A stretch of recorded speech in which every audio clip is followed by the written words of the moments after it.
welcome to Tales in the Dark. I know many of you enjoy relaxing with these videos, so I recommend turning down the volume until my voice is barely audible. It'll make the experience even more soothing. Before you close your eyes, let me know in the comments where you're listening from. Leave a like and subscribe to the channel. Thank you and enjoy listening. Story 1. I stood at the kitchen sink rinsing my mug when I glanced out the window. My hands froze. The yard beyond wasn't mine. The fence was gone, replaced by thick, gnarled trees. The swing set was missing. Instead, something stood in the tall grass, its shape just out of focus. The air smelled damp, like freshly turned soil. My stomach twisted as I turned toward the back door, afraid to check if my yard still existed at all. I blinked hard, expecting the familiar view to return. It didn't. The foreign landscape remained, static yet somehow alive in its wrongness. Stepping back from the sink, water still running, I tried to make sense of what I was seeing. The figure in the grass shifted slightly, not moving its limbs but rather seeming to pulse, as if breathing heavily after exertion. My rational mind offered explanations. Stress, fatigue, maybe the new medication I'd started taking. Yet something deeper knew this was different. I approached the window again, pressing my palm against the cool glass. The temperature dropped several degrees where my skin made contact, a chill spreading through my fingers and up my arm like frost climbing a vine. I pulled my hand away and grabbed my phone. The camera would prove what my eyes couldn't be trusted to see. But when I aimed the lens at the window, the screen showed only darkness, as if attempting to photograph a void. I tried the video function. Nothing. The recording displayed only static, punctuated by brief frames of what looked like teeth. The logical next step was to go outside, confirm reality with all my senses. Yet my body refused to move toward the door, some primal instinct keeping me rooted in place. Instead, I found myself methodically closing all the curtains in the house, except for the kitchen window. That one I couldn't bring myself to cover. Something about hiding from it felt more dangerous than watching it. I made notes in a journal documenting what I saw. The trees never moved in wind, though sometimes their branches seemed to reach toward the window when I wasn't looking directly at them. The figure in the grass remained, always at the same distance, always slightly blurred as if existing between focus settings. No birds flew overhead. No insects visited the strange flowers that had begun growing at the base of the trees. Sleep became difficult. From my bedroom I couldn't see the window, but I knew what lay beyond it. Sometimes at night I heard a soft tapping against the glass, like fingernails testing for weakness. I recorded these sounds. When played back, the recordings contained words buried beneath the tapping. Recognize, remember, return. My life began to organize itself around the window. Work, meals, conversations, they happened in the spaces between my observations. I set up a camera on a tripod, programmed to take photos every 5 minutes. The images showed a progression. The trees grew closer to the house day by day. The figure became more defined, revealing what might have been a head angled perpetually toward my window. I invited a friend over, casually steering her toward the kitchen. "Notice anything strange about the backyard?" I asked, holding my breath. She looked out and smiled. "You've really let the garden go. Want help pulling those weeds this weekend?" I stared at her, then back through the window. The alien landscape remained for me, trees closer now, the figure more defined, but she saw only my neglected yard. After she left, I pressed my forehead against the glass, no longer startled by its unnatural coldness. "What do you want?" I whispered. The glass vibrated against my skin, forming words I felt rather than heard. Recognition. That night I dreamed of digging in soil that felt like flesh, unearthing photographs of myself standing in a yard I didn't recognize. surrounded by gnarled trees. In each photo, I stood slightly closer to a blurred figure. In the final image, our outlines had begun to merge. I woke to find soil in my bed under my fingernails. The smell of damp earth filled my nostrils. My phone contained new photos I hadn't taken, close-ups of bark with patterns that resembled faces. My faces, different ages, different expressions, all emerging from the wood like memories preserved in amber. I began leaving offerings on the windowsill, drops of blood from my finger, strands of hair, fragments of dreams written on scraps of paper. Each morning these items would be gone, the glass where they had rested slightly warped, as if partially melted and resolidified. The figure in the grass had features now, not a face exactly, but something that watched with the intensity of eyes. I found myself waving to it, a child's gesture that felt both foolish and necessary. One morning, it waved back a subtle movement that sent me scrambling away from the window, heart hammering against my ribs. I stopped speaking to people. Their voices sounded flat, artificial compared to the rich silence of the window world. I covered mirrors after catching glimpses of tree bark textured across my skin. My dreams filled with roots that burrowed into my veins, leaves unfurling from my mouth when I tried to scream. The camera continued its documentation. The images showed the trees now pressed against the house, their bark occasionally bearing handprints that matched mine. The figure stood at the edge of the frame, one arm perpetually extended toward the window, toward me.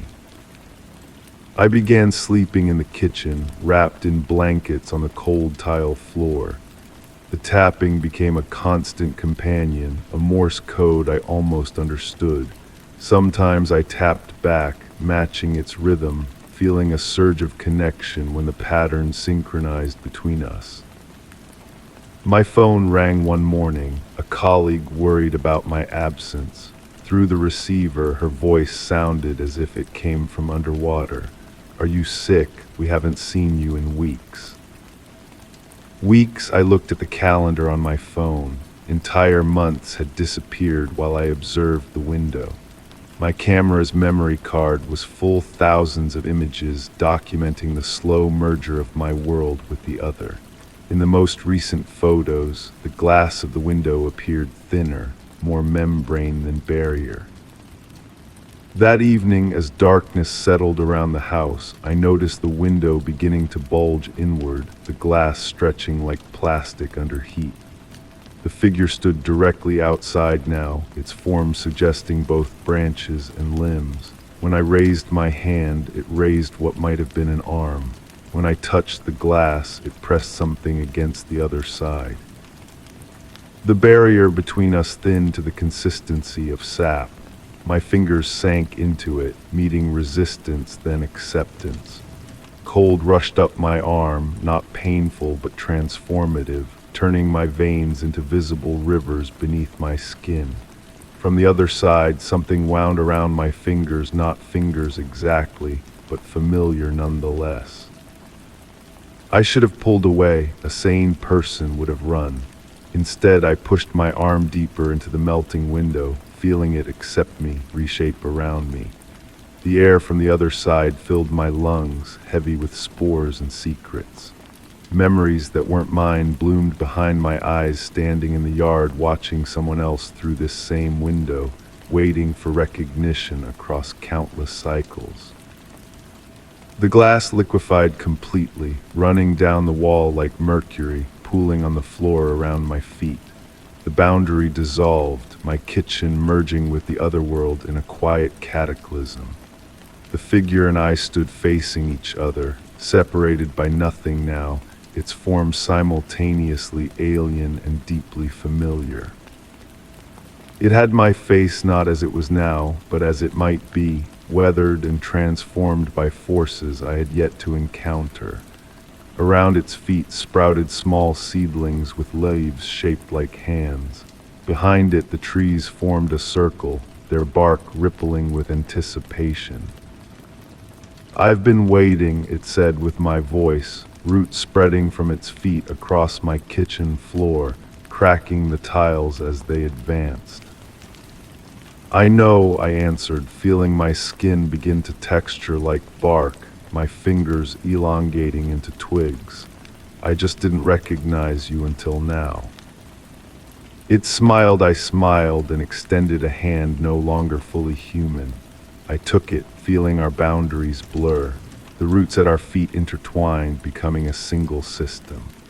Through our connected tissue flowed memories of countless others who had stood at windows, looking out at versions of themselves waiting in unfamiliar yards, all part of a cycle neither malevolent nor benign, simply persistent.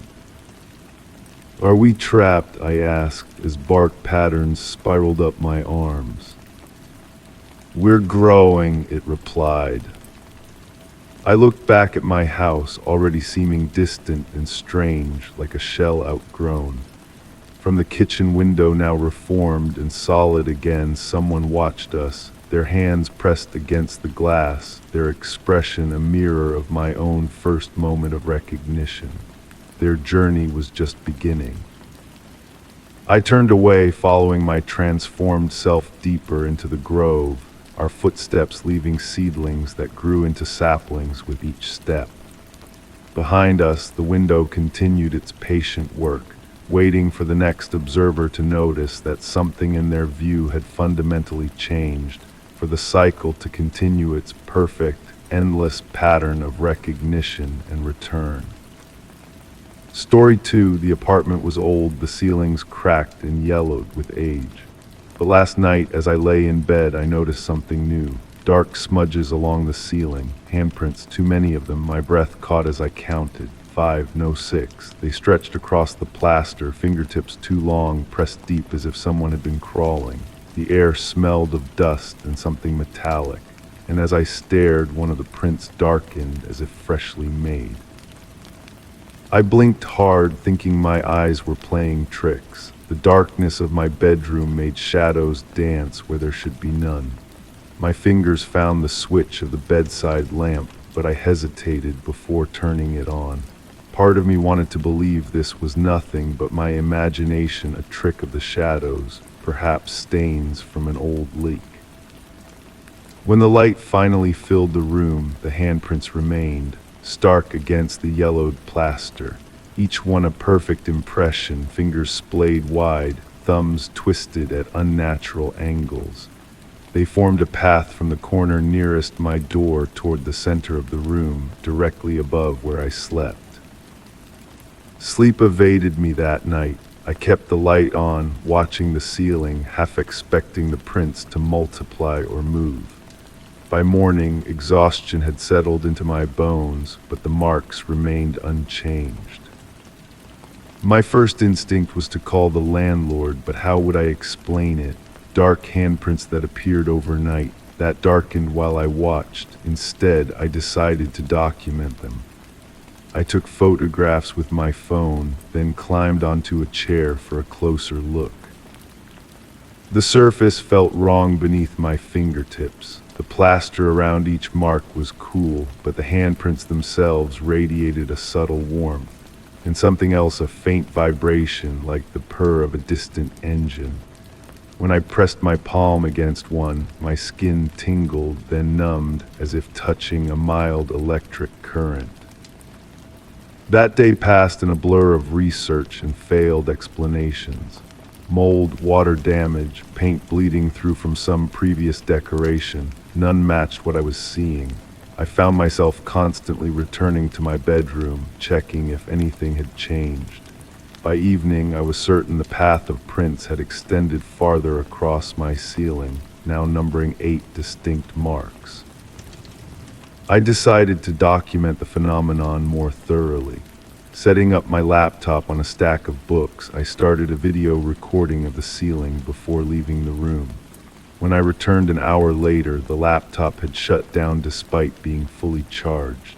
The video file was corrupted, just static and digital artifacts, but there was audio, Beneath the white noise, something that sounded like breathing and what might have been the soft scrape of nails against plaster.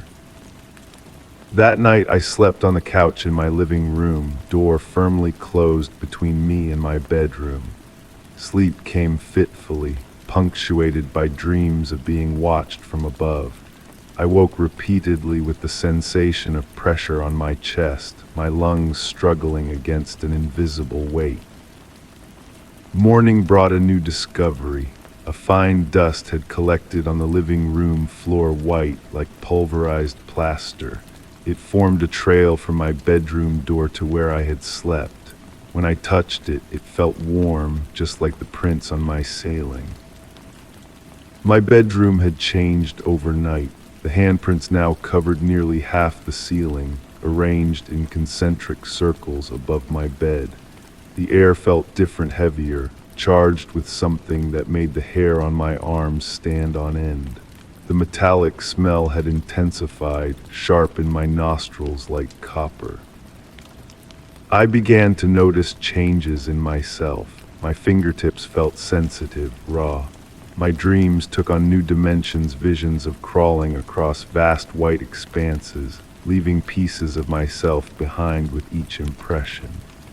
I started to hear things in the walls, not rodents or the normal settling of an old building, but rhythmic patterns that almost resembled words. I left notes for myself around the apartment, reminders of what was real and what wasn't, timestamps to mark when I checked the ceiling, lists of the handprints, their positions, their depths. The notes became my anchor to reality as the days blurred together. One evening, while documenting a new cluster of prints that had appeared near my window, I noticed something embedded in the plaster, something pale and curved like a fingernail. When I tried to extract it with tweezers, it crumbled to dust, but beneath it was another, and another. The ceiling was filled with them, buried just beneath the surface. I stopped sleeping entirely.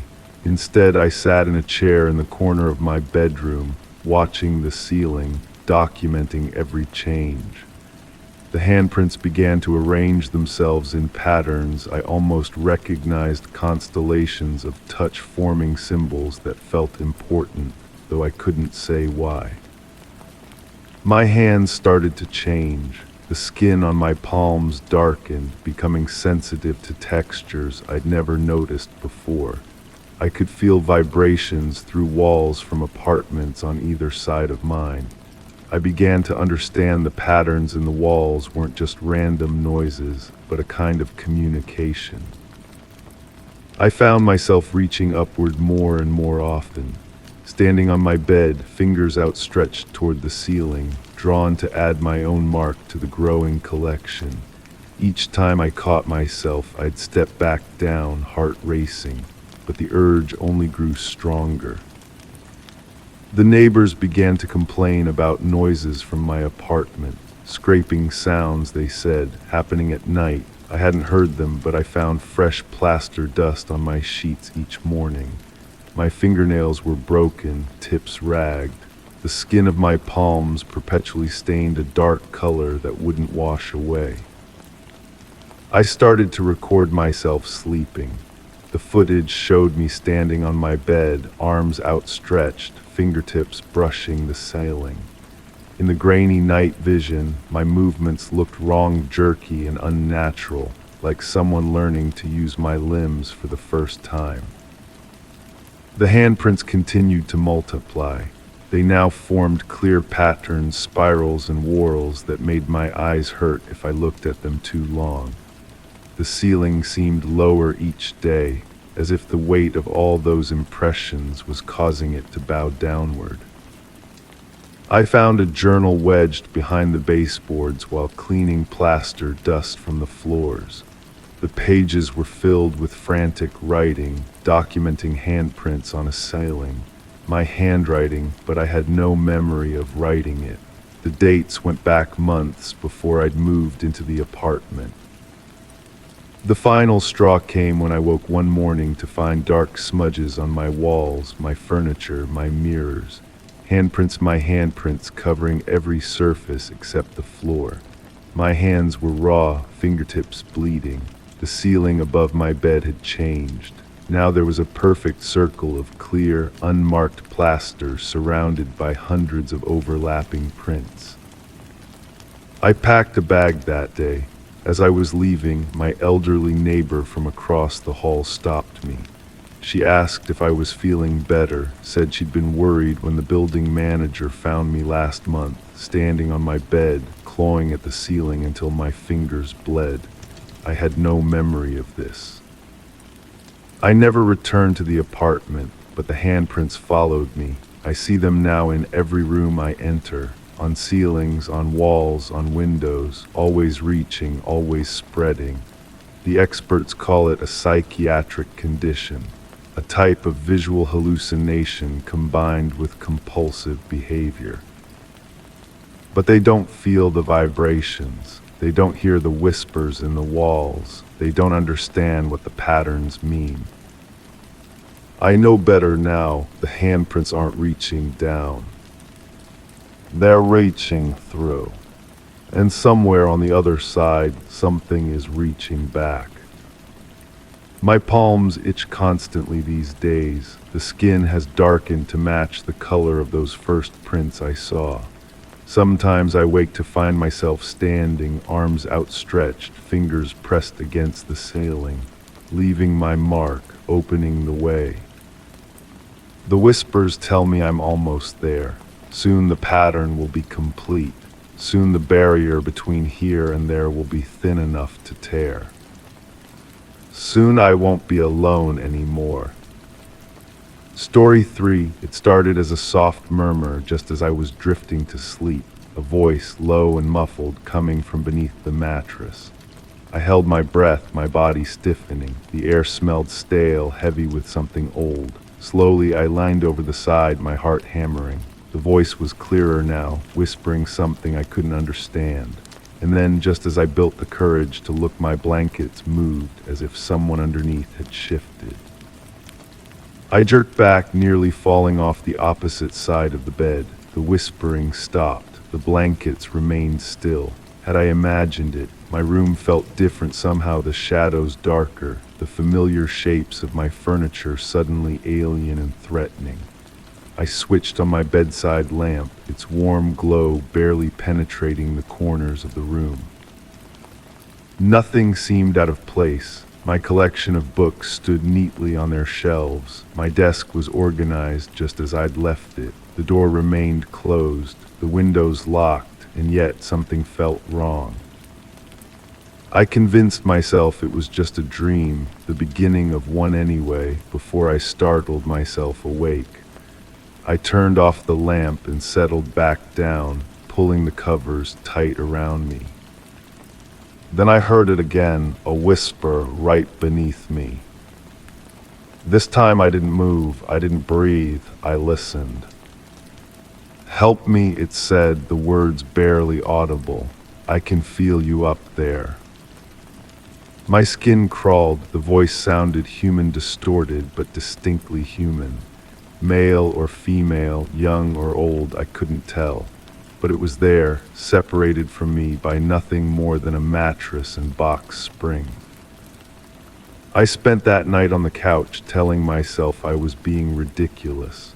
In the morning light, I examined my bed. I lifted the mattress, checked under the box spring, even looked inside my pillowcases. Nothing unusual. No hidden compartments, no strange devices, no signs that anything had been disturbed. That should have been the end of it, a strange occurrence, a half-dream, a product of stress and an overactive imagination. I even laughed at myself as I prepared for bed the next night. What kind of adult gets scared of monsters under the bed? The second night was quiet, so was the third.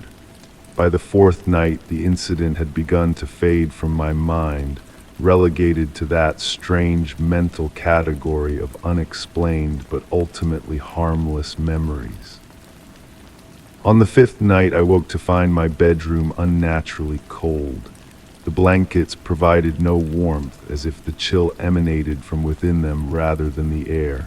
And beneath the mattress, scratching, gentle at first, like fingernails dragging slowly across fabric, then harder, more desperate. I switched on the lamp, the scratching stopped. "Who's there?" I whispered, feeling foolish even as the words left my mouth. Silence answered me. I couldn't stay in that bed, not with the scratching, the voice, the cold that seemed to seep into my bones. I grabbed my phone and started recording, placing it on the floor beneath the bed frame. If something was there or if I was losing my mind, I needed evidence. Morning came. I retrieved my phone with trembling fingers, surprised to find it ice cold to the touch. The recording contained nearly 7 hours of silence, punctuated by the occasional creak of the house settling and my own restless movements on the couch. Nothing unusual. Until the last 3 minutes. Breathing not mine close to the microphone, ragged and wet like someone drowning, and then a voice clearer than before. "I know you can hear me. I can hear you too. Every word, every breath, every heartbeat." I deleted the recording immediately, my finger stabbing at the screen. A mistake. Now I had no proof, nothing to show anyone else. Not that I knew who to tell, who would believe me.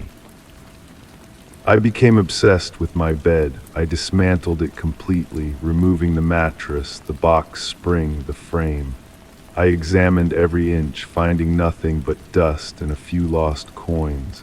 I swept the floor beneath where it had stood, ran my hands along the floorboards looking for loose panels or hidden compartments. Nothing. When I rebuilt the bed, I positioned it against a different wall. A childish precaution, perhaps, but it gave me a sense of control. That night I slept on fresh sheets with a new mattress protector, convinced I had solved the problem. Whatever strange acoustic phenomenon had been occurring, whatever trick of the mind had been plaguing me, surely changing the bed's position would fix it. I was wrong. The whispering started as soon as I turned off the light. Not from beneath the bed this time, but from within the mattress itself, as if someone were lying beside me, their lips pressed against my ear. "You moved me. Why did you move me? I was comfortable there." I scrambled out of bed, switching on every light in the house. Sleep was impossible now. I spent the night pacing, checking windows and doors, searching for some rational explanation. By morning, exhaustion had made me reckless. I took a knife from the kitchen and sliced open my mattress, tearing through fabric and foam until springs and stuffing spilled onto the floor. Nothing inside but what should be there. No hidden devices, no explanation for the voice. I called in sick to work. I needed sleep, needed to think clearly. I dragged my couch cushions to the living room floor, making a makeshift bed as far from my bedroom as possible. I fell into a fitful sleep, jerking awake at every small noise, the refrigerator humming, a car passing outside, the house creaking in the wind. When I finally slept deeply, the dreams came.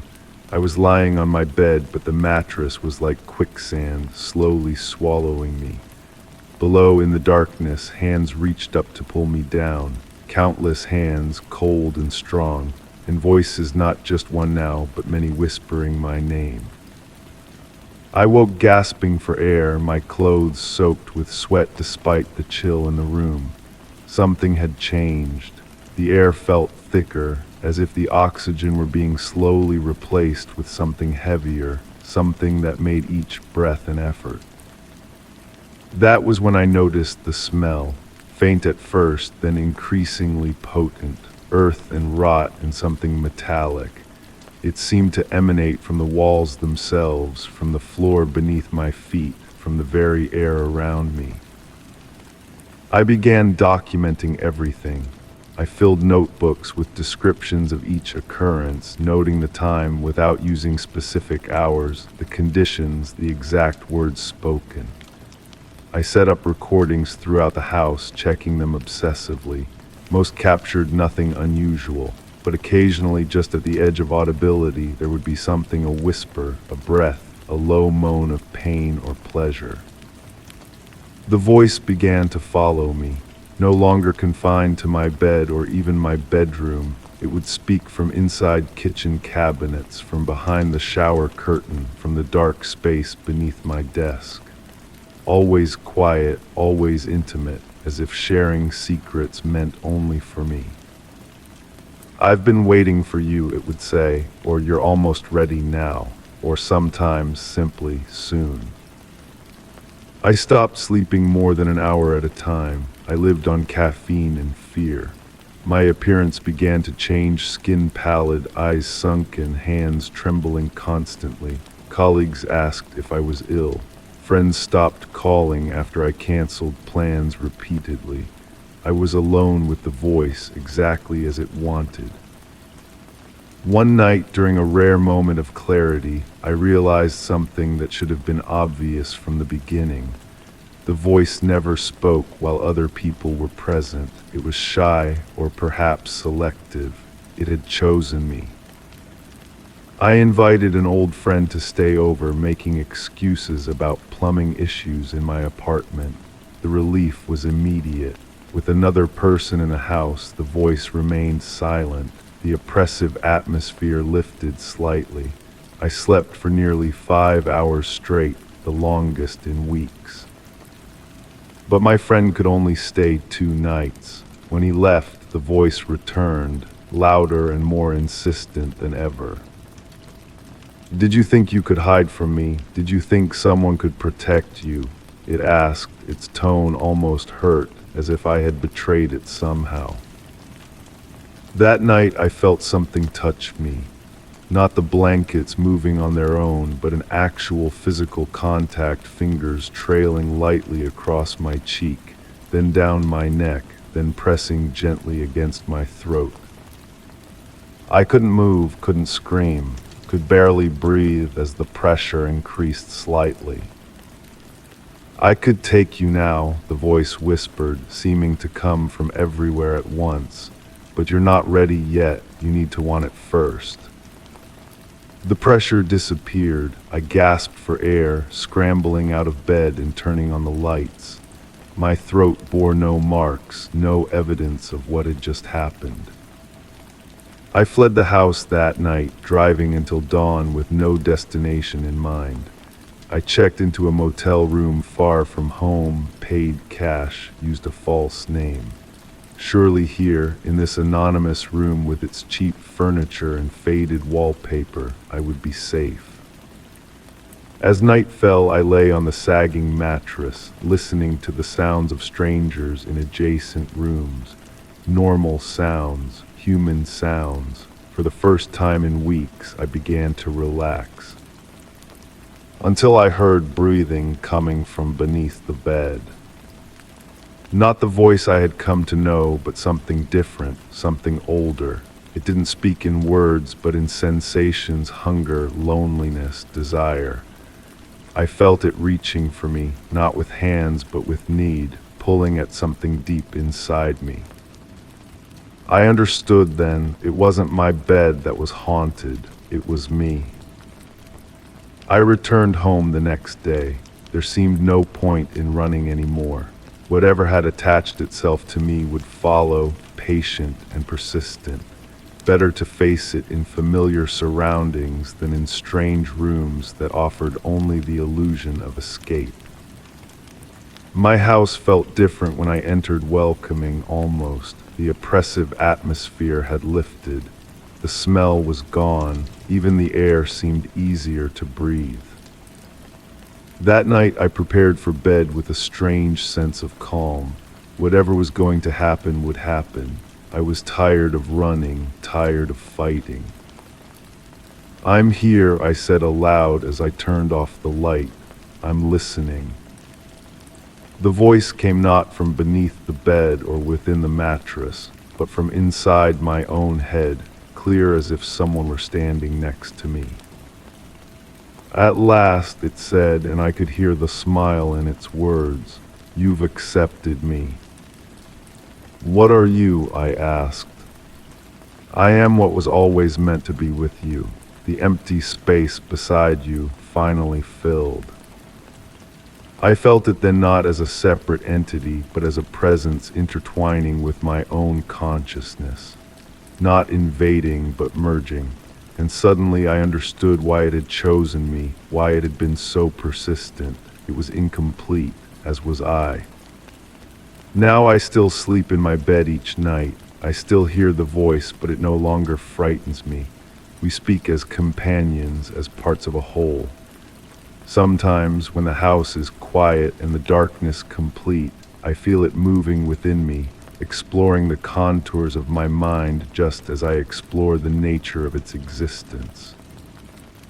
People say I seem different now, more confident, more present. They don't know that I'm never alone anymore, that every word I speak is considered by two consciousnesses, that every decision I make is a collaboration.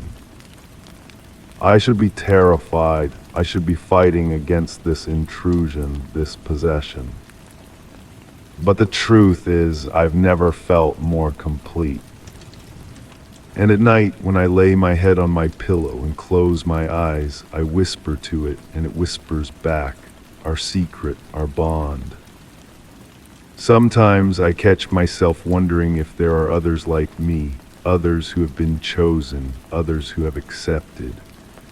I watch people closely now, looking for signs, that distant look in their eyes, that slight pause before responding, as if consulting an internal advisor. The voice tells me not to worry about others. Focus on us, it says. We have so much to learn from each other. And so I do, day by day, night by night. I surrender a little more of myself to it, and it gives a little more of itself to me. Soon, there will be no boundary between us at all. Just one consciousness, just one voice, mine. Story 4, it was small, barely the size of a quarter, hidden behind a shelf in the hallway. I only noticed it when I dropped my keys. The hole was smooth, unnatural, like someone had carved it deliberately. The air near it felt colder. I leaned in, peering through. At first I saw nothing, just blackness. Then a single, pale eye blinked on the other side. I jerked back, heart pounding. The rational part of my brain insisted it was a trick of light, or perhaps an animal that had somehow burrowed through the wall. But animals don't have pale, human-like eyes. I moved the shelf slightly, exposing the hole completely. Running my finger along its edge, I felt how perfectly circular it was, too perfect. The wall itself looked undamaged, as if the hole had always been there, an original feature of the house. That night I tried to forget about it. I cooked dinner, watched a movie, answered emails, normal activities to ground myself in reality. But my thoughts kept returning to that eye, to the absolute darkness surrounding it. During quiet moments, I swore I could hear something from that direction, not quite breathing, but a gentle rhythmic sound, like waves lapping at a distant shore. Sleep came fitfully. I dreamed of standing in front of the hole while it slowly widened, the darkness within reaching out like tentacles of smoke. I woke up sweating, convinced I'd heard my name being whispered. In the morning light, everything seemed ridiculous. I laughed at myself while making coffee, embarrassed by my overactive imagination. Still, I found myself walking to the hallway, moving quietly as if to catch something unaware. The hole was bigger. Not dramatically so, perhaps now the size of a golf ball, but unmistakably larger. The edges remained perfectly smooth, defying physics and reason. I grabbed my phone and took several photos, needing evidence of what I was seeing. When I reviewed them, each image appeared slightly different. In one, the hole seemed smaller. In another, it wasn't perfectly round. In the third, the wall appeared to have a hairline crack extending from the edge of the hole, like a fracture in glass. I went to the hardware store and bought spackle, determined to seal whatever this was. Upon returning home, I made a video recording of the hole, narrating what I was seeing, documenting my plan to repair it. As I prepared the spackle, I noticed something odd in the video playback. When I zoomed in on the hole, there appeared to be movement within subtle shifts in the darkness. Applying the spackle proved difficult. The material wouldn't adhere properly to the edges, sliding off as if repelled. On my third attempt, I felt resistance not from the wall, but from within the hole, as if something was pushing back against my efforts. Finally, I managed to cover it completely, applying layer after layer until it looked sealed. I sat on the floor across from the patched wall, watching. The spackle dried quickly, faster than it should have. For a moment, I felt victorious. Then a tiny black dot appeared in the center of the patch. The blackness spread outward, consuming the spackle from within. Within minutes, the hole had returned, now slightly larger than before. I touched it hesitantly, and my fingertip met no resistance. The hole was real, a genuine absence in the solid wall. I decided to document everything methodically. I set up a camera to record the hole continuously. I measured its diameter several times daily, keeping a journal of its growth. I recorded audio near it, hoping to capture whatever sounds I thought I'd been hearing. When reviewing the footage from the first night, I noticed a distortion in the video whenever I wasn't in the hallway, static interference that cleared the moment I appeared. The audio recordings contained nothing but white noise, except for one clip where a voice, barely audible, seemed to say, "Finally." The hole continued to grow gradually. By the fifth day, it was the size of a tennis ball. I could now distinctly feel cold air flowing from it, carrying a faint metallic smell. I tried inserting a flashlight to see what lay beyond, but the light disappeared into the darkness, illuminating nothing. My sleep deteriorated further. I began hearing scratching sounds from inside the walls, gentle at first, then more insistent. Walking through the house, I noticed other changes. Water running cold even when turned to hot, digital clocks flickering between numbers, shadows that seemed to linger after I turned on lights. I invited a friend over, needing another perspective. As we approached the hole, he stopped abruptly in the hallway, complaining of a sudden headache. He couldn't see the hole at all, insisting the wall was intact. When I tried to show him my documentation, the photos appeared corrupted, the videos showed only static, and my journal entries seemed to be written in meaningless scribbles. He left concerned, suggesting I might need rest. That night I sat across from the hole with a blanket wrapped around my shoulders. The cold emanating from it had intensified. The scratching sounds had stopped, replaced by what sounded like whispered conversations just below the threshold of comprehension. "What do you want?" I finally asked aloud. The darkness within the hole shifted, seeming to deepen. Then words formed in my mind, not heard but somehow understood.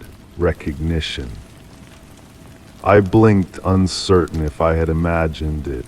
Recognition of what? That we have always been here, that the walls between worlds are thin. A chill ran through me that had nothing to do with the cold air from the hole. What are you? The darkness pulsed. We are what exists in the spaces you ignore, in the corners you don't examine, in the shadows you dismiss. I found myself moving closer, drawn by a terrible curiosity. The hole was now large enough that I could put my entire hand through it. I didn't. "Why my wall?" I asked. A sensation like laughter brushed against my consciousness. "Why not?" you noticed, most don't. I spent the night sitting there, asking questions that received cryptic or nonsensical answers. By morning, the hole had grown to the size of a dinner plate. Looking into it was like staring into an abyss, no bottom, no end, just perfect darkness. I called a contractor who quoted an astronomical sum to replace the entire wall section. When he examined the area, he frowned, tapping around the hole with professional interest. "Your house is settling strangely," he said, offering a perfectly rational explanation that I knew was wrong. He couldn't see the perfect roundness of the hole, the unnatural darkness within. To him, it was just damaged drywall. After he left, I pressed my ear against the adjacent wall and heard what sounded like rainfall from inside, a gentle patter that grew stronger as I listened. Placing my hand on the surface, I felt vibrations, subtle but distinct, like a distant machine operating. That evening I sat cross-legged before the hole, which now took up much of the wall. The darkness within seemed almost liquid, moving in subtle currents. I no longer feared it. Fear had been replaced by a strange acceptance, even fascination. "What happens when the hole consumes the entire wall?" I asked. The answer came immediately. "Then we meet properly." I should have been terrified. Instead, I found myself nodding, as if this made perfect sense. Part of me recognized the abnormality of my reaction, but that voice grew fainter by the hour. In the morning, I awoke on the hallway floor, having fallen asleep watching the hole. It now occupied most of the wall, the original wallpaper just a thin frame around a portal of absolute blackness. The cold it emanated had become a wind, carrying scents I couldn't identify and sounds that made no sense, crystalline chimes mixed with deep, subsonic vibrations. My phone was dead. The electricity in the house worked intermittently. Water from the taps ran black for several seconds before clearing. I should have left, but the thought never seriously occurred to me. That night, as I sat watching the last of the wall disappear into darkness, I felt no surprise when a hand emerged from the void, pale, long-fingered, and perfectly formed. It extended toward me, palm up, an invitation. I understood then that the hole had never been about destruction. It was about connection. Something had been trying to reach through, and I had been chosen as its witness. I reached out, my fingers hovering just above the outstretched hand. In that moment of decision, I recognized that whatever came next would irreversibly alter my understanding of reality. I placed my hand in theirs. Their skin was cool but not cold, solid but somehow insubstantial, like touching dense fog. A gentle tug urged me forward.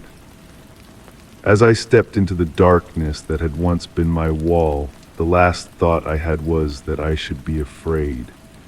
Instead, I felt only curiosity and a strange sense of homecoming, as if I were finally meeting a part of myself I never knew was missing. The darkness closed around me like an embrace, and suddenly I understood the nature of walls not as barriers, but as meeting places between realities. Not as endings, but as beginnings. The hole in my wall was gone now. So was I, in our place was something new, something waiting to be discovered by the next person who notices the things they're not supposed to see. Perhaps you'll be the one to find the hole that wasn't there before, and when you do, remember, it's been waiting for you all along. Story 5, I lived alone, always had. But lately, when I walked through my apartment, things were different. The scent of unfamiliar cologne lingered in the air. The pillows on the couch were rearranged. The shower tiles were damp, though I hadn't used it that morning. I tried to dismiss it until I found the note on my nightstand. "Thank you for letting me stay." My blood ran cold. I checked every closet, under the bed, behind the shower curtain, nothing. The windows were locked from the inside, the door chain still fastened from when I'd come home. Yet something felt fundamentally wrong, like a painting hung slightly askew. Sleep became my enemy. I'd wake to the sound of breathing beside me, only to find empty space. The indentation of a body remained on the mattress next to mine, still warm to the touch. I started documenting everything, taking pictures of how I left rooms, marking the levels of food in containers, setting up voice recorders. When I reviewed the recordings, I heard it. Beneath the ambient noise, a voice whispered words I couldn't quite make out. I enhanced the audio, straining to understand. "So kind of you," it said, "so generous." I became obsessed with catching this invisible intruder. I installed a camera facing my bed, watching the footage each morning. Nothing appeared on screen, yet when I awoke, things had moved. A glass of water I'd left full was now half empty. My journal had been opened to a new page. On the fifth night, the camera footage showed something that made my skin crawl. As I slept, the blanket beside me depressed slightly, as if someone invisible sat on the edge of my bed. The depression moved closer, stopping inches from my unconscious form. The footage showed me smiling in my sleep, turning toward the invisible weight. I moved out the next day, staying with a friend while I gathered the courage to return. When I did, the apartment felt emptier than ever before. No more cologne, no more moved objects. I almost felt a strange sense of loss until I found another note slipped under my door. "I've found someone new. They need me more than you do." I crumpled the paper, relief washing over me. That night I slept peacefully for the first time in weeks. When my phone rang in the darkness, I answered without checking the caller ID. "Hello," I mumbled, half asleep. My friend's voice came through, panicked and breathless. "Something's wrong. I keep finding things moved around my apartment. There's cologne I don't recognize." And this morning his voice broke. I found a note saying, "Thank you for letting me stay." My throat tightened. I wanted to warn him, tell him what was coming, but the words wouldn't form. Instead, I heard myself say, "You should be honored. Not everyone gets chosen." The voice that spoke wasn't entirely my own. I hung up, suddenly aware of a weight settling on the bed behind me. A cold breath tickled my neck. I should have been terrified, but instead, I felt a strange sense of belonging. Whatever had been visiting me hadn't completely left after all. It had merely expanded its residence to include my friend. Over the next few days, I noticed subtle changes in myself. I began to enjoy the scent of that cologne. I rearranged pillows without thinking about it. I found myself writing notes in handwriting that wasn't quite my own. At work, a colleague commented that I seemed different. "You carry yourself differently," she said. "And sometimes when you speak, you sound like someone else." I smiled at her, watching as she shivered involuntarily. That evening, I invited her over for dinner. My apartment welcomed us with the gentle hum of silence. As she settled on my couch, I noticed her sniff the air curiously. "What's that cologne?" she asked. "Do you like it?" I responded, my voice blending with another. She stayed late into the evening. We talked, laughed, shared stories. As she was leaving, I handed her a glass of water. Our fingers brushed and she jerked her hand back. Your skin is so cold, she whispered. After she left, I stood before the bathroom mirror, studying my reflection. For a brief moment, I saw a shadow behind me, taller than I was, leaning over my shoulder. I didn't turn around. Instead, I smiled at it in the mirror. The shadow smiled back using my lips. My friend stopped answering my calls after that night. According to mutual acquaintances, he'd moved away suddenly, leaving most of his belongings behind. I understood. Not everyone can accept the gift of companionship, even when it chooses them specifically. The colleague came over again the following weekend. This time she brought an overnight bag. As she unpacked her things in my bedroom, I watched from the doorway, savoring the moment. She placed her toothbrush next to mine in the bathroom, hung her clothes in my closet, set her phone on the nightstand. "I hope you don't mind me staying," she said. "My apartment feels so empty lately." "I understand completely," I replied. "No one should have to be alone." That night, as she slept beside me, I watched the indent form on her side of the bed, moving slowly toward her sleeping form. She smiled in her sleep, just as I had done. In the morning, she commented on the dream she'd had someone sitting beside her, whispering comforting words. She couldn't remember what they'd said, but she'd never felt so accepted, so understood. I nodded, knowing exactly what she meant. Weeks passed, my colleague moved in permanently. We settled into a routine of sorts, though things were never truly routine. Objects moved when neither of us was looking. The shower ran when we were both in the kitchen. Sometimes I'd catch her writing notes in handwriting that matched the ones I'd found, though she never remembered writing them. We never discussed these occurrences. Some things are better left unacknowledged, especially when they bring such profound companionship. One evening I came home to find her sitting motionless on the couch, staring at the wall. When I touched her shoulder, her skin felt cool, almost like mine. "I can hear it now," she whispered. "The breathing when no one's there, the footsteps behind me when I walk down the hall." "And how does it make you feel?" I asked, sitting beside her.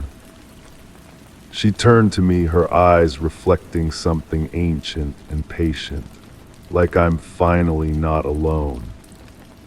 I nodded, taking her hand in mine. Her pulse matched the rhythm of that other heartbeat I'd grown to recognize beneath my own. "No one who lives here is ever alone," I said, as the lights dimmed slightly around us without either of us touching the switch. That night we left a third place setting at the dinner table. The chair remained empty, but the food disappeared bite by bite. Neither of us watched directly. Some things demand respect and privacy, even from those who welcome them. Later, we found a note on the freshly made bed. "Thank you both for letting me stay." We sleep soundly now, the three of us, sometimes more. The apartment has grown somehow, rooms expanding to accommodate whoever needs shelter. Friends, colleagues, the occasional stranger who looks particularly lonely, they all receive invitations. Not everyone accepts, not everyone stays, but those who do discover what I've learned. Loneliness is just an unopened door. Behind it waits a companion who's been searching for the perfect host. I lived alone, I never will again. None of us who live here will. If you're reading this, perhaps you've been feeling it too. The sense that someone unseen sits beside you. The feeling of being watched with affection rather than malice. The inexplicable warmth in an empty room. Don't be afraid, be honored. Not everyone gets chosen. Not everyone is worthy of a guest who never leaves. But I think you might be. We've been watching you for some time now. Sleep well tonight, and if you wake to the scent of cologne and the warmth of an indent on your mattress, simply whisper. Thank you for staying. We'll hear you. Story 6. The road was familiar. I had driven it dozens of times, but today something was wrong. Where there should have been an open field, there was now a dense, unbroken forest. The trees loomed tall, their branches too thick, too tangled. The scent of wet earth and pine filled the air, but beneath it was something sharp, like burning wood. My hands tightened on the wheel. The road ahead was still there, but it led straight into the trees. I pulled over to the shoulder, gravel crunching beneath my tires. This made no sense. I checked my phone for maps, but the screen showed nothing but a blank stretch where the forest now stood. A forest this size doesn't just appear overnight. My rational mind scrambled for explanations. Perhaps I had taken a wrong turn, or my memory was playing tricks. Yet I knew this road like the lines on my palm. The crooked mailbox at the Henderson farm should be just ahead, followed by the red barn with its faded roof. Instead, there was only this wall of dense foliage, somehow both ancient and impossibly new. I stepped out of my car, the air instantly different against my skin, colder, damper than it should be for this season. The forest seemed to breathe, a subtle rhythm of rustling leaves that didn't match the still air around me. I took my phone out again and snapped several photos, needing evidence of what I was seeing. When I reviewed the images, my blood ran cold. The forest in the photos appeared blurred, as though captured in motion, despite my steady hand. In one frame, something pale moved between the trees, a figure or perhaps just a trick of light. I zoomed in, but the image degraded into pixels, revealing nothing. Curiosity overcame caution. I walked toward the tree line, keeping my car in sight.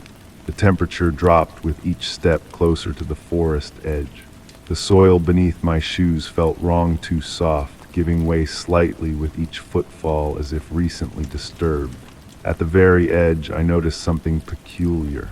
None of the trees had roots visible above the soil, as though they had been placed rather than grown. I reached out to touch the nearest trunk.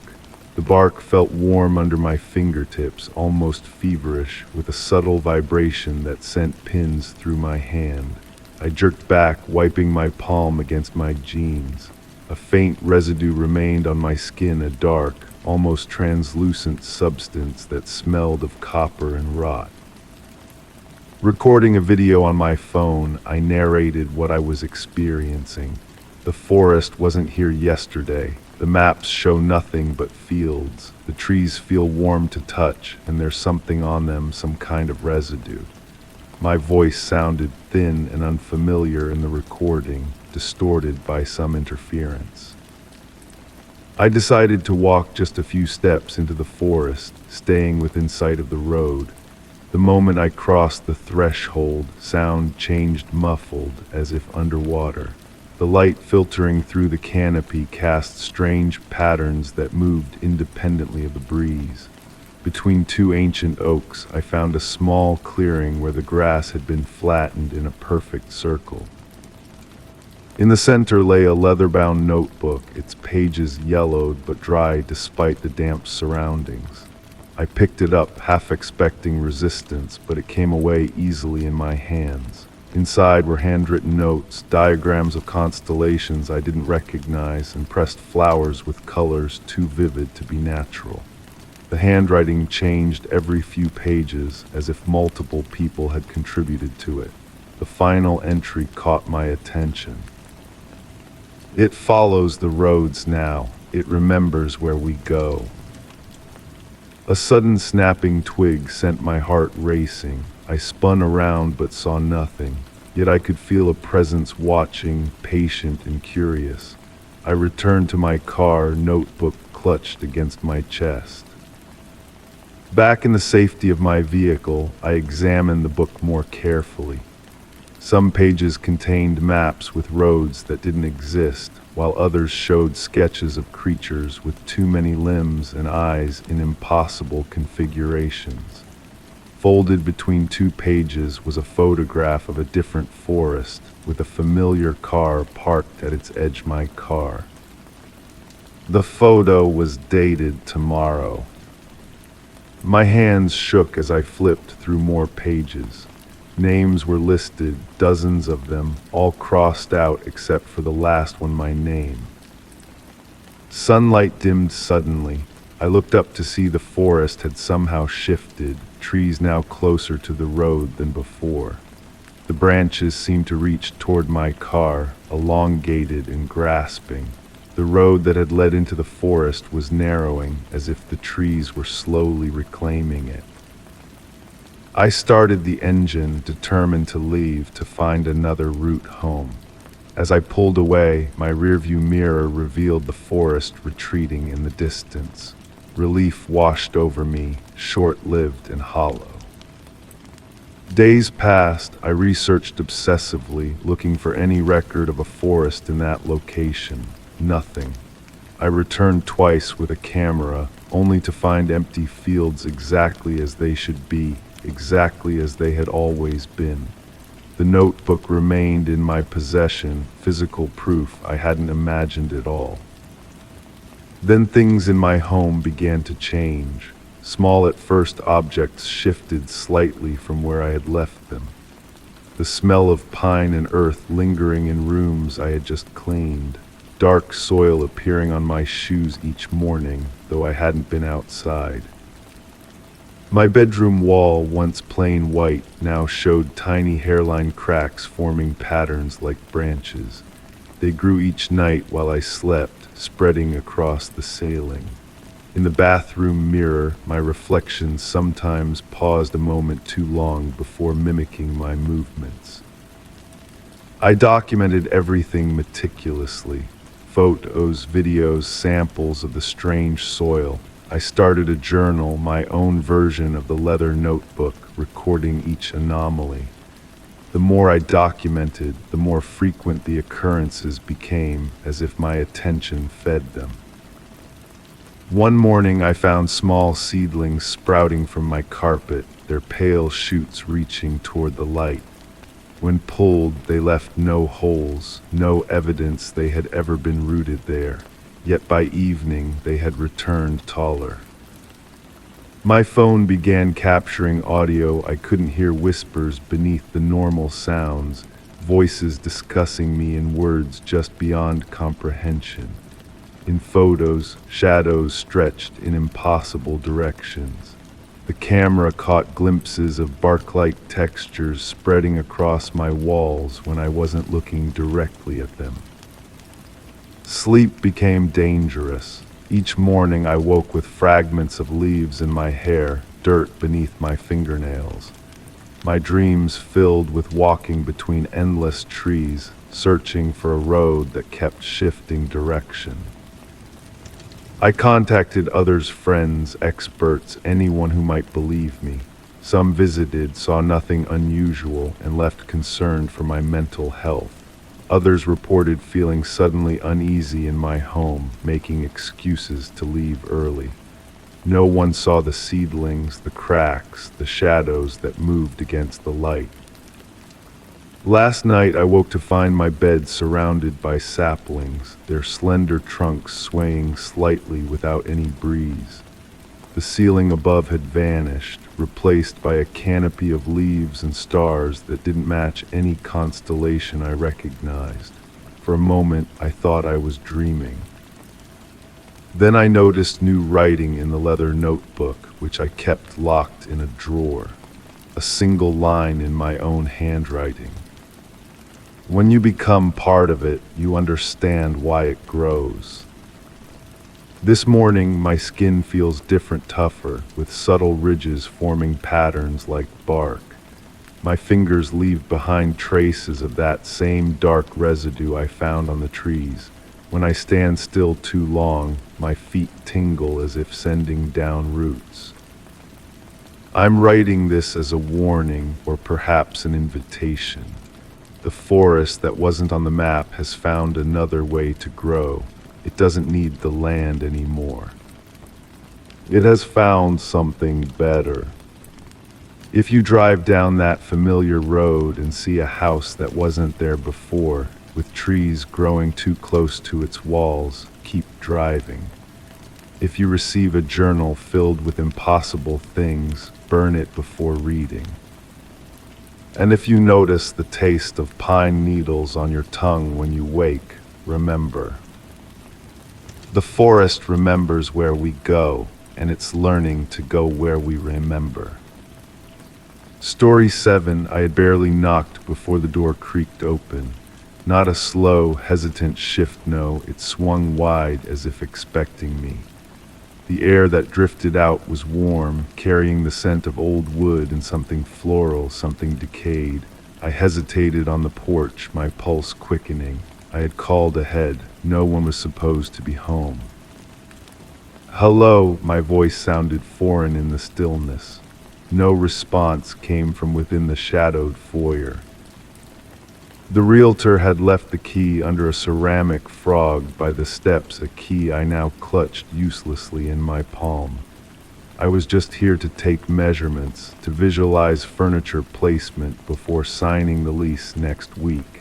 Nothing more. I stepped inside, my footfalls echoing against hardwood floors.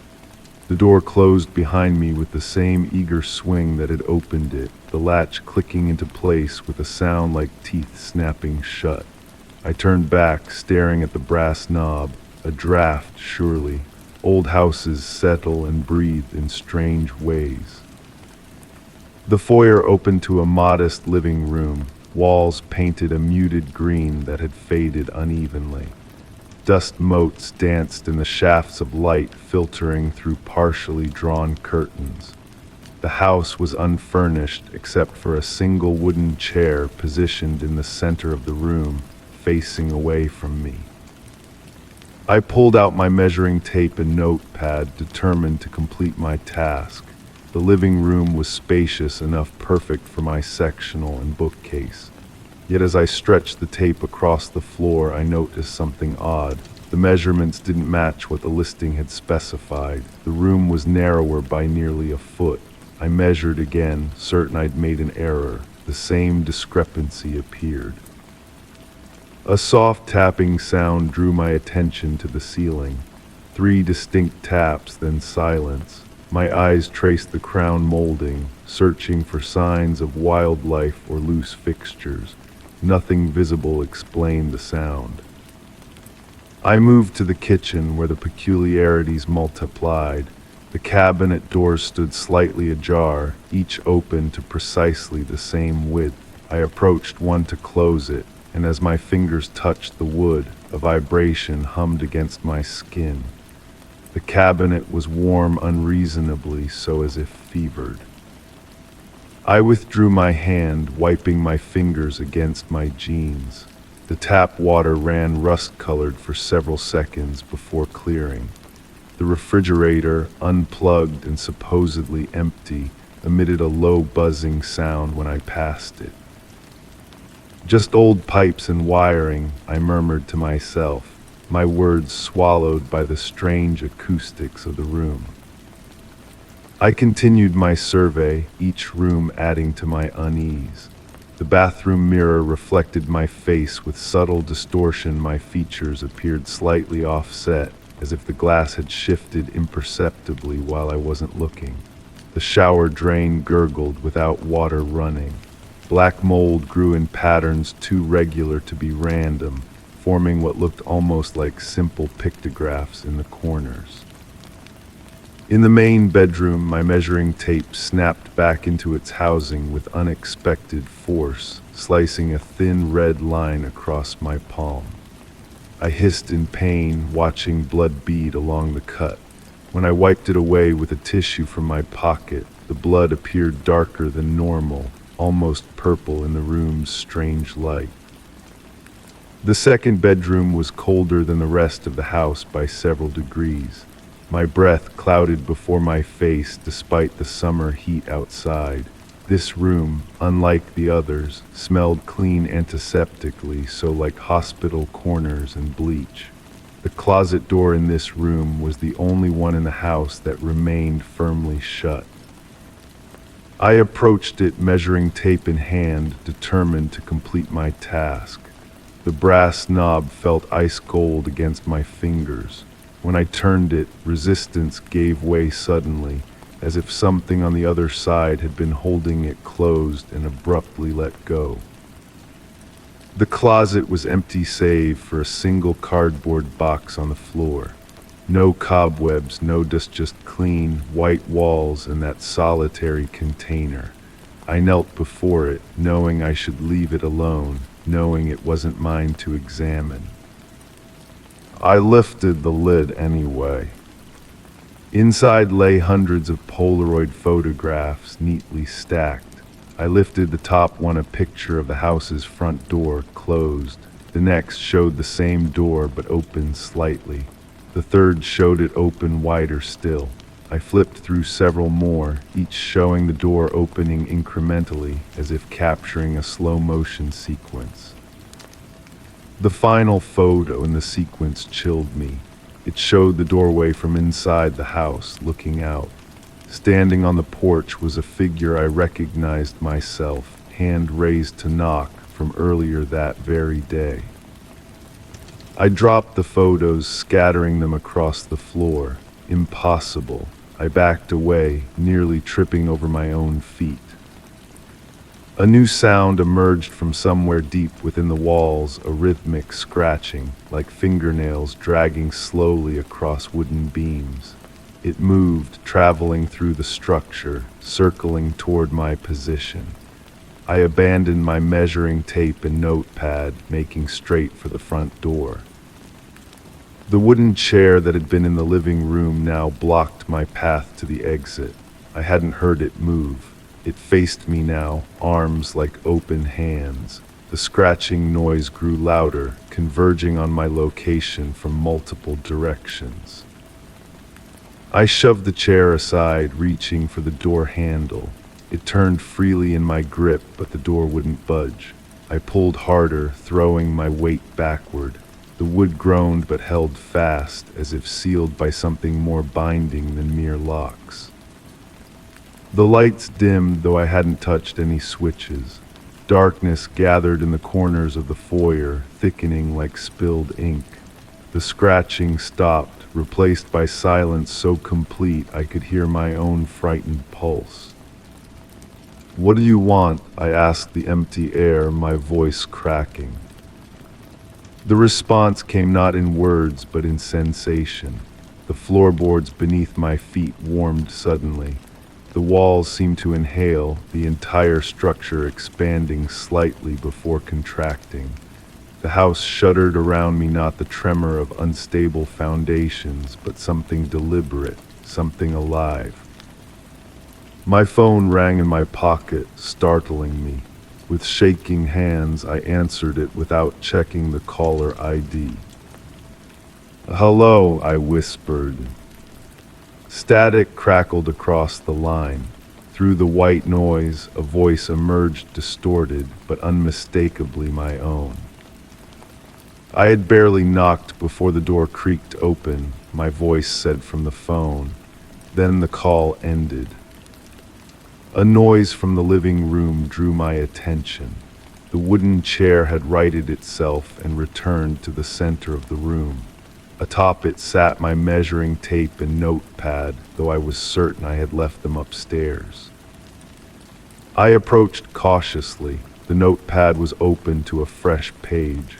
Written there in handwriting identical to mine were measurements, precise dimensions for every room in the house, including measurements for spaces I hadn't seen, rooms that, according to the original listing, didn't exist.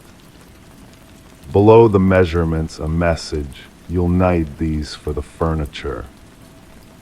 The front door swung open then, gentle and inviting.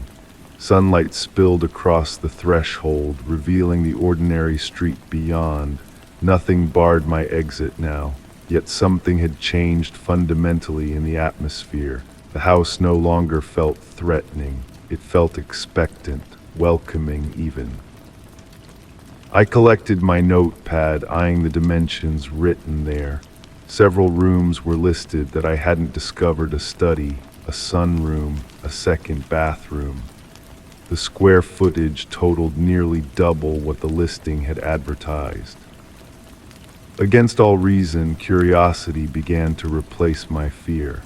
I glanced up the staircase, where a door stood slightly ajar that I hadn't noticed before.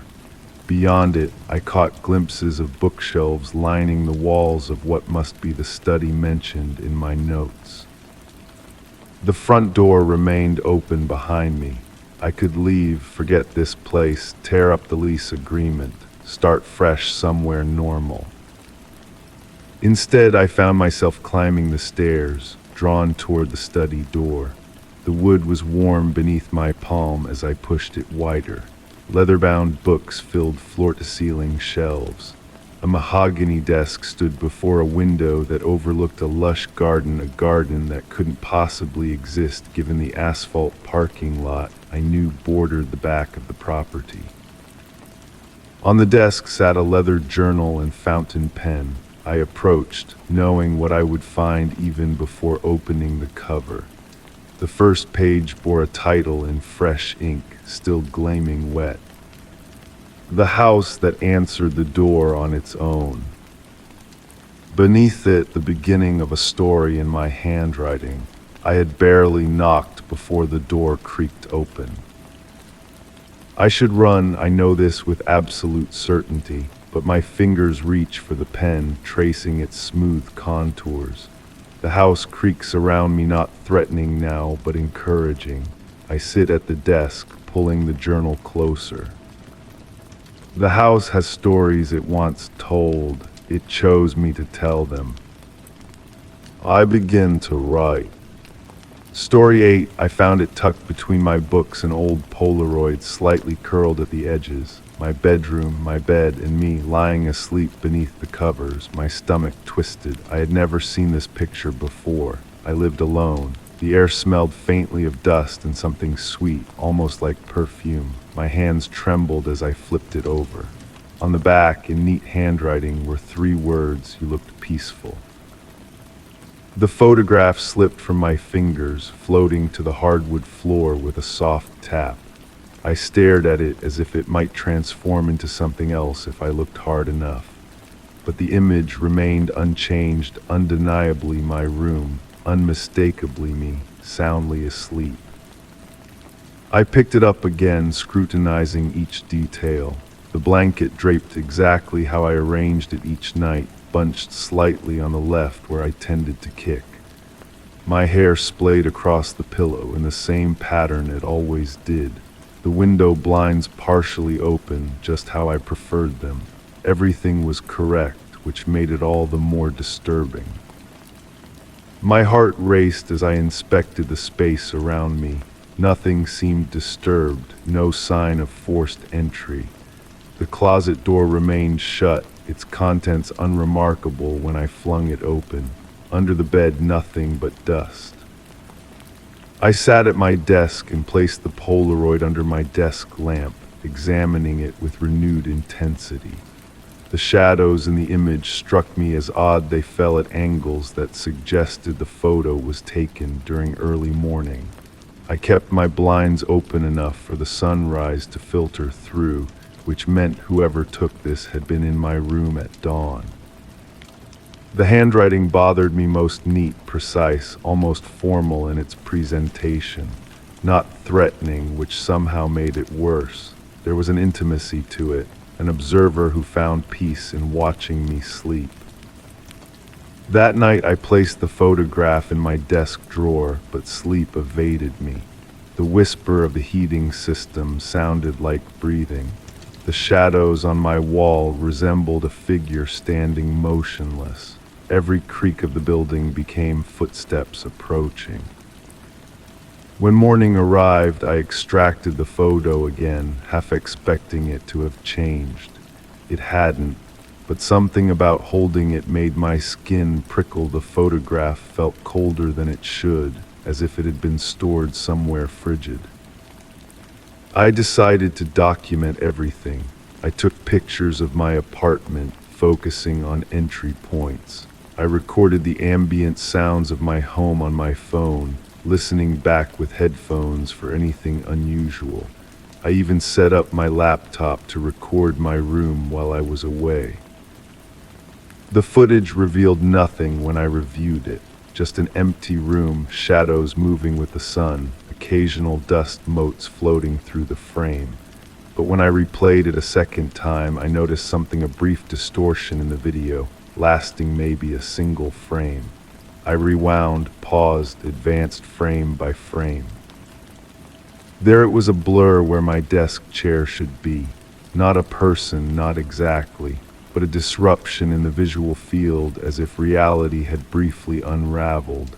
I convinced myself it was a compression artifact, a digital glitch. I almost believed it. The next morning, another Polaroid waited on my nightstand. This one showed me sitting at my desk, reviewing the footage on my laptop, headphones on, my back to the camera. On its reverse, you look so determined. I dropped the photo, backing away until I hit the wall. My fingers found my phone and I called a friend, words tumbling out in a frantic explanation. They arrived within the hour, concerned but skeptical. Together we searched every inch of my apartment.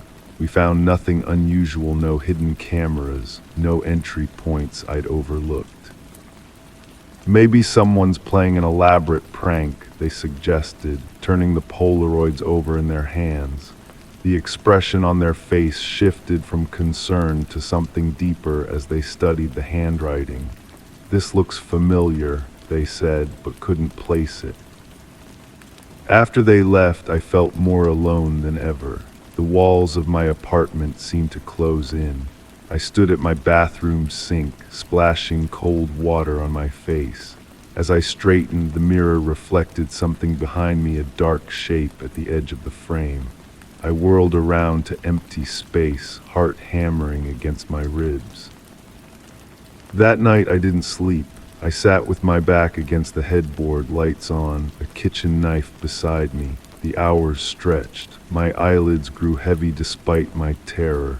I caught myself nodding off and jolted awake repeatedly. The sound that finally broke my vigilance was subtle, a soft whirring, mechanical and brief. I recognized it immediately, the distinctive noise of a Polaroid camera ejecting a photo. My blood turned to ice. The sound had come from inside my closet. I sat frozen, knife clutched in my trembling hand. The closet door remained as I had left it, slightly ajar. Silence stretched between us, me and whatever waited beyond that sliver of darkness. I should have fled. I should have run from the apartment, screamed for help, called the police. Instead, I rose on unsteady legs and approached the closet, knife extended before me. With a swift motion, I yanked the door fully open and thrust the knife into empty space. Clothes hung undisturbed, shoes aligned on the floor, no one hiding among my possessions.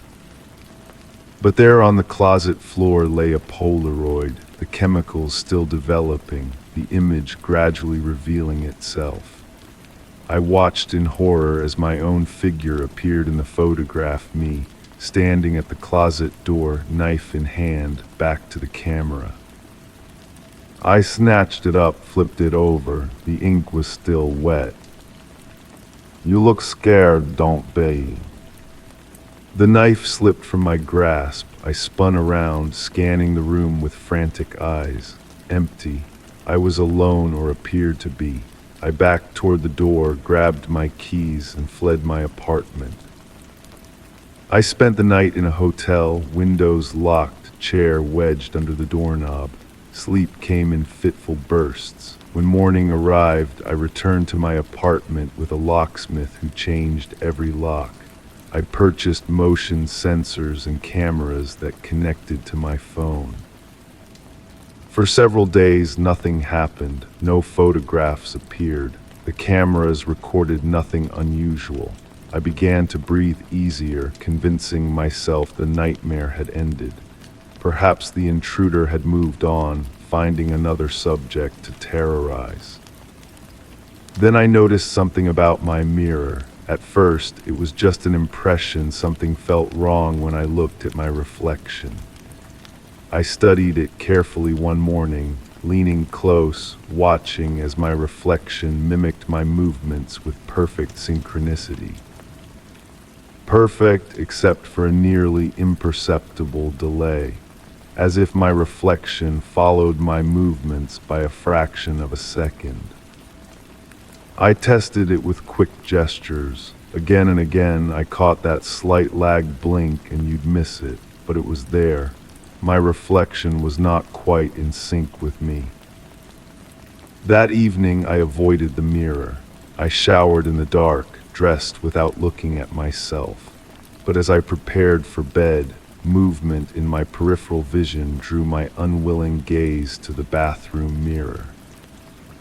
My reflection stood motionless, staring back at me, while I remained frozen in the doorway. It raised its hand, I did not. It smiled, I did not. It pressed its palm against the glass from the other side. I ran, I fled my apartment and drove until the gas gauge neared empty. At a roadside motel, I paid cash and collapsed onto the bed, my mind fracturing around the impossibility of what I'd witnessed. Morning brought a knock at my door, the motel manager holding something.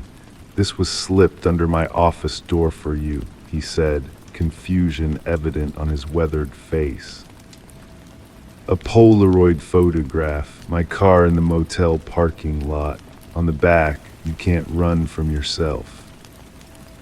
I checked out immediately, driving aimlessly through unfamiliar countryside. Radio static filled the car, voices almost forming words, then dissolving back into noise. The landscape outside my window appeared increasingly surreal, colors too vivid, shadows too dark. At a remote gas station, I used the restroom. The mirror above the sink was cracked, offering a fragmented reflection. Each piece showed me from a slightly different angle, as if I were being viewed simultaneously from multiple perspectives. One fragment showed the back of my head. My phone vibrated in my pocket, a notification from my home security system. Motion detected. I opened the app with trembling fingers. The footage showed my empty apartment, then a figure walked into frame. Me, but I was hundreds of miles away. The doppelganger moved through my apartment with familiar ease, touching my possessions, sitting in my chair.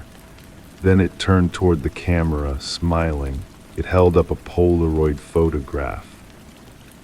A photograph of me standing in a gas station bathroom, looking down at my phone in horror. I dropped the phone as if it had burned me. The mirror fragments reflected my panic from impossible angles. Behind me, the bathroom door swung shut on its own, the lock engaging with a definitive click. The lights flickered, then stabilized at a dimmer setting. The air grew cold enough to see my breath. From beneath the door, a thin white rectangle slid across the floor, coming to rest at my feet. A Polaroid face down. With numb fingers, I turned it over. The image showed me from behind, reading a Polaroid, an infinite regression of moments, me looking at a photo of me looking at a photo. The handwriting on the back was my own. "Now you understand." The walls of the bathroom began to ripple like disturbed water. My reflections moved independently across the fractured mirror, each one performing different actions, all smiling that same knowing smile. One by one, they turned their backs to me. One by one, they walked deeper into their reflected worlds, disappearing from view. I stood alone before a mirror that no longer reflected anything at all, just darkness, vast and inviting. A doorway, not a surface. I understood now: the photographs, the watching, the presence in my home that was both intruder and resident. I had been the observer all along. With trembling fingers, I reached toward the darkness beyond the mirror. The surface rippled like water around my hand, cool but not unpleasant. I could step through, I realized. I could join my other selves in whatever reality existed on the other side. Or I could remain here in this fractured version of existence, forever watched, forever watching. The choice was mine, or perhaps it had always been made, captured in a Polaroid I had yet to take. I smiled at the empty mirror and raised an imaginary camera to my eye. Click. Story 9. The water was still running as I stepped out, steam curling in thick waves around me. I reached for my towel when I heard it, a whisper, soft but unmistakable, from behind the closed shower curtain. My breath hitched. The scent of lavender soap and something damp filled the air. Slowly, my fingers tightened around the edge of the curtain. I could feel my pulse in my throat. Whatever it was waiting for me to look. I pulled the curtain back with one swift motion. Empty, just water cascading down the tiles, creating patterns in the condensation. I shut off the faucet and watched the last droplets disappear down the drain with a distant gurgle. The bathroom fell into a heavy silence that seemed to press against my eardrums. That night, sleep came in restless waves. My dreams were tainted with voices that seemed to emanate from the walls, indistinct murmurs that dissolved whenever I tried to focus on their words. I woke feeling watched, with the strange sensation that the corners of my bedroom had shifted slightly while I slept. Morning arrived with a pale, watery light through my curtains. I convinced myself the whisper had been nothing but water hitting the drain at an odd angle. The mind plays tricks when you live alone. I made coffee, stronger than usual, and tried to shake off the lingering unease. Under the harsh fluorescent light of my bathroom, everything looked normal. I stepped into the shower, letting hot water wash away my concerns. Then I noticed a small dark spot on the ceiling, directly above the shower head. It hadn't been there yesterday, not quite mold, more like a shadow that had somehow been pressed into the plaster. I reached up to touch it, but my fingers found nothing unusual, just smooth, slightly damp paint. When I returned that evening, the spot had grown, not dramatically, but enough that I noticed immediately. A slight expansion, like ink bleeding through paper. I took a photo with my phone, making a mental note to call maintenance tomorrow if it continued to spread.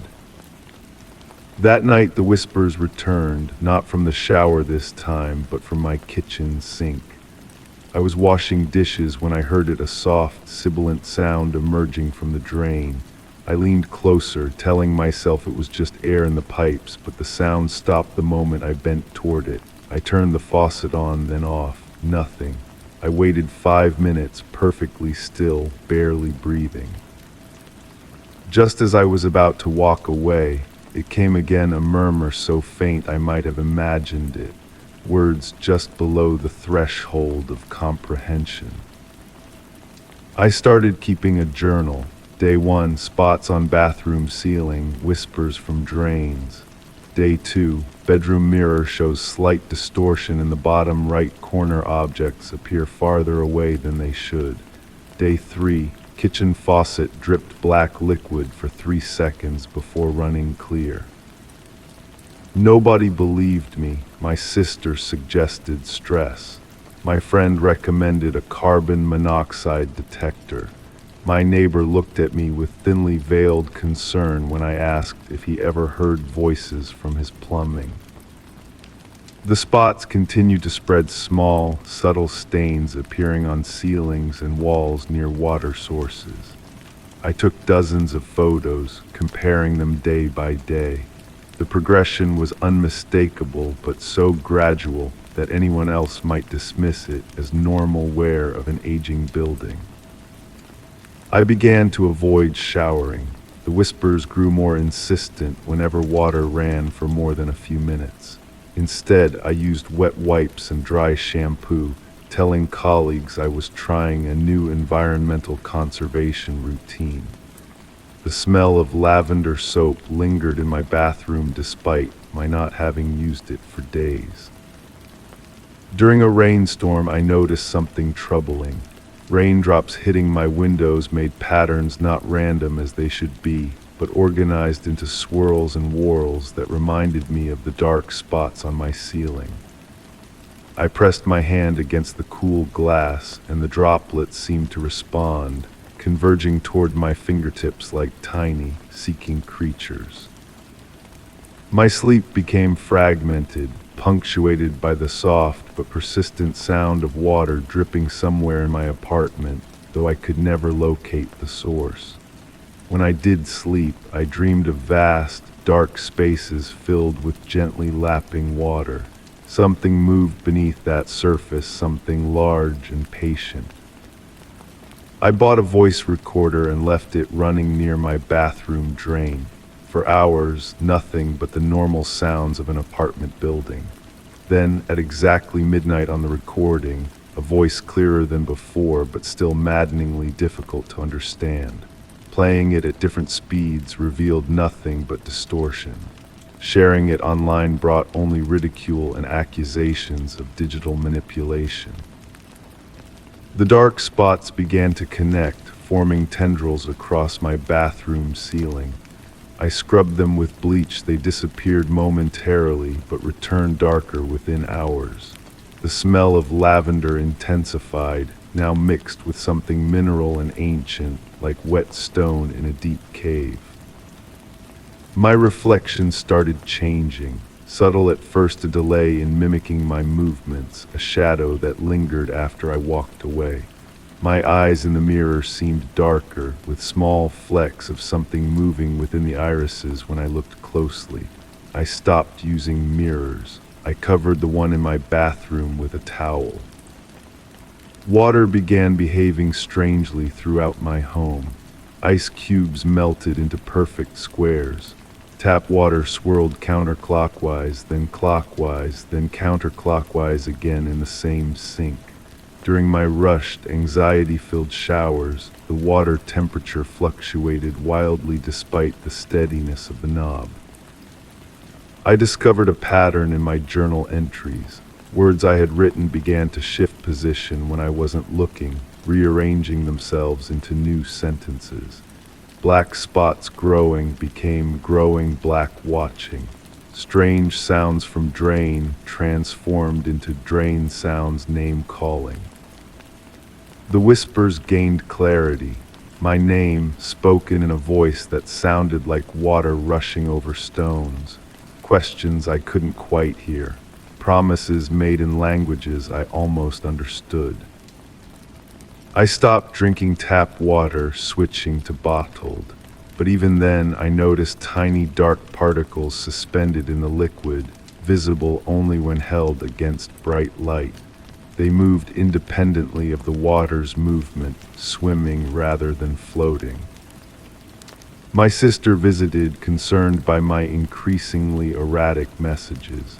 She saw nothing unusual in my apartment. The spots were invisible to her. The water ran clear and silent. She left convinced I needed professional help, promising to research therapists specializing in paranoia. That night I heard splashing from my bathroom. The shower had turned itself on water at full pressure, steam billowing from beneath the closed door. I approached cautiously, phone in hand, recording everything. The bathroom mirror had completely fogged over except for a clear patch in the center, roughly the size and shape of a face. I called out, demanding answers from whatever had invaded my home. The water pressure increased in response, the pipes groaning throughout my walls. Then, suddenly, silence. The shower stopped. Water retreated down every drain simultaneously with a sound like inhalation. Then the bathroom faucet turned on by itself, a slow, deliberate drip. 1 drop, 2 drops, 3, each making a sound that was almost a syllable. Together they formed words, "Find me beneath." I began pulling up floorboards near the bathroom, convinced something lurked in the building's plumbing system. My landlord threatened eviction. My sister threatened psychiatric intervention. I continued anyway, driven by a certainty that transcended rational thought. Beneath the floor, I found a small opening where pipes connected to the main water system. But there was something unusual, a thin film of black material coating the pipes, pulsing slightly like a membrane. I reached out to touch it. The film parted at my touch, revealing not pipe but a tunnel that seemed to extend downward into impossible darkness. The smell of lavender and ancient stone wafted upward, along with the sound of gently moving water. I should have sealed it up, I should have run. Instead, I took pictures, measured the opening, sketched the strange symbols I found etched into the surrounding concrete. The symbols that matched exactly the patterns formed by raindrops on my window and dark spots on my ceiling. That night, my apartment flooded from every drain simultaneously, not with water, but with a black liquid that moved against gravity, flowing upward along walls and across ceilings. It formed a perfect circle on my bedroom ceiling, directly above where I lay frozen in terror. A drop fell from the circle, landing on my forehead, not wet, but cold, so cold it burned. More drops followed, each one imparting knowledge I never wanted. Ancient cities beneath the ocean floor, civilizations that worshipped what lives in the deep pressure of abyssal plains, beings that communicate through water because water connects everything eventually. By morning, the black liquid had vanished without a trace. No stains remained on walls or furniture. Nothing to prove what had happened except the perfect circular mark on my forehead that resembled a water stain. I understand now why the whispers chose me. Water recognizes water, and we are mostly water ourselves, moving through life in temporary vessels, always seeking to return to our true form. The whispers weren't trying to frighten me, they were welcoming me home. I still live in my apartment. The whispers continue, but I no longer fear them. I've learned their language, the language of dripping faucets and rain against windows. I respond in kind, fingertips trailing through bathwater, creating ripples that carry my thoughts down through pipes into the earth and beyond. Sometimes I invite friends over. They never notice how the water in their drinking glasses moves slightly when they're not looking, or how moisture collects in perfect geometric patterns on their skin. They don't hear the conversations I'm having with their water, learning their secrets from within. My sister stopped worrying after I removed the mark from my forehead, or rather, after I learned to make it invisible to those who aren't ready to see. She thinks I recovered from my delusion. She has no idea that what she calls delusion has spread throughout her home too, carried in the water bottle I gifted her. The dark spots still grow on my ceiling, forming a map to places no human was meant to find. Sometimes I trace them with my fingers, promising to visit someday. For now, I wait and listen to the whispers behind the shower curtain. They're getting louder. Soon, everyone will hear them. And when you turn on your faucet tonight, pay attention to that first splash of water. It might sound almost like your name. Story 10. Drawn by an unexplainable longing for exploration, I stepped into an ancient theater on the edge of town, its former magnificence now cloaked in decay. The intricate balconies and velvet seats murmured of eras long past, filled with applause and theatrical fervor. As I ventured onto the groaning stage, a faint, echoing voice drifted to my ears, reciting verses tinged with sorrow and yearning. The sound bounced off the weathered walls, mingling with the musty aroma of neglected dreams and aged curtains, casting doubt on the emptiness of the theater. A gentle autumn breeze whispered through unseen crevices, orchestrating a soft symphony of rustling papers and distant murmurs. Each footfall I took on the aged wooden stage was met with a gentle sigh from the boards beneath me. The air held a peculiar density, as if traversing through layers of memories suspended in time. Above, the majestic chandelier hung motionless, its crystals coated in dust, but occasionally capturing beams of light seeping through the lofty windows, painting delicate patterns that danced upon the walls. My curiosity led me to the wing of the stage, where forgotten props lay shrouded in sheets resembling undulating waves in the dim light. The ethereal voice I had heard seemed to emanate from this direction, though now reduced to a mere whisper. Among the abandoned set pieces, I stumbled upon an ancient dressing room mirror, its surface clouded with age yet radiating an otherworldly gleam. As I drew near, the temperature dropped noticeably, though not uncomfortably so. The mirror seemed to pulsate with a mysterious energy that eluded explanation. Within its reflection, I glimpsed movements not my own, shadows of performers from a distant era still perfecting their art. The voice, now slightly clearer perhaps that of a woman, recited lines from what appeared to be a tragic love story. Her words carried a melodious quality, simultaneously soothing and melancholic. Time flowed differently within that space. Minutes stretched into hours as I delved deeper, uncovering crumbling playbills and costumes faintly scented with perfume. The voice continued its serene soliloquy, guiding me through the forgotten recesses of the theater. In the orchestra pit, ancient sheet music lay scattered across weathered stands, the notes faded yet visible, as if awaiting musicians to breathe life back into them. As evening approached, the shifting quality of light through the windows cast elongated shadows that seemed to glide purposefully across the seats. The voice gained strength, though never rising above a gentle murmur. I found myself seated in one of the better preserved velvet chairs, observing as specks of dust danced in the waning sunlight.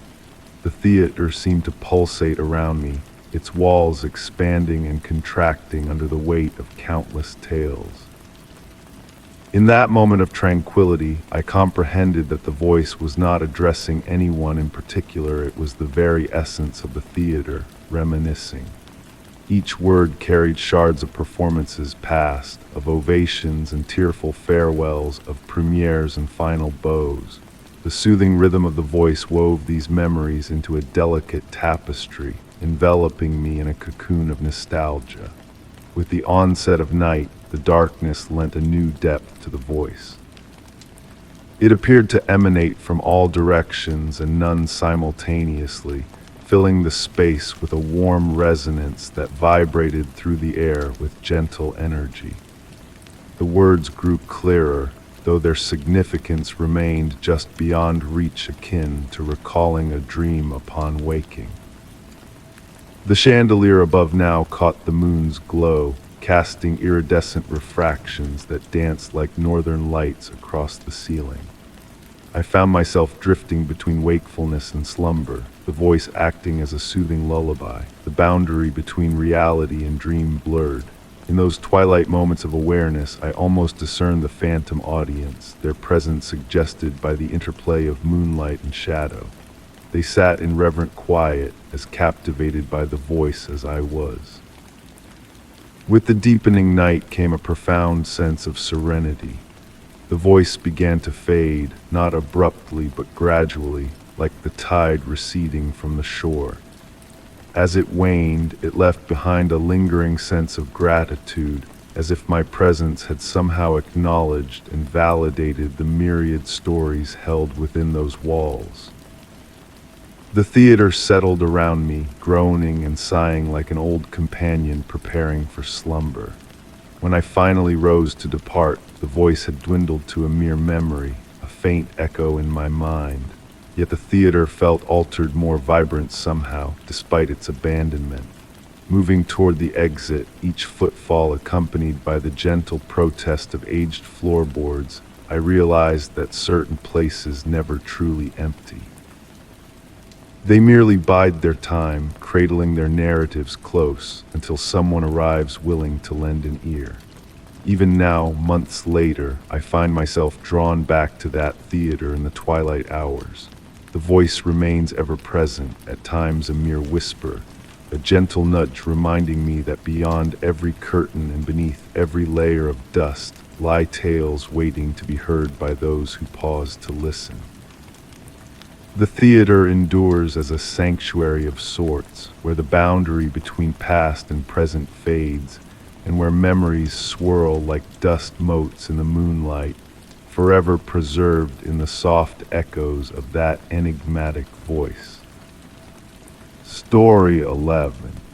On a moonlit journey home, the nearly deserted subway car felt unusually burdensome.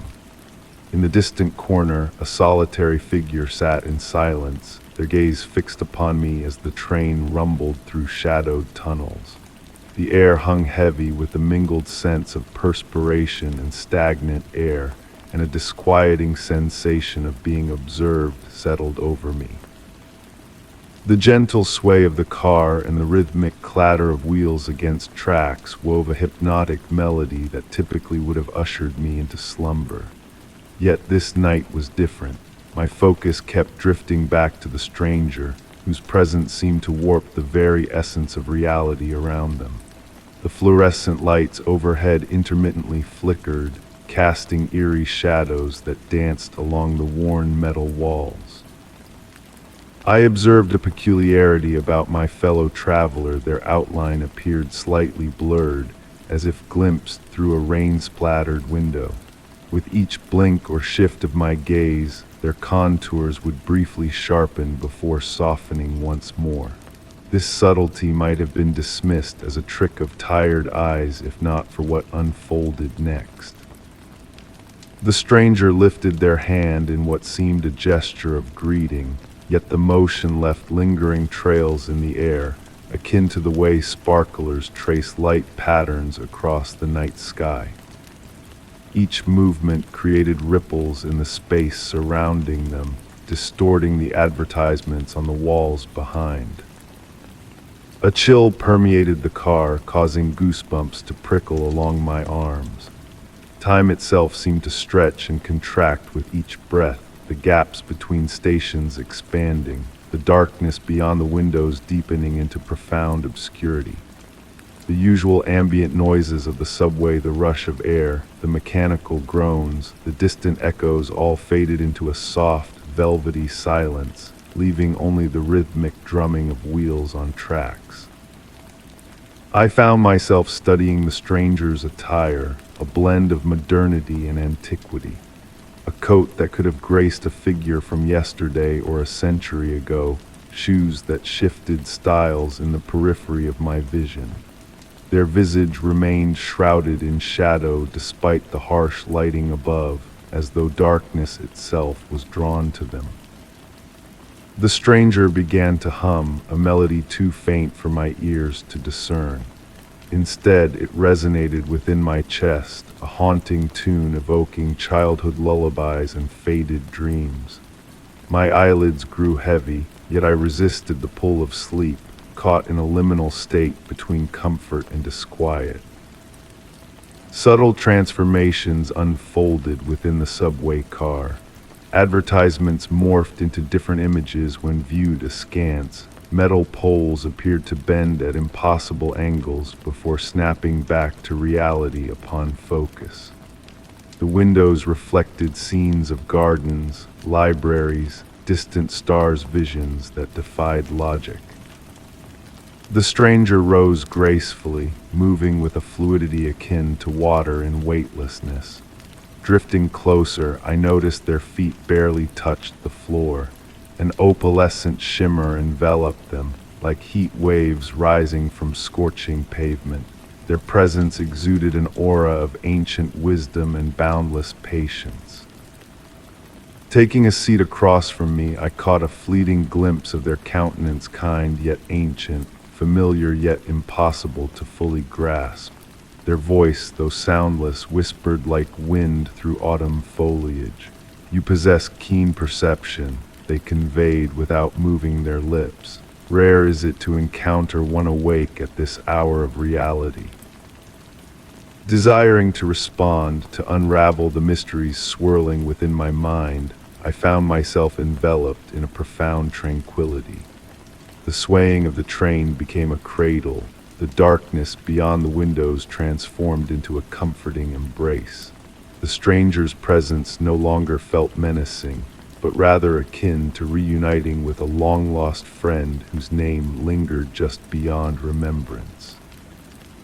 Upon reopening my eyes, the subway car lay empty.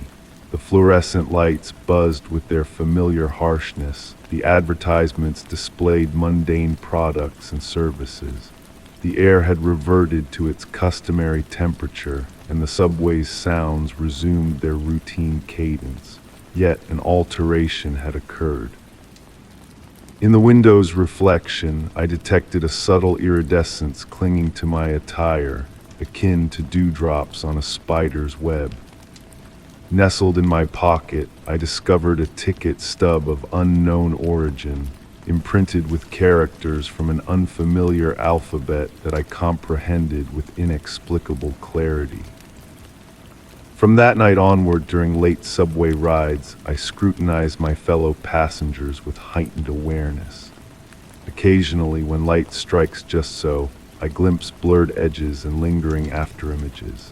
And on rare occasions, I perceive a distant humming that reverberates not in my ears, but in the marrow of my bones, a reminder that reality is far more malleable than perceived, especially within those twilight realms between consciousness and slumber. Story 12. In the depths of a late-night drive down a desolate highway, my gaze was captured by the stark silhouette of an ancient radio tower etched against the moon's luminous canvas. A whisper of static crept through my car's radio, disrupted by a subtle rhythmic pulse that seemed to carry an enigmatic significance. The night enveloped me in its cool embrace, carrying hints of metal and far-off storms, as if the towering structure was beckoning with a hidden tale from a bygone era. Compelled by an unexplainable intrigue, I guided my vehicle to the roadside, yielding to the pull of curiosity. The hum of my engine dissolved into silence as I turned the key, leaving only the gentle rustle of wind through the tall grass and the persistent, rhythmic static emanating from my radio. The signal, now clearer, danced in a pattern of long and short bursts akin to Morse code, but with a unique cadence. The tower stood stoic under the indigo sky, its warning lights extinguished long ago, adorned with the intricate decay of rust that seemed almost purposeful in its design. As I observed, drifting clouds painted shadowy strokes across the moon, lending a subtle sway to the structure's frame. The rhythm of the signal began to stir a sense of familiarity within me, evoking a half-remembered melody from childhood. I surrendered to the sound, allowing it to wash over me, attempting to grasp the elusive memory it teased. The static ebbed and flowed like gentle tides, carrying fragmented whispers that hovered on the edge of comprehension. In a bid to capture the strange broadcast, I reached for my phone, only to find it unresponsive despite being fully charged. The air thickened with anticipation, as if the very essence of the night held its breath. A soft mist unfurled, enveloping the tower's base in a tender embrace, shrouding it in a spectral veil. Lost in the mesmerizing rhythm of the signal, memories not entirely my own began to surface, painting vivid scenes of a control room bustling with urgent activity, illuminated by the warm glow of analog machinery. The mist deepened, casting the tower in a ghostly light as the signal's pattern subtly shifted, allowing me glimpses into its encrypted message. Numbers, dates, scientific data, and coordinates swirled through my mind, revealing a profound discovery safeguarded within this perpetual transmission, waiting for a receptive soul to unravel its enigma. Time slipped away as I sat transfixed, ensconced in the cocoon of sound and mist, the chill of dawn creeping in unnoticed. A soft radiance emanated from the tower's base, mirroring the signal's pulse with a mesmerizing amber glow that wove through the fog in a hypnotic dance. Entranced by the rhythmic play of light, I felt my eyelids grow heavy as the signal transformed into a melodic whisper, akin to a lullaby. The realization dawned that the memories I had glimpsed were purposefully transmitted, ensconced within the loop of static and silence. With the gradual dispersal of the mist at daybreak, the signal waned, leaving the tower shrouded in rusted secrets of time. My phone sprang back to life, revealing missed calls from concerned loved ones, while the gentle hues of sunrise painted the sky in a dreamlike palette. Departing the scene, the rhythm of the signal lingered within me, a subtle hum beneath the surface of my consciousness, beckoning me back to unlock more of its enigmatic lore. Certain frequencies, once attuned to, intertwine with our essence, becoming a clandestine wavelength connecting us to a realm beyond ourselves. In the silence of nights kissed by the wind's whim, I occasionally catch echoes of that elusive signal amidst the static, a reminder of the enigmas lingering in plain view, awaiting a receptive soul to pause and listen. The tower endures as a testament to those who came before, their message encrypted in endless waves of static, patiently awaiting the decipherer of its cryptic tale. Story 13. High above the bustling city, a hidden rooftop garden revealed itself to me, nestled atop a forgotten building. Softly glowing lanterns illuminated the vibrant plants and blooming flowers, casting an ethereal light that seemed to belong to another realm. The air was filled with the mingled scents of fresh blossoms and city rain, creating a sense of wonder and serenity in the midst of urban chaos. It was on an autumn evening, as the sky turned to deep velvet and the scent of falling leaves filled the air, that I first noticed the gentle pulsing glow from my apartment window. Like a beckoning whisper, the mysterious radiance drew me in night after night, captivating me with its dance among the shadows. After weeks of watching from afar, I stumbled upon a hidden stairwell that led me to the rooftop garden. The metal door opened with a quiet sigh, revealing a world suspended between reality and dreams. Mist curled around my feet as I stepped onto the weathered wooden path, the scent of rain-soaked cedar enveloping me in a comforting embrace. The garden itself was a place of enchantment and mystery. Unfamiliar flowers swayed in an unseen breeze, their petals emitting a soft glow that painted the air in pastel hues. Ancient lanterns cast a light that was neither electric nor flame, but something akin to starlight captured in dewdrops. As I ventured further into this magical space, I noticed the plants reacting to my presence, their leaves subtly turning to follow my movements. The air was heavy with the perfume of night-blooming flowers, their forms shifting and changing before my eyes, elusive and ever-changing. Beside a small pond that mirrored the mysterious lights, I observed shapes moving beneath its surface, patterns of light that seemed to have a life of their own. The water held a warmth that defied the cool evening air, while bubbles of light rose and dissipated into the mist, disappearing like fleeting dreams. Time seemed to warp within the garden, minutes stretching into hours and hours passing like fleeting moments. I returned night after night, drawn by a sense of peace and comfort that enveloped me in its gentle embrace. Sometimes I brought a book or journal, but often I simply sat, allowing the tranquility to wash over me like a soothing lullaby. One evening I came upon a weathered stone bench hidden amidst luminescent vines, adorned with intricate symbols that seemed to shift and transform as I gazed upon them. Their meaning eluded me, like whispers on the edge of understanding. The garden was alive with a melody that transcended sound, a symphony of whispered notes that seemed to emanate from the very essence of the flowers and stars above. It was a music that defied description, a soothing presence that wrapped around me like a gentle embrace.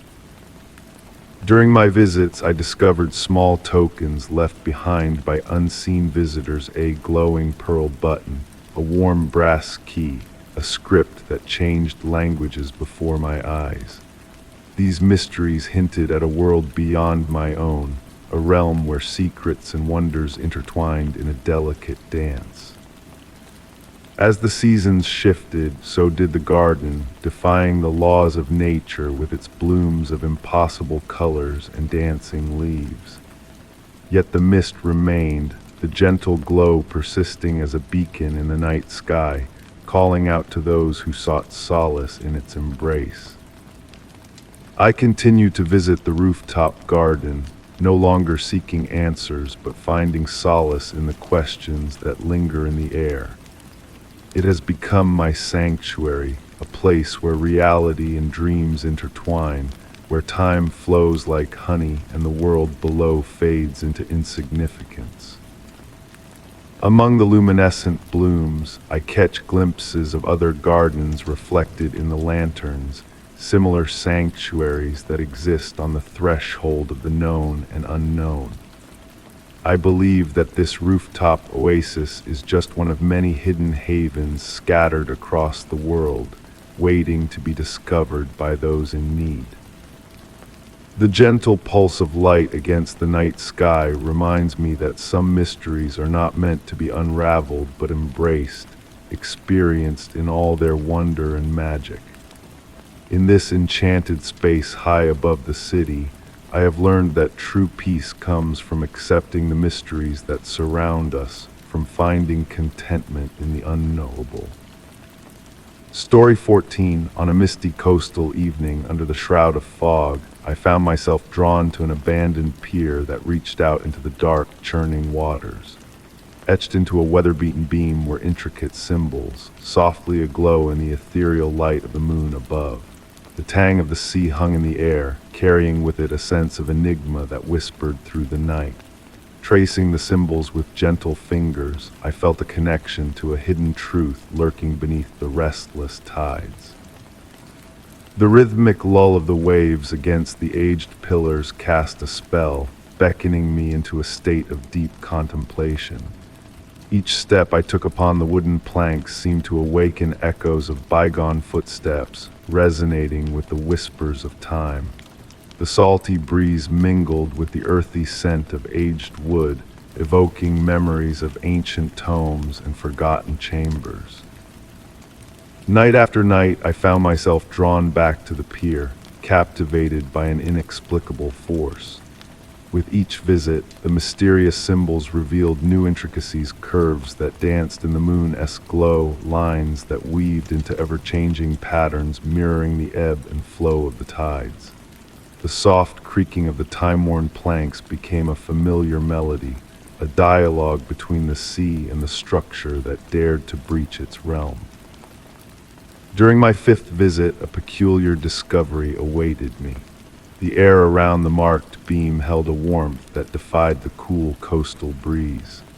As my palm pressed against the wood, a gentle pulsing warmth synchronized with the rhythm of my own heartbeat, a sensation akin to cradling a cup of tea that never cooled. Enveloped by the thickening fog, the world around me softened, creating a sanctuary where time seemed to drift on unseen currents. On a particularly tranquil night, as I sat beside the marked beam, I observed the water below, strangely serene and reflective like obsidian glass. Beneath the mirrored surface, enigmatic shadows glided with a graceful purpose, too enigmatic to be ordinary marine life, yet too fluid to be easily defined. And so the symbols began to weave themselves into my dreams, transforming into maps of uncharted lands or script that pulsed beneath my fingertips like a living entity. Keeping a journal became a necessity as the symbols evolved with each passing night, their subtle shifts tied to the phases of the moon. Other visitors to the pier remained oblivious to the cryptic markings, their eyes sliding past as if blind to the mysteries etched before them. Even my attempts to unveil the secrets were met with polite indifference, their focus slipping away like water off glass. The turning point arrived with the new moon, casting a veil of darkness that unveiled a gentle luminescence from the symbols, bathing the surroundings in a soothing blue-green light that danced like underwater currents. The heartbeat of warmth within the wood intensified, and the haunting hum beneath the pier grew clearer, carrying melodic whispers of an ancient tongue. Strange artifacts began to appear near the marked beam, stones adorned with spirals, shards of iridescent shells glowing from within, strands of silver seaweed fashioned into delicate patterns. Each item bore a message, though its meaning remained veiled in mystery. And so I realized that I had become entwined in the enigma that permeated the pier, the symbols transcending their physical form to manifest in everyday occurrences, in condensation, in rain patterns, in the swirls of morning coffee. As I pen these words, I acknowledge my immersion in this ethereal narrative. The markings have transcended mere symbols, evolving into a dialogue I am slowly learning to decipher. The pier has transformed into a threshold, a boundary between the known and the unknown, where the gentle mystery continues to unfurl, offering glimpses into realms beyond human comprehension. Embracing the uncertainty, I have found solace in the enigmatic pull of the unseen. The pier's markings have taught me to embrace the unknown, to find peace in the ongoing tale that unfolds in this liminal space where land meets sea. I have accepted that some mysteries are not meant to be unraveled but experienced, becoming a part of the ancient story that whispers through the mist, inviting me to add my own chapter to its timeless saga. Story 15. On a hazy afternoon, I ventured into a deserted quarry on the outskirts of a tranquil town. The expansive expanse was alive with soft, eerie whispers as the wind caressed jagged rocks and concealed crevices. The crisp fragrance of aged stone and lingering dampness resonated like a clandestine dialogue between the quarry and time, prompting me to ponder the enigmas these silent walls had observed. Traversing deeper into the quarry, my footfalls created a gentle echo against weathered stone pathways. Each step stirred up wisps of pale dust that twirled in the muted light filtering through the cloudy sky.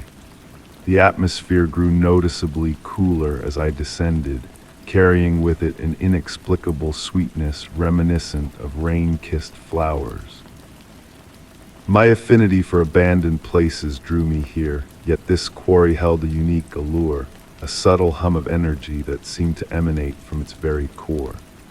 The towering stone walls, standing like ancient sentinels around me, bore the marks of countless years of human toil, yet now they whispered of something far more ancient, far more profound. Turning a corner, I encountered a peculiar sight. Nestled behind a curtain of climbing vines against one wall stood an aged wooden door. Its surface, weathered to a soft gray, appeared surprisingly well preserved despite its age. What captivated me was not its unexpected appearance, but the rhythmic movement of the vines surrounding it, not swayed by the wind, but swaying in a slow, hypnotic pattern, as if breathing. Approaching the door cautiously, my fingertips grazed the cool stone wall beside it. The sweet scent in the air intensified, mingling with an earthy undertone akin to freshly turned soil. Standing there, I noticed subtle shifts in the quarry's ambience. The natural reverberations of the space seemed to transform, taking on an almost melodic quality. It felt as though the stone itself hummed a tune just below the threshold of conscious hearing. The door lacked a handle, only a smooth, worn surface where one might have been. Upon closer inspection, I discerned intricate patterns carved into the wood's spirals and curves that seemed to shift and evolve when viewed from different angles. Each attempt to follow a pattern led to another, creating an endless dance of geometric elegance. Time seemed fluid in that place. The overcast sky above had darkened imperceptibly, yet I could not discern whether minutes or hours had slipped by.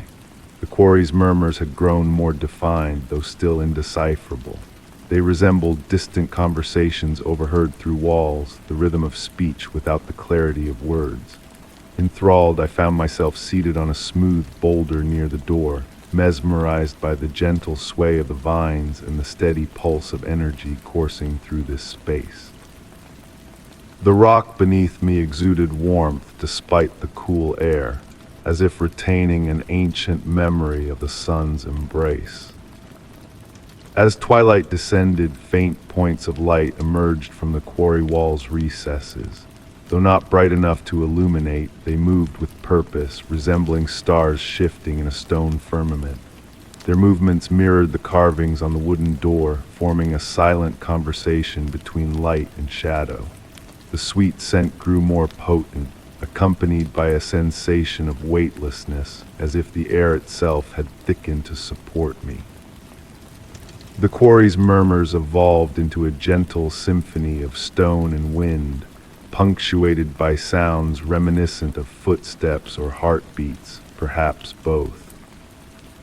Upon rising to depart, I noticed a subtle change. The door, while still present, had shifted slightly, revealing a thin line of warm light along its edge.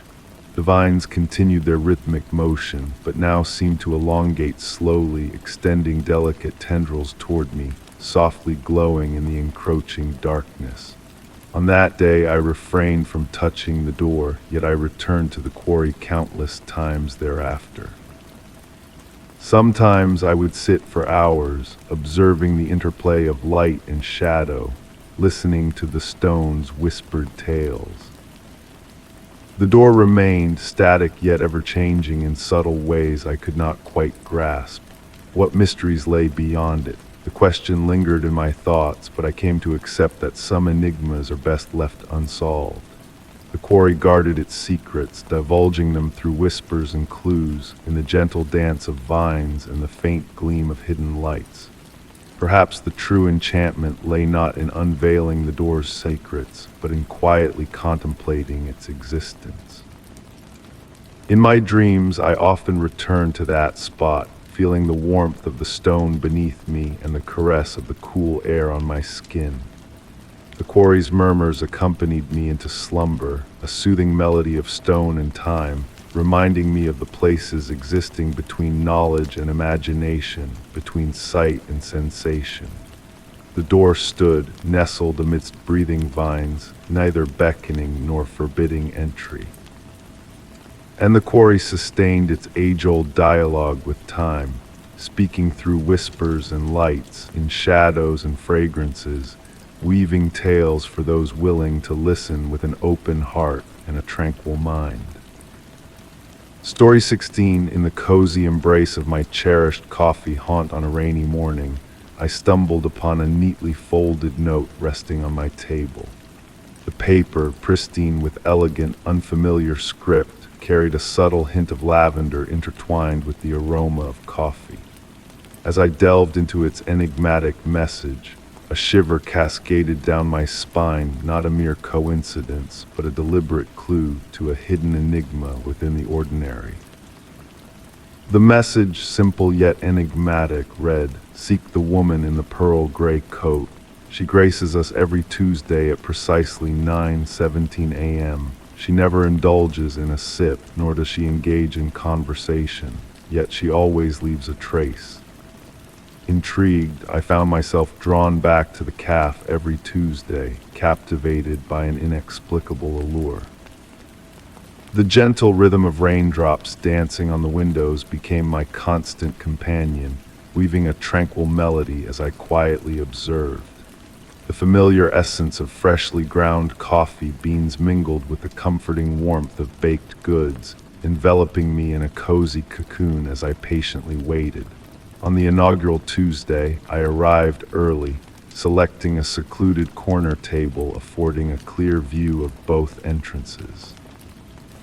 The ebb and flow of the morning crowd, their subdued chatter blending with the gentle clinking of ceramic cups, orchestrated a serene symphony. My focus oscillated between the steady tick-tock of the antique wall clock and each new arrival. Precisely at 9:17 she materialized. Clad in her flawless pearl gray coat, it draped elegantly around her figure, absorbing and reflecting the soft light in equal measure. Her presence possessed a tangible yet ethereal quality, akin to morning mist bathed in sunlight. With deliberate grace, she chose the same window-side table without fail. While her features remained partially veiled beneath a wide-brimmed hat, her hands a display of elegance, and age boasted a solitary silver ring adorning her right index finger. Week after week, I witnessed her ritual unfold with meticulous precision. She would occupy her seat for precisely 7 minutes, exuding poise with folded hands in her lap. Just as the note had foretold, she neither ordered nor acknowledged others. However, I began to discern the peculiar items she left behind: a vintage button, a pressed flower, an ancient compass with a cracked visage but a needle spinning with uncanny vigor. Strangely, the CAF staff seemed oblivious to these artifacts. Inquiring about the mysterious woman yielded glazed eyes and a swift change of subject, as if she dwelled in a blind spot of their perception. Each object she abandoned pulsated with a subtle energy, narrating fragments of a tale that eluded my grasp. One rainy Tuesday, I arrived to find her seated at my customary table. Her gaze turned in my direction, and though her countenance remained veiled, I sensed her acknowledgement of my presence. Before her lay an aged leather-bound journal, its yellowed pages whispering tales of yore. With a subtle nod, she beckoned me to the seat opposite hers. As I settled in, the ambient CAF sounds faded into a distant hum. The air between us crackled with anticipation, akin to the charged hush preceding a lightning strike. In a voice reminiscent of autumn leaves rustling in a gentle breeze, she spoke. "You've been an observer." It wasn't a query, but a statement. Few discern the underlying patterns anymore. Fewer still devote time to observe, to ponder, to question the interstices between moments. She unfurled the journal, unveiling pages adorned with the same elegant script from the initial note. "Time eludes conventional comprehension," she continued, her fingers tracing the scripted lines. "It folds and unfolds akin to origami, harboring pockets where enigmas congregate. Some of us navigate these folds, gathering what ensnares within the creases." The journal bore depictions of the objects she had been leaving behind, each sketch accompanied by coordinates, dates, and enigmatic annotations that seemed to shift and morph with varying perspectives. "Why me?" I inquired, my voice barely audible. She tenderly smiled, her features still obscured. "You possess a penchant for patterns. the fortitude to dwell in ambiguity sans the insistence on answers. Above all, you grasp that certain mysteries beckon to be experienced rather than deciphered. With that, she rose, leaving the journal on the table. "It is now your turn," she murmured softly. "Watch for those who seek the patterns, lay breadcrumbs that lead back to wonder." When I raised my gaze from the journal, she had vanished. The cafe's ambient sounds cascaded back in a gentle wave. The rain persisted in its rhythmic tap against the panes, while the fragrance of coffee lingered in the air. The journal remained tangible beneath my touch, its once filled pages now blank spaces where the writing had resided. Without fail, I revisit the cafe every Tuesday at 9:17 a.m. Occasionally, I glimpse kindred spirits like myself, silently observant. At times, I leave behind small tokens of vintage key, a pressed leaf, a shard of sea glass weathered by time. Witnessing their discovery and the spark of curiosity in their eyes fills me with a profound sense of fulfillment. Though the woman in the pearl gray coat has not graced us again, her essence lingers in the tranquil interludes between heartbeats, in the soft patter of rain against the windows, in the ethereal tendrils of steam ascending from coffee cups. I've come to realize that certain mysteries require not unraveling, but witnessing, venerating, and passing on like whispered enigmas nestled within the fleeting seconds. Story 17. On a misty evening, I wandered past an abandoned playground. Rusted swings swayed gently in the breeze, emitting soft creaks that harmonized with the stillness of the night. Amid the chill air, a faint laughter lingered, a ghostly remnant of joyful voices that once frolicked in this very space. The mingling sense of damp grass and aged metal enveloped me, weaving a tale of nostalgia and melancholy, hinting at the playground's hidden depths of memories long forgotten. My steps led me to a weathered bench near the slide, where time had smoothed the wooden slats from years of parents watching over their playful children. The shadows cast by the playground equipment danced mysteriously in the dim light, as if whispering secrets to those who dared to listen. A gentle breeze rustled through the trees, carrying the essence of autumn leaves and earthy tranquility. Initially, I convinced myself that I was merely taking a different route home, seeking solace in the quietude of the night after a taxing day. Yet the playground's serene isolation beckoned me, drawing me back night after night. Each visit unraveled new layers of enigmatic charm, transforming the playground into a sanctuary where time flowed with an ethereal fluidity. One tranquil evening, as I sat on the familiar bench, my gaze fell upon the carousel, and I noticed a peculiar phenomenon. The metal horses gleamed with an inexplicable warmth, as if touched by unseen hands of children from a bygone era. The air surrounding them crackled with a peculiar energy, reminiscent of children's laughter suspended in the silence between breaths. With passing weeks, subtle anomalies began to reveal themselves in the playground. Swings swayed without a breeze, ephemeral footprints appeared and vanished in the dew, and the metal slide felt unexpectedly warm to the touch on certain nights. Intrigued, I started keeping a notebook, chronicling these mystical occurrences. The more I observed, the more intricate patterns emerged. The elusive laughter I had first sensed appeared to follow a cryptic schedule, almost tangible during specific evening hours, especially under the full moon and the rolling mist from the neighboring woods. It remained a soft murmur at the edge of perception, like a whisper carried on a dream's breath. Curiously, other park visitors, engrossed in their routines, seemed oblivious to the playground's hidden wonders. But I, a devoted observer, began to unravel the playground's secrets.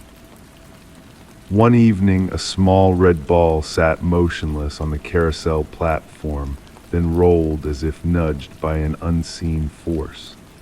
Anticipation thickened the air, and faint echoes of children's melodies caressed my ears.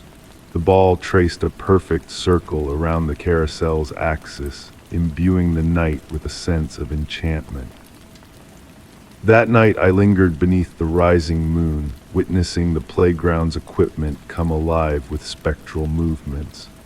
The swings swayed rhythmically, casting hypnotic shadows that matched the tempo of my heart. The intangible laughter enveloped me, a comforting presence that whispered of bygone joy and innocence. A revelation dawned upon me. This playground wasn't haunted, but rather preserved a sanctuary frozen in time, where children's laughter echoed eternally. The subtle anomalies weren't meant to alarm, but to evoke the magic of innocence and imagination that once graced this sacred ground.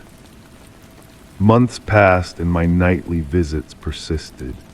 I discerned the subtle cues signaling the peak of the invisible laughter, a certain quality to the mist, a specific hue of twilight, a breathless anticipation in the air. Sometimes I brought a book and read aloud to the vacant playground, and on those nights the swings swayed with purpose, the carousel horses stood with pride, and the elusive laughter felt closer than ever. This tale remains mine alone, cherished in solitude. I've learned to treasure this clandestine bond with a realm suspended between memory and enchantment. The playground has taught me that some mysteries are meant to be experienced, not unraveled, and I embrace my role as a silent witness to a performance of whispers and shadows, accompanied by laughter that transcends human ears. Story 18. In a forgotten nook of an abandoned library, I stumbled upon a fragile manuscript with faded pages teeming with enigmatic annotations. Each minuscule note, scripted in an unfamiliar hand, hinted at a concealed tale waiting to be unveiled. The musty scent of aged parchment and ink intertwined with an aura of intrigue, urging me to unravel the veiled wisdom woven between the lines. The leather cover whispered softly as I turned each brittle page with care, my touch brushing against layers of accumulated dust from centuries past. The main text presented itself as mundane, a scholarly discourse on medieval legends, yet the footnotes whispered a different narrative. Initially, they appeared routine, citing academic sources and providing concise explanations. However, as I delved deeper into the manuscript, the annotations underwent a transformation. The script in the margins grew urgent, the ink bleeding into the weathered paper with increasing intensity. References to obscure texts gave way to personal musings, then to what seemed like entries from a diary. The mysterious annotator recounted eerie noises in silent corridors, shadows dancing against the light and whispers resonating in empty spaces. Hours slipped away in that tranquil corner of the library, surrounded by towering shelves that seemed to lean in, almost listening to my every breath. The warm glow of the desk lamp bathed the pages in a golden light, while the gaps between the bookcases remained shrouded in deep shadows. As dusk approached, the shadows stretched and crept across the floor like a dark, silent tide. One footnote seized my attention. It alluded to a sequence of numbers resembling dates, yet following a calendar unfamiliar to me. Beneath them, in slightly trembling script, were inscribed the words, "The patterns reveal themselves only in the veil of darkness." They whisper of the realms between seconds, in the voids where time converges upon itself. As I pondered these cryptic annotations, peculiar occurrences began to manifest in my own life. Books I sought materialized on my desk without my intervention. The library seemed to rearrange its layout when I wasn't looking, creating pathways through the shelves that always led me back to the manuscript. The rustle of turning pages echoed through the air, even when the book lay closed before me.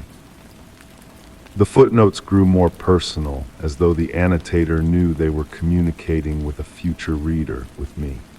They hinted at a dawning realization, a gradual comprehension that the manuscript transcended mere paper and ink. The annotations had evolved into a conduit spanning not just pages but epochs, perhaps ages. Time lost its grip on me as I delved deeper into the enigmatic marginalia.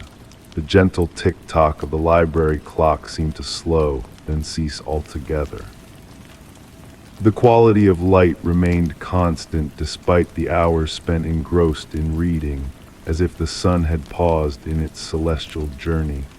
I found myself ensconced in a serene twilight that never quite surrendered to true darkness. The footnotes led me through a labyrinth of references, each thread connecting to another in a complex tapestry of significance.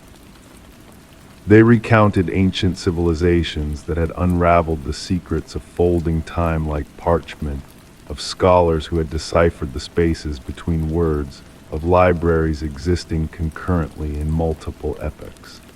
As I approached the final pages, the annotations adopted a reflective, almost tranquil tone.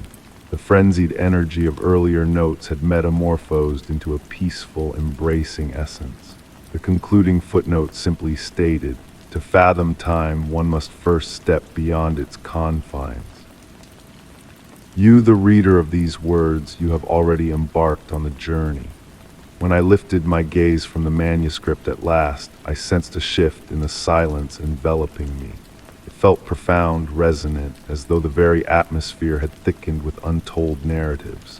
The shadows amid the shelves no longer seemed vacuous, but rather brimming with gentle motion, akin to curtains swaying in an unseen breeze. Now I frequent the library daily, though the exact moments of my arrival and departure elude me. The manuscript rests where I first chanced upon it, yet its contents ebb and flow with each perusal. Occasionally, fleeting glimpses of other readers flit at the periphery of my vision, scholars from diverse epochs, all drawn to the same enigmatic footnotes. We communicate without words, yet I sense their presence like faint echoes in my mind. The true essence of the manuscript remains elusive, yet I've come to realize that certain enigmas are meant to be experienced rather than deciphered. In those hushed instants amid the shelves, enveloped by the soft whispers of ancient pages, I've unearthed a distinct form of wisdom, one residing in the interstices between our presumed knowledge and the realms awaiting discovery. I persist in my reading, and the footnotes persist in guiding me through their labyrinth of significance. Perhaps you too will encounter this manuscript one day. And when you do, remember that the most profound mysteries are those that transform us not through revelation, but through the gentle art of contemplation. Story 19. On a serene night engulfed by a sudden downpour, I ventured outside to retrieve my umbrella, only to be greeted by a peculiar sight, a trail of muddy footprints trailing away from my doorstep.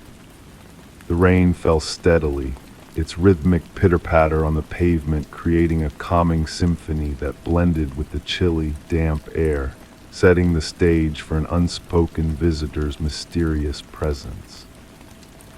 Beneath the soft glow of the porch light, I observed in fascination as each raindrop slowly blurred the edges of the footprints, morphing them into fuzzy, indistinct shapes against the wet concrete canvas. The evening's usual sounds were washed away by the soothing white noise of the rain, while my breath materialized in wispy clouds in the cool night air. The footprints, oddly shaped and not resembling any shoes I owned, exuded a sense of familiarity that tugged at the edges of my consciousness. They seemed to have been carefully imprinted by someone with deliberate intent, each step leaving a mark that shimmered ever so slightly in the dim light, as if capturing minuscule fragments of moonbeams. Intrigued, I found myself irresistibly drawn to follow the trail, my own footsteps blending with the soft patter of rain on my coat as I ventured forth. The earthy scent of petrichor mingled with a subtle, sweet fragrance reminiscent of old books and dried flowers, adding an enigmatic layer to the mysterious atmosphere. The path meandered through my garden, where raindrops adorned leaves and petals like glistening pearls on delicate threads. Night blooming jasmine wafted its ethereal perfume into the misty air, enveloping me in a cocoon of tranquility. The footprints navigated through the foliage with precise accuracy, never disturbing a single plant, as if the entity that left them knew exactly where to tread. Continuing along the trail, I noticed a peculiar phenomenon. The raindrops around the footprints hesitated momentarily before touching the ground, forming ephemeral spheres of suspended water that danced briefly before dissipating. This subtle detail, a hidden symphony in the rainfall, heightened my senses to the mystical nature of the night. The garden path unveiled a small clearing where the footprints converged into a perfect circle, suggesting a slow, deliberate rotation by their maker. Within this circle, the grass appeared subtly different, almost shimmering with an otherworldly sheen, every blade swaying in an imperceptible breeze that eluded my touch. Kneeling down, I reached out to caress the ethereal grass, feeling a coolness and gentle vibration that resonated through my fingertips. The raindrops within the circle seemed to hum a silent melody as they descended, creating an ethereal chorus that echoed in the stillness of the night. As I rose, the footprints continued beyond the circle, fainter now against the darkened earth, as if their creator was gradually fading into the realm of the unseen. The mysterious scent intensified, mingling with the rain-soaked air to imbue me with a sense of serene acceptance.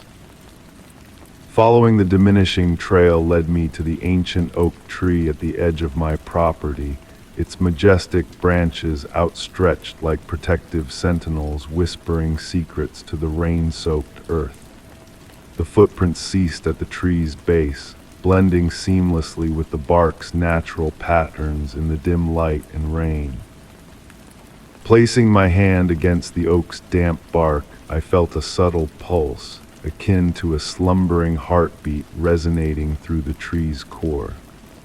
Rivulets of water cascaded down its trunk, forming transient patterns that hinted at elusive messages before dissolving into the earth. In the midst of the rain-soaked night, a profound shift in the atmosphere enveloped me, infusing the air with a gentle electricity that hinted at unseen wonders. The raindrops choreographed a dance of light and shadow, accompanied by an ethereal melody that stirred my soul. Though the silent visitor remained unseen, their ethereal presence had transformed my familiar garden into a realm of enchantment and mystery. Even upon returning indoors and shedding my rain-drenched coat, remnants of their essence lingered in the air, a subtle reminder of the fleeting encounter. The lingering scent of the visitor's presence clung to my clothes for days, evoking memories of that mystical night. On quiet, rainy evenings, I often found myself drawn outside, yearning to uncover new footprints weaving through my garden, though they remained elusive. While the visitor never revealed themselves again, a subtle shift had permeated the essence of my surroundings. The rain fell differently, the garden flourished in new ways, and the old oak tree swayed with an otherworldly grace. The visitor's legacy was not just footprints, but a gentle enigma that continued to unravel with each raindrop. As I pen these words by lamplight, a storm brewing outside, I ponder the possibility that the visitor had not merely passed through, but had woven a part of themselves into the tapestry of my abode. Sometimes, on the cusp of slumber with rain as my lullaby, I swear I hear distant footsteps echoing in harmony with the raindrops, a tribute to the ethereal visitor who graced my garden that mystical night. Story 20. In the hush of a moonlit night, I found myself drawn to an ancient observatory nestled on the outskirts of town. Amongst the still telescopes and yellowed star charts, a hidden mural of eyes etched into a weathered wall captured my attention. The celestial expanse outside mingled with a ghostly luminescence within, while a gentle breeze, tinged with hints of ozone and aged paper, whispered secrets of cosmic guardianship. Stepping over the threshold, time itself seemed to slow to a languid pace. My flashlight's beam illuminated time-worn wooden floors, their grain meandering like frozen streams under the soft glow. A profound silence enveloped the circular chamber, pregnant with the weight of endless nights spent gazing at the stars. Moving further into the room, my focus was drawn to abandoned instruments left to gather dust. A grand telescope, its brass tarnished by neglect, stood as a sentinel pointing skyward through the open dome. Scattered papers strewn about bore faded calculations, their symbols dancing like cryptic messages from a forgotten era. The eyes carved into the wall seemed to track my every step, not menacingly, but with a sense of timeless observation, as though they had witnessed the universe's unfolding across millennia. Some eyes were deeply etched, while others shimmered faintly, reflecting starlight that filtered through the dome above. A soft breeze stirred the dust, creating delicate spirals that danced in the moon's glow. The fragrance of ancient tomes and metal mingled with an otherworldly scent, evoking meteor showers and shimmering auroras. In a secluded corner, an antique desk beckoned, its surface adorned with star charts from ages past. Upon closer inspection, I noticed a peculiar anomaly. The constellations depicted on the oldest charts differed slightly from their modern counterparts. Initially attributing this to the paper's age, a pattern emerged upon further scrutiny. The stars appear to have shifted over time, not in accordance with astronomical phenomena, but as though the firmament itself had subtly rearranged its cosmic tapestry. As I opened the desk drawers, they released soft sighs, unveiling leather-bound journals filled with meticulous observations. Accounts of watching eyes in the void and breathing stellar patterns adorned the pages in elegant script. Though initially dismissed as allegorical, the precision of the measurements and calculations hinted at a deeper truth. A gentle warmth pulsed from the walls, despite the chill of the night air. Tracing my fingers along the stone, I felt faint vibrations, akin to a slumbering giant's heartbeat. The carved eyes appeared to throb in unison, their rhythm mirroring the subtle cadence of the chamber. Time ebbed and flowed within those walls, minutes stretching into languorous hours, yet the clock showed only a fraction passing. Above, the dome creaked and adjusted, seemingly tracking an unseen point in the heavens without mechanical aid. In a journal entry dated decades prior, an astronomer detailed the discovery of a celestial anomaly, a phenomenon defying classification, observing Earth as Earth observed it. The writer's hand, usually steady, trembled at the entry's close, not from fear but from a profound sense of mutual recognition. As the night deepened, a realization dawned upon me: the observatory had not been forsaken, it had transcended.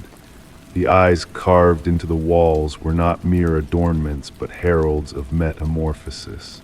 The structure had become a living conduit, linking earthly observers with cosmic entities. Seated at the ancient desk, I watched as stars pirouetted through the dome's aperture. The carved eyes pulsed in celestial harmony, and I felt myself synchronized with their timeless vigil. The boundaries between observer and observed blurred, merging watcher and watched in a dance of cosmic unity. With the approaching dawn, the urge to depart tugged at my senses, yet I departed transformed by my communion with the watching eyes. The observatory had imparted its enigma. We were not solitary stargazers. The cosmos had always gazed back through eyes both terrestrial and celestial. Retreating into the pre-dawn light, I stole one final glance at the observatory standing sentinel against the dawning sky, its dome fixed upon an imperceptible focal point among the waning stars. Though I revisit sporadically, I never linger as I had that initial night. The carved eyes endure, eternal sentinels in their vigil, reminding me that in the grand ballet of observation, we are both audience and actors. The ultimate truth I gleaned was that genuine comprehension transcends words or rationale. It resides in the silent interstices between light and shadow, in the gentle throb of ancient stone, and in the patient gaze of eyes that have beheld the cosmos since time immemorial. The mystery of the observatory was not meant to be unraveled, but experienced a living testament that certain enigmas are best swathed in the velvety embrace of ambiguity. Story 21. Amid a sudden downpour on an otherwise unremarkable evening, I sought shelter beneath an awning to evade the rain. The droplets drummed a rhythm on the pavement, carrying with them a faint, urgent whisper that rode the storm's breath. The air was cool and saturated with the perfume of fresh rain and distant thunder, while the whispered promise hinted at enigmatic truths the storm longed to unveil. I stood entranced by the symphony of raindrops dancing on the canopy above me. The whisper returned, more distinct this time, resembling a voice just over my shoulder. I pivoted only to meet emptiness and the encroaching shadows of twilight. Streetlights flickered to life, casting gentle halos in the misty atmosphere. The voice beckoned me forward, guiding me into a narrow alley flanked by weathered brick structures. Under ordinary circumstances, I would have dismissed such a beckoning as folly, but this night held a peculiar allure.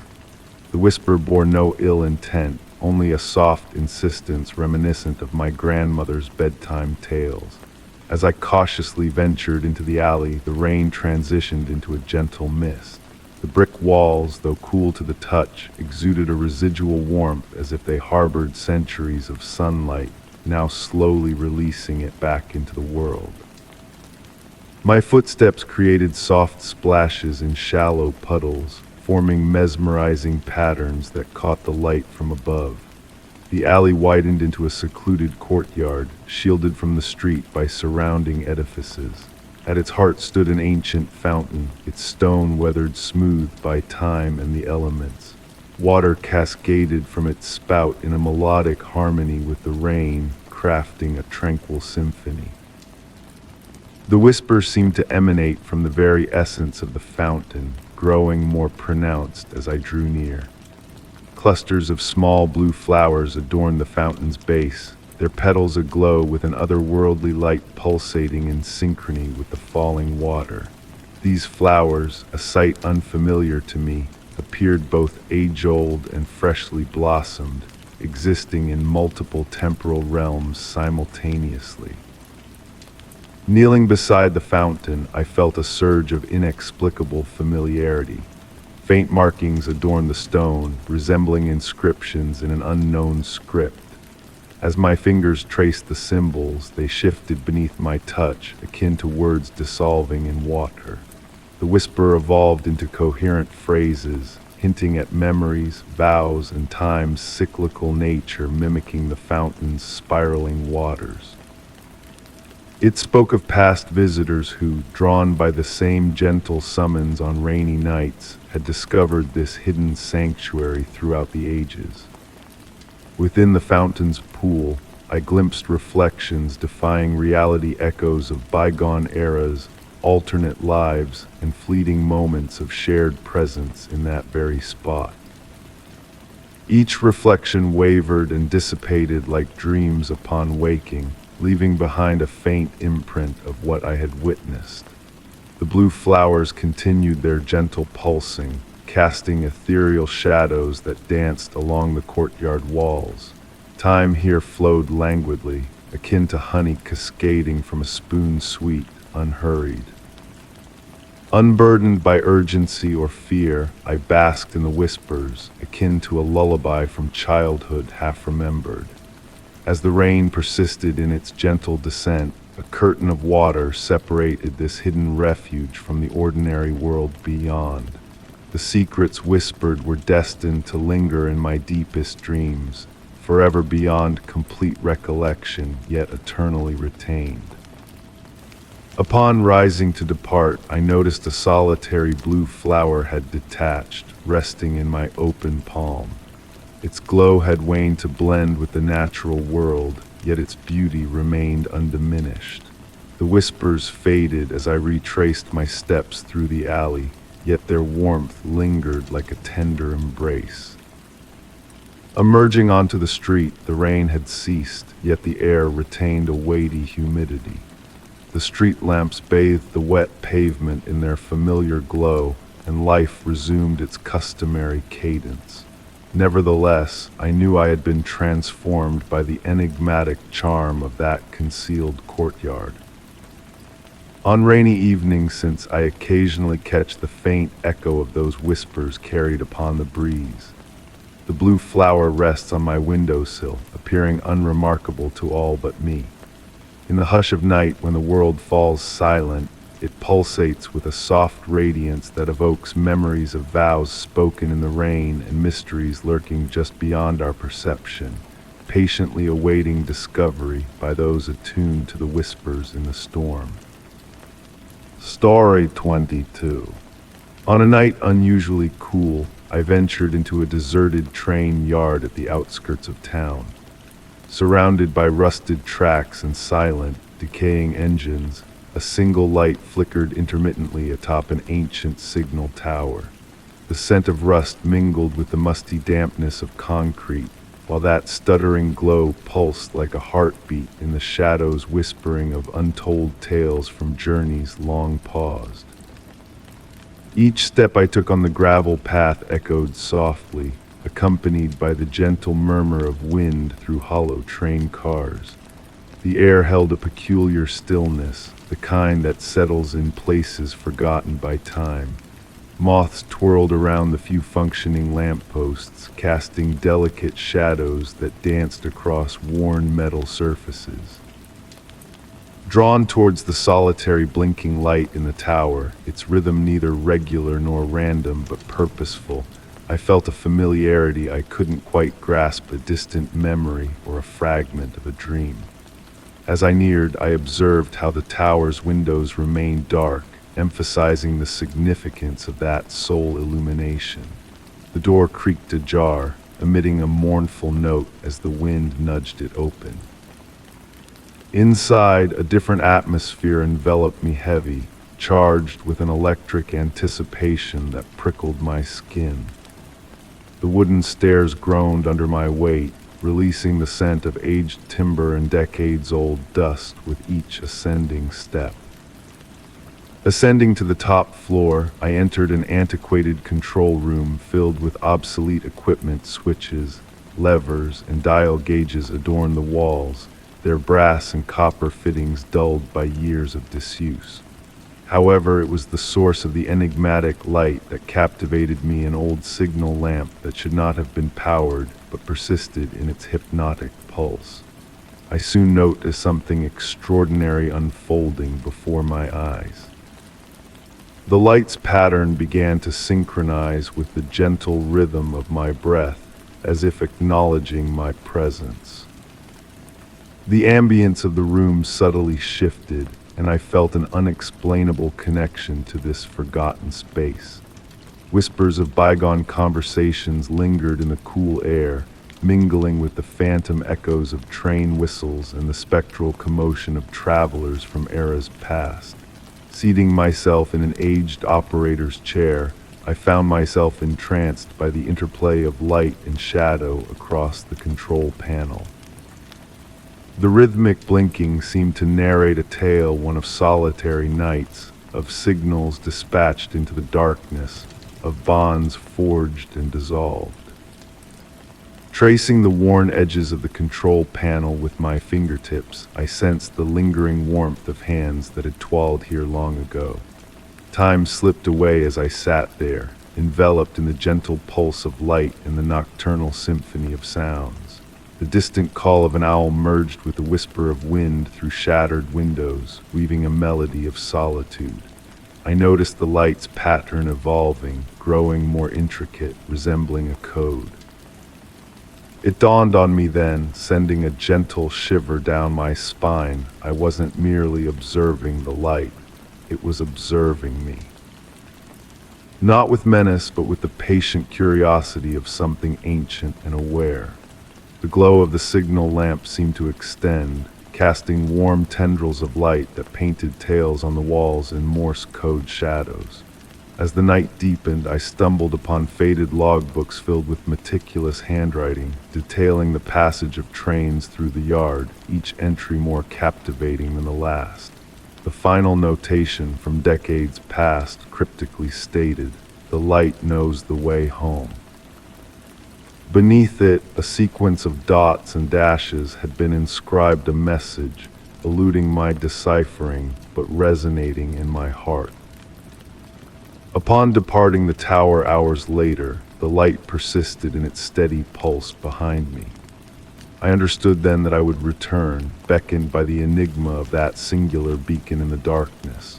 Sometimes on tranquil nights, I find myself sinking my breath with the remembered cadence of that light, pondering if somewhere in that forsaken yard it continues to blink its ancient message into the night. The tale of the flickering light lingers incomplete in my thoughts, akin to a half-recalled dream. Perhaps that is how it should be. Some enigmas are meant to be felt rather than unraveled, their potency not in their resolution, but in the questions they leave lingering in our minds, as gentle as moth wings against a window pane. Story 23. As I sifted through the forgotten treasures of the attic, my fingers brushed against a hidden canvas concealed behind an old trunk. The painting, a work in progress, depicted a figure caught in the midst of transformation, a dance of light and shadow that felt oddly familiar. The air was heavy with the scent of aged paper and memories long past, wrapping me in a cocoon of nostalgia. I lowered myself onto a creaky wooden chair, the dust swirling in the soft beam of light streaming through the attic window.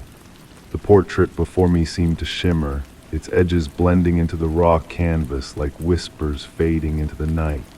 The face on the canvas was a puzzle, some features sharp and clear, others fading into the unknown as if the artist's hand had been stilled mid-stroke. The ancient house groaned around me, a comforting lullaby as I lost myself in the enigmatic gaze of the portrait. Tracing the weathered frame with my fingertips, I felt the ghosts of years gone by whispering their secrets through the worn wood. But it was the eyes that held me captive, painted with such intricate detail that they seemed to pierce through time itself. As evening draped its golden cloak over the attic, the light shifted and shadows danced across the floorboards. A chill crept into the air, heralding the approach of autumn, carrying with it the promise of change. In the growing darkness, I found myself drawn to the portrait, as if it beckoned me to unravel its mysteries. A peculiar discovery awaited me as the twilight deepened. The brushstrokes on the canvas seemed to twist and turn, revealing different facets depending on the angle of view. The unfinished parts hinted at myriad possibilities, a smile, a tear, a world of untold stories waiting to be unveiled. Time became fluid in that attic space, hours slipping by unnoticed as I delved into the depths of the portrait. And there, hidden behind the canvas, I uncovered a faded inscription, "Remember, the light changes everything." The words, penned in a dreamlike script, stirred something within me, forging a connection between myself and the elusive artist who had left their creation incomplete. Bringing old journals and photographs to the attic, I surrounded the portrait with fragments of the past, seeking to decipher its enigma. But the house murmured in a language of its own, sharing secrets that eluded my grasp, hinting at a story that lay just beyond reach. On sleepless nights, I sought solace in the attic's embrace, the moonlight bathing the canvas in an ethereal glow. And in those silent hours, I heard whispers emanating from the unfinished spaces, a melody of forgotten dreams and long-lost memories that tugged at my heart. With each passing night, the portrait revealed new dimensions, its unfinished form a mirror of my own inner landscape. The eyes, ever watchful, mirrored my emotions, reflecting the stormy seas of my soul or the tranquil depths of my being, depending on the moment. And so the portrait became a confidant, a silent listener to my tales of joy and sorrow, a companion in the quiet hours of the night. Its incompleteness became a canvas for my imagination, a realm where endless possibilities danced on the edges of reality. I pondered the meaning of the unfinished portrait, realizing that its imperfection was its true perfection. The artist had not abandoned their creation, but had crafted a masterpiece of perpetual transformation, a work that evolved with each passing glance, each shift of light, each twist of fate. I did not seek to unravel the mystery of the portrait's origin. Instead, I embraced my role as its custodian, a guardian of its eternal becoming. The attic became a sanctuary where time stood still, where boundaries blurred, and where the line between art and life faded into obscurity. Years have slipped through my fingers like grains of sand, yet I still ascend the narrow stairs to commune with the portrait, sometimes with a notebook in hand, documenting the ever-changing hues and shadows that dance across the canvas. But mostly I sit in quiet reverence, sharing the sacred space with the silent guardian of my memories. The portrait remains unfinished, a testament to the enduring mystery that lies at its core. In its incompleteness, it whispers of endless possibilities, inviting me to explore the hidden depths of my own soul. And so, I continue to cherish each quiet moment spent in a gentle embrace of the attic's dust-filled light, where mysteries unravel and dreams take flight. Story 24. On a misty evening, I took a leisurely stroll along a creaking pier that extended out into a bay cloaked in fog. The atmosphere was serene, with the soothing sound of waves lapping against the shore and the distant calls of seabirds blending into an enigmatic melody. It was as though nature itself was orchestrating a clandestine symphony, using the wind and water as its instruments. The air was heavy with the briny scent of the sea and the earthy aroma of weathered wood, enveloping the pier in an ambience of tranquil mystery. With each step I took along the worn planks, the fog enveloped me like a soft, gray shroud, muffling the world around me. The boards groaned gently beneath my feet, adding a rhythmic undertone to the ethereal music that seemed to emanate from the very essence of the surroundings. The melody, both haunting and comforting, whispered memories of a long-forgotten lullaby, its invisible strings tugging at my senses. The lanterns adorning the pier cast a warm, amber glow through the mist, creating swirling halos that danced with the evening breeze. In their soft light, I noticed a peculiar phenomenon. The railings seemed to vibrate ever so subtly, as if resonating with the enigmatic music that filled the air. When I reached out to touch the smooth, salt-weathered wood, a faint tremor greeted my fingertips, akin to the lingering echo of a tuning fork struck in the distance. In this realm, time flowed differently, and the ordinary world felt distant, obscured by the encompassing fog. As I ventured deeper into the mist, the symphony evolved into a complex tapestry of sounds. What began as a simple melody now wove together harmonies of wind whispering through unseen crevices, water rhythmically caressing the pilings, and an elusive element that resembled distant voices singing in perfect unison. At the far end of the pier loomed an ancient gazebo, its Victorian architecture barely discernible through the swirling mist. Like a spectral vessel emerging from the haze, the gazebo stood as a silent witness to the ethereal music that enveloped it. As I drew closer, the mysterious melody swelled to a gentle crescendo, the gazebo's ornate railings resonating like the pipes of an organ, each contributing its unique note to the celestial composition. Inside the gazebo, intricate patterns adorned the wooden ceiling, spirals and waves seeming to undulate in the shifting lantern light.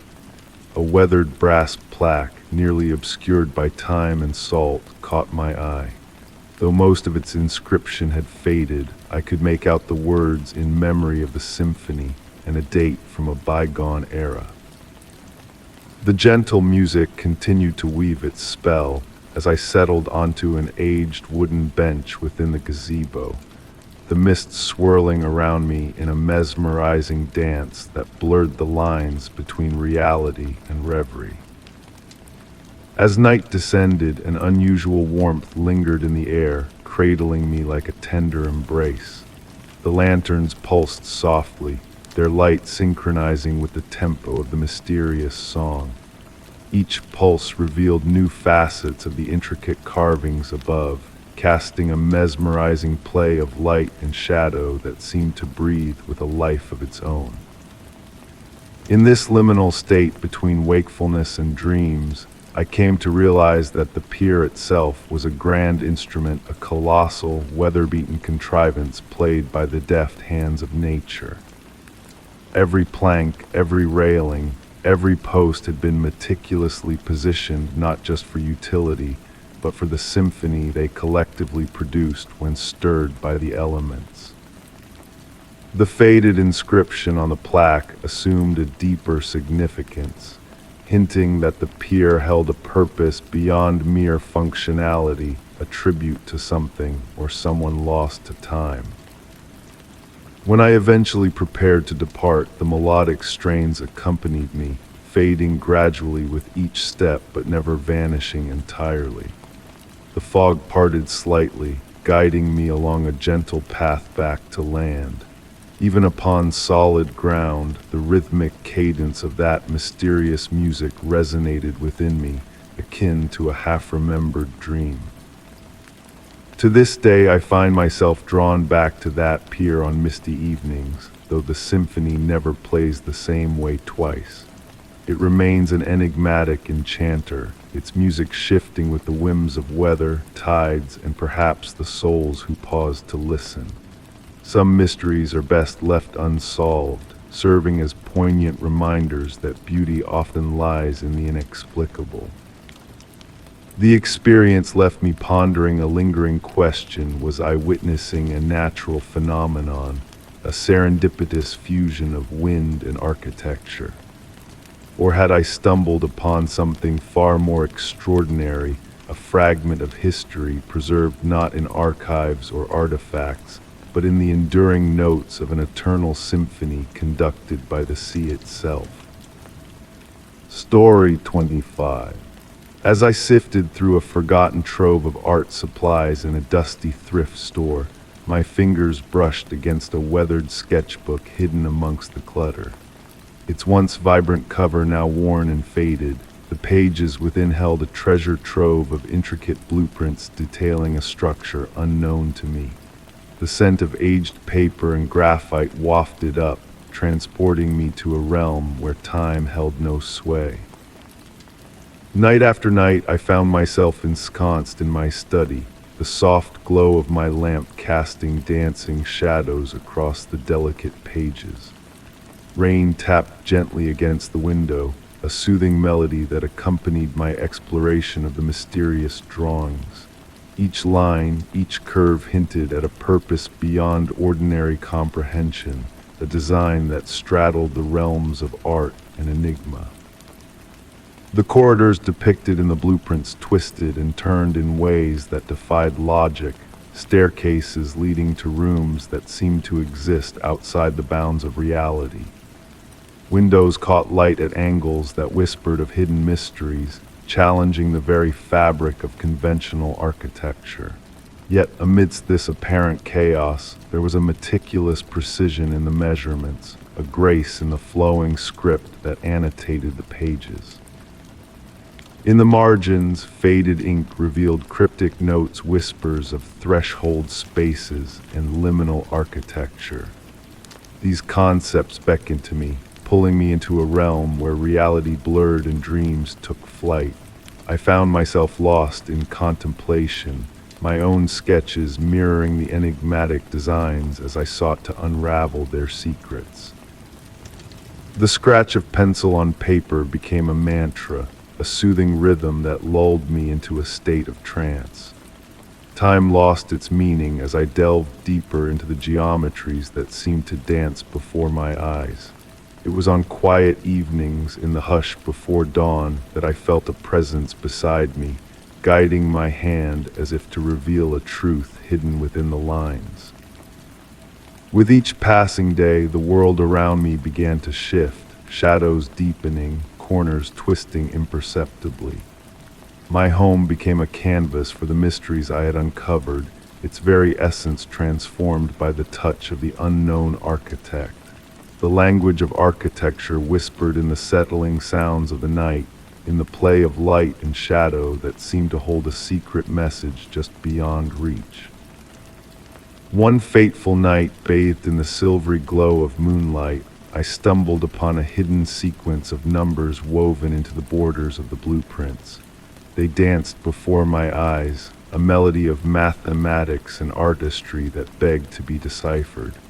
Hours slipped by as I unraveled the code, each digit a note in a symphony of discovery. In my dreams, I wandered the impossible corridors of the structure, the echoes of my footsteps a soft cadence in the surreal landscape. There was no fear in these nocturnal journeys, only a profound sense of awe at the harmonious beauty that surrounded me. The central chamber beckoned, its symbols a language of the cosmos and the soul, a gateway to realms unseen. And so, as I sit here in the lamplight, penning these words amidst the gentle patter of rain, I am reminded of the mysteries that still lie before me. The shadows in my room pulse with a quiet energy, a reminder of the unseen forces that shape our world.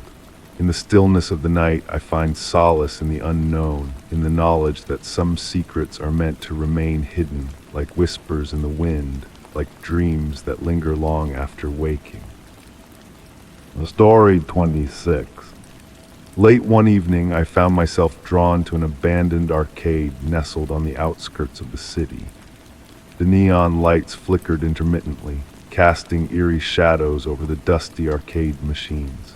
Amidst the stillness, a soft hum resonated from the depths of the arcade, carrying with it a hint of nostalgia and forgotten thrills. The air was tinged with the stale aroma of popcorn and the remnants of excitement, as though the arcade itself held onto echoes of joy and wistful reminiscence. I ran my fingers along the weathered plastic surfaces of the game cabinets, feeling the intricate textures hidden beneath layers of dust. Each step I took left faint imprints on the carpet of gray powder that coated the floor. My breath mingled with the gentle electrical hum that filled the space, creating a strangely comforting melody. In the dim light, I could discern faded images on the machine's fantastical realms and characters now mere ghostly outlines of their former selves. Some screens flickered faintly, displaying fragmented images that danced like elusive dreams. One game in particular captured my attention, an ancient racing simulator with a weathered leather seat and a steering wheel that seemed to shift ever so slightly on its own. The temperature dropped as I ventured further into the arcade, and the hum grew more pronounced, transforming into a melodious symphony that seemed to beckon me forward. I found myself swaying to the rhythm of this mysterious melody, my steps falling in sync with its otherworldly cadence. The air brimmed with potential, as if the boundary between reality and fantasy blurred within this forgotten arcade. Exploring a narrow hallway led me to what appeared to be the arcade's maintenance area. Vintage posters adorned the walls, showcasing games long lost to time. Each footstep caused the floorboards to murmur beneath me, adding their voice to the arcade's enigmatic chorus. The hum seemed to react to my presence, shifting in tone and intensity as I moved through the space. At the end of the hallway, a weathered wooden door awaited me, its peeling paint resembling intricate circuitry patterns. The brass handle felt warm to the touch, and as I turned it, the hum swelled, enveloping my senses. Beyond the door lay a small room suffused with a gentle blue light. Arcade motherboards lined the walls, their LED lights blinking in patterns that hinted at hidden meanings. In the center stood an ancient computer terminal, its screen alive with scrolling text that eluded my comprehension. The characters appeared to be a blend of game code and something deeper, something ancient and profound. The hum pulsed from the machine, causing dust particles to dance in the air like celestial bodies. I settled into the worn operator's chair, captivated by the hypnotic display before me.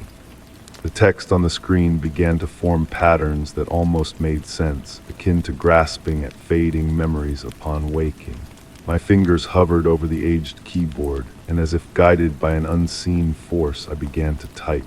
The hum synchronized with the rhythm of my keystrokes, creating a harmonious duet between man and machine. Time lost its grip in that tranquil room. The blue light seemed to seep into my very being, and the hum reverberated in my bones. I typed tales of bygone worlds, games that never came to be, and dreams long forgotten. The machine responded with its own narratives, conveyed through fragments of code and bursts of static that somehow formed a coherent whole. When I rose from the chair, my limbs felt stiff, and I couldn't discern how long I had been seated there. The hum had integrated itself into my essence, noticeable only through subtle variations and shifts. The arcade no longer felt deserted but expectant. The game cabinets stood sentinel, their screens now hinting at uncharted realms waiting to be explored. As I made my way back through the arcade, I trailed my fingertips along the machines, each responding with a gentle surge of energy, adding its voice to the ever-present hum. The racing game's steering wheel remained motionless, yet the screen displayed a road stretching into infinity, bathed in the glow of a digital dawn. At the entrance, I glanced back for a final glimpse. The neon lights had ceased their erratic dance, bathing the arcade in a warm, steady glow. The hum had transformed into a soothing purr, akin to a slumbering electronic giant content in its dreams. I knew then that I would return, lured by the melodic silence and the promise of more narratives waiting to be unearthed in the liminal space between games. Stepping outside, the hum lingered as a faint vibration in my chest, a reminder of that night's enigmatic symphony. Sometimes, in the quiet pre-dawn hours, I can still feel its faint call, the harmonious blend of memory and mystery, forever resonating within the abandoned arcade. Story 27. Late one night, I found myself drawn into an abandoned cinema, its marquee a faded whisper of forgotten grandeur. In the darkness of the auditorium, a solitary projector sparked to life, casting eerie shadows on the weathered screen. A blend of popcorn and dust lingered in the air, carrying untold tales of dreams and heartache into the stillness. As I settled into a worn velvet seat at the back, a mysterious compulsion pulled me deeper into the realm of this forgotten palace. The projector's soft hum created a hypnotic melody, a distant lullaby echoing through the empty theater. Dust particles danced in the gentle light, weaving intricate patterns that seemed to hold secrets just beyond reach. Shadows moved at the corner of my vision, fluid and elusive like whispers in the night, adding to the enigmatic atmosphere. On the flickering screen, scenes from an old black and white film unfolded, each frame bearing a personal touch that tugged at my senses. A woman always veiled in mystery drifted through various settings: a garden soiree, a dimly lit eatery, a rain-soaked street, her identity forever concealed.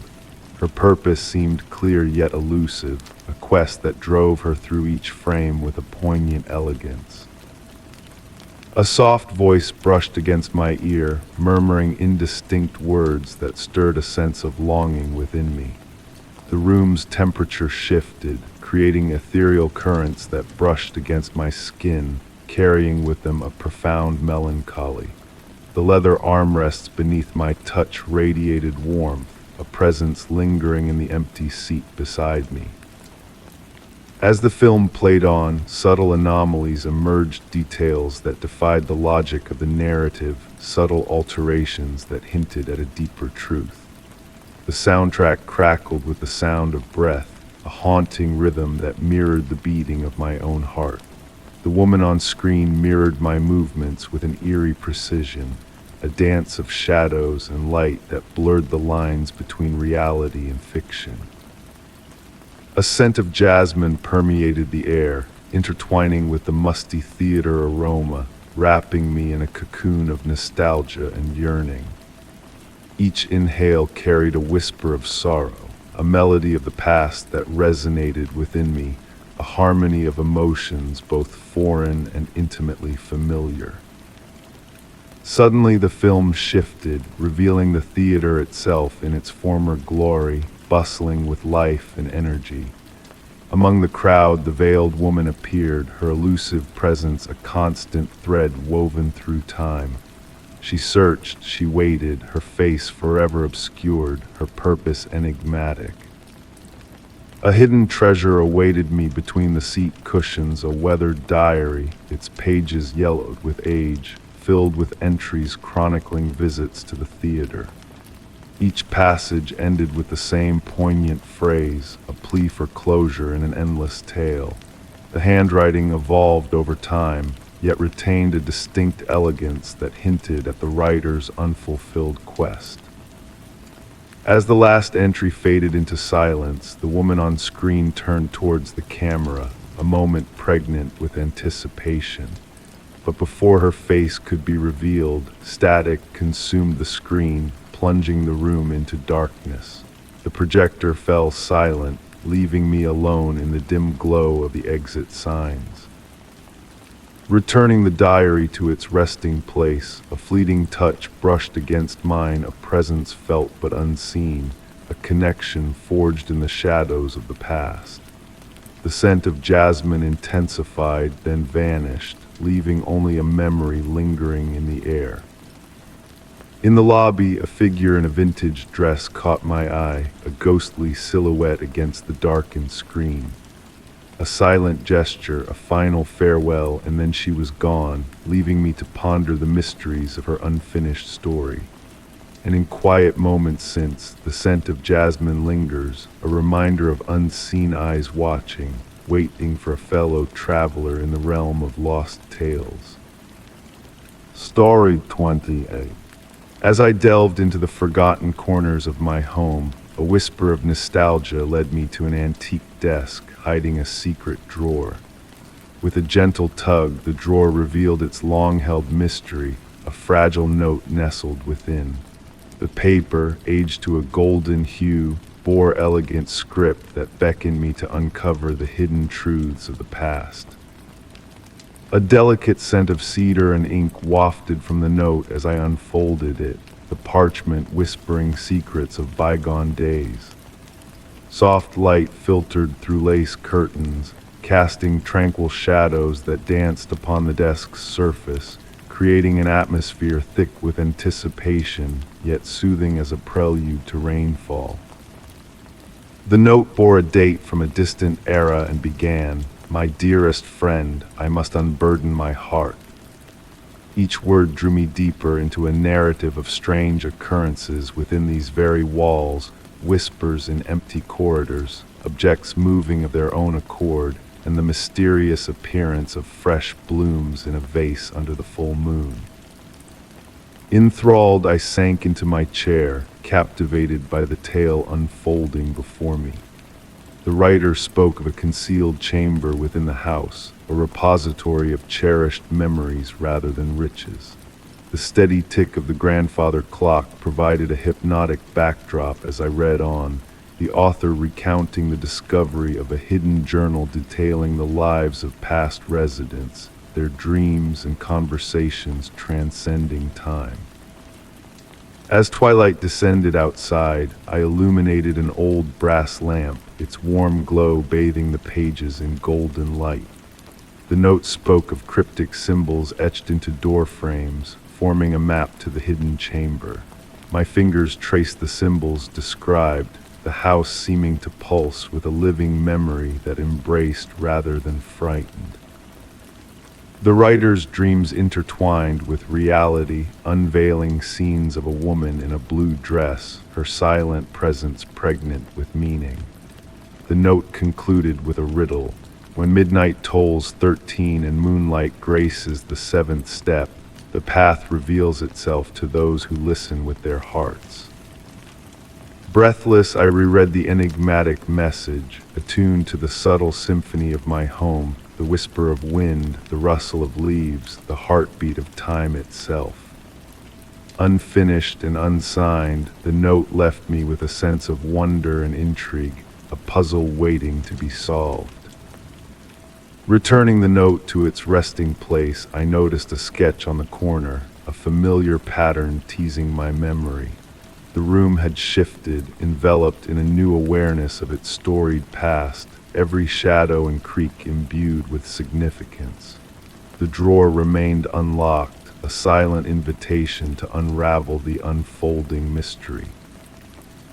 As darkness deepened, I pondered the enigmatic woman in blue and the secrets she held in her quiet vigil. The grandfather clock continued its rhythmic cadence, a distant church bell tolling in the night.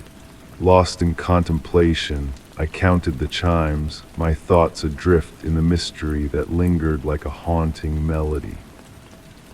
And in the hush of night, a whisper of fabric stirred the air, a fleeting echo of the woman in the blue dress passing through the silent chambers of my home, leaving behind a trail of unanswered questions and the promise of dreams yet to come.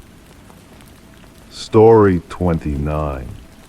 In a forgotten workshop, a sanctuary of lost artistry, I stumbled upon a fractured timepiece, a broken clock with its inner gears on display, its face trapped in a timeless gaze.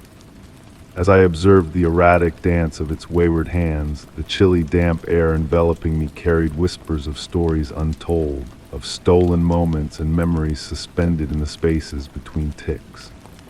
The workshop beckoned to me on this crisp autumn night, its creaking door ajar, a silent invitation into its hidden world. Moonbeams filtered through dusty windows, painting elongated shadows on workbenches smoothed by years of skilled hands. Each step I took on the creaking wooden floor released the faint scent of aged pine and forgotten craftsmanship, a fragrant reminder of bygone days. Surrounding me were myriad timepieces adorning the shelves, grandfather clocks standing sentinel-like, their pendulums frozen and pocket watches nestled in velvet-lined drawers, their once golden cases dulled by the passage of time. Yet it was the mantel clock that captured my attention, its intricate brass face marred by a spiderweb crack in the crystal. Settling into the weathered craftsman's chair, I noticed a peculiar anomaly about the broken timepiece. Despite its disconnected state, the second hand occasionally twitched, briefly reversing its course before resuming its stillness. The subtle movement, almost imperceptible, made me question my senses in the dim light of the workshop. My breath seemed to sync with these delicate motions, drawing me closer to scrutinize the intricate mechanism within. The tarnished brass gears gleamed faintly, bearing enigmatic symbols unfamiliar to my seasoned eye in antique timepiece collection. A gentle breeze wafted through the workshop, carrying a distant melody of wind chimes that gradually transformed into the soft, rhythmic chime of clock bells. The air grew dense, charged with an electric energy that made the hairs on my arms stand on end. Extending my hand to touch the clock's face, I was surprised by the unexpected warmth radiating from the metal under my fingertips. A peculiar awareness crept over me, flooding my senses with foreign memories that intertwined with my own. Visions of the workshop's prime flickered before me, sunlight streaming through pristine windows, the synchronized ticking of numerous clocks, and an aged craftsman meticulously assembling the very timepiece before me. The enigmatic symbols on the gears seemed to shift and morph, arranging themselves into cryptic patterns that teased the fringes of my comprehension. Each configuration whispered of alternate timelines, of time not as a linear flow, but as a vast, undulating ocean with infinite currents and swirls. The workshop's solidity wavered, reality swaying gently to the broken clock's mysterious rhythm. Shadows elongated and contracted in unnatural ways, ethereal figures flitting at the edge of my vision, translucent entities existing in temporal realms parallel to my own. My fingers remained entwined with the clock's face, an unbreakable connection born not of fear, but of profound captivation. The warmth spread through me, ushering in a transcendent understanding that transcended verbal expression. This timepiece was no ordinary object. It was a portal to the essence of time itself, crafted by a mind privy to secrets beyond human ken. As night deepened, a faint ticking reverberated from the clock, though its mechanisms remained motionless. The sound pulsed from all directions, akin to the heartbeat of the workshop. With each tick, the ephemeral figures gained substance, their movements more defined. Among them I recognized the aged craftsman, his gaze meeting mine fleetingly across the temporal expanse. The air grew heavy with the tang of metal and ozone, the workshop's temperature fluctuating in gentle undulations between warmth and coolness. The ticking softened, receding into the distance, and I realized my perception of time had begun to blur. Moments stretched and compressed like elastic, the boundaries between past, present, and future dissolving like morning mist. When I eventually withdrew my hand, the workshop reverted to its abandoned facade, yet an intrinsic shift had occurred. The broken clock sat innocuously before me, its hands motionless once more, yet pulsating with latent potential of brass and time core awaiting the next seeker of its enigma.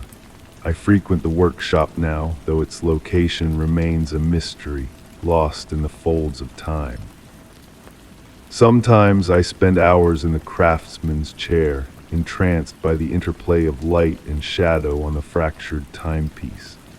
And on rare occasions, when the universe aligns just so, I press my palm against its surface, allowing myself to drift into the temporal limbo where all moments converge and time unfurls as an infinite tapestry of possibilities. I refrained from attempting to mend the shattered timepiece. Some things I've come to realize are more wondrous in their broken state imperfections, serving as conduits for magic to seep into our reality. In the quiet depths of night, with the workshop bathed in moonlight and memories, I swear I can still discern the faint ticking, counting out the cadence of moments that never came to pass yet forever dwell in the realm of mayhaps. Story 30. Driving down a rugged coastline, I found myself captivated by an abandoned lighthouse perched against the crashing waves. Its worn red paint and weathered stone emitted a quiet melancholy, as if it grieved for lost sailors and forgotten dreams. Amidst the howling wind and the salty tang of the sea, a soft, sorrowful murmur seemed to resonate from within, a mournful melody carried by the night. I felt compelled to pull over, my car's headlights casting elongated shadows along the worn path leading to the lighthouse. The gravel softly crunched beneath my feet as I approached, each step deliberate and measured. The evening air carried a peculiar weight, laden with moisture and memories. In the dimming light, I observed delicate spirals of mist twirling around the base of the tower, like spectral tendrils reaching skyward. To my surprise, the door was unlocked, a detail that felt both unexpected and anticipated. It swung open with a gentle groan, the hinges emitting a low, mournful creak that harmonized with the earlier whisper. Stepping inside, the air was dense with the scent of aged wood and sea salt, laced with a hint of sweetness, perhaps remnants of lamp oil from ages past. Ascending the spiral staircase, my hand trailing along the cool metal railing, each footfall reverberated with a hollow echo. The well-worn wooden steps softly creaked in acknowledgement of my presence. Through salt-stained windows, I glimpsed the darkening sky painted in deep purples and blues, pulsating with an ethereal energy. The keeper's quarters just below the lantern room seemed suspended in time. Dust motes swirled like miniature galaxies in the beam of my flashlight. An open logbook rested on a simple wooden desk, its pages yellowed with age, the final entry dated decades ago. Yet what drew my eye was the gentle sway of a rocking chair near the window, moving ever so slightly despite the stillness of the room. It was then that I noticed the photographs. Dozens lined the walls, depicting the lighthouse at varying times of day and season, yet always with the same figure standing at the railing. A woman in a flowing dress, her gaze fixed upon the sea, her hair caught in a perpetual breeze. In each image, she appeared to be waiting, watching, yearning. As I ascended to the lantern room, the whisper intensified, not quite a voice, but a ghostly echo, resonating with notes of longing and patience. The grand Fresnel lens dominated the circular space, its prisms capturing the dwindling twilight and refracting it into a myriad of rainbow fragments. I stood transfixed by the rhythmic sweep of distant waves below when the haunting melody began. Clear and pure, like crystalline chimes, it emanated from within the lighthouse itself. A hauntingly beautiful tune that brought tears to my eyes, heavy with profound sorrow that tugged at my heartstrings. It spoke of endless nights of waiting, of ships lost at sea, of a love that endured beyond death. Suddenly the temperature plummeted and I sensed a presence beside me. The scent of lavender and sea spray enveloped the air, and in the lens reflection, I caught a glimpse of a woman in a pale dress, her eyes fixed on the horizon. But as I turned, she vanished, leaving only the lingering strains of her song intertwined with the wind's whisper. I didn't flee. The profound sorrow of the place demanded reverence, so I descended slowly, each step deliberate and contemplative. The photographs now seemed altered, the woman's visage clearer, her expression a blend of hope and resignation. It dawned on me that she wasn't trapped, she chose to remain, keeping her eternal vigil. Sitting in my car for a long while, I watched as the first stars blinked above the lighthouse. The whisper lingered, no longer eerie but comforting. It served as a gentle reminder that some loves transcend time, some duties endure even in death. Occasionally, on quiet nights with the perfect breeze, I catch echoes of that haunting melody. It evokes images of her, still standing in her lantern room, guarding lost sailors and kindling her light in the darkness. I've come to realize that not all haunted places are meant to scare. Some exist simply to remind us that love, duty, and memory possess unmatched power, capable of resonating through eternity like a tender, whispered lullaby. Story 31. In the hush of a serene afternoon saunter through a neglected courtyard, an unexpected fragrance captivated my senses. It was a heady blend of spicy notes and the earthy essence of aged stone, a juxtaposition that hung in the air like a silent messenger. Step by step, I felt a magnetic pull towards the origin of this mysterious scent, an urge to unravel the enigma that lingered amidst the weathered surroundings. The courtyard, a sanctuary long forgotten, was cocooned by weather-worn walls veiled in ancient ivy. Autumn's gentle breath stirred fallen leaves across worn flagstones, composing soft melodies that seemed to harmonize with the elusive perfume. Sunbeams filtered through the canopy of branches above, casting intricate shadows that waltzed lazily across the ground. Delving deeper into the space, the air shifted subtly, carrying a stronger essence of spice towards a corner where an old wooden door stood, its surface etched with faded patterns of intricate design. The scent stirred distant memories just beyond reach, whispers of childhood winters, fragments of dreams on the verge of slipping away. A curious stone bench beckoned me, its surface smoothed by years of rain and wind, yet oddly warm to the touch. As I settled onto it, the fragrance seemed to pulsate gently, akin to a distant heartbeat. Though peculiar, the sensation wrapped around me like a comforting shroud. Seated, I noticed intricate details previously overlooked. Symbols carved into the base of columns, their meanings lost to the sands of time, appeared to shift with the changing light. The ivy on the walls quivered sporadically, even in the absence of a breeze. Time seemed to ebb and flow differently within those walls, shadows elongated, minutes blurred into hours. The spicy scent weaved a mesmerizing dance, each wave revealing new undertones, whispers of cinnamon, traces of cardamom, echoes of ancient wisdom. One evening, an elderly gardener materialized, tending to greenery in a distant corner. When questioned about the scent, she offered a cryptic smile and said, "Some places hold memories we've long forgotten." Before I could unravel her words, she vanished behind a hedge, leaving me to ponder her cryptic message.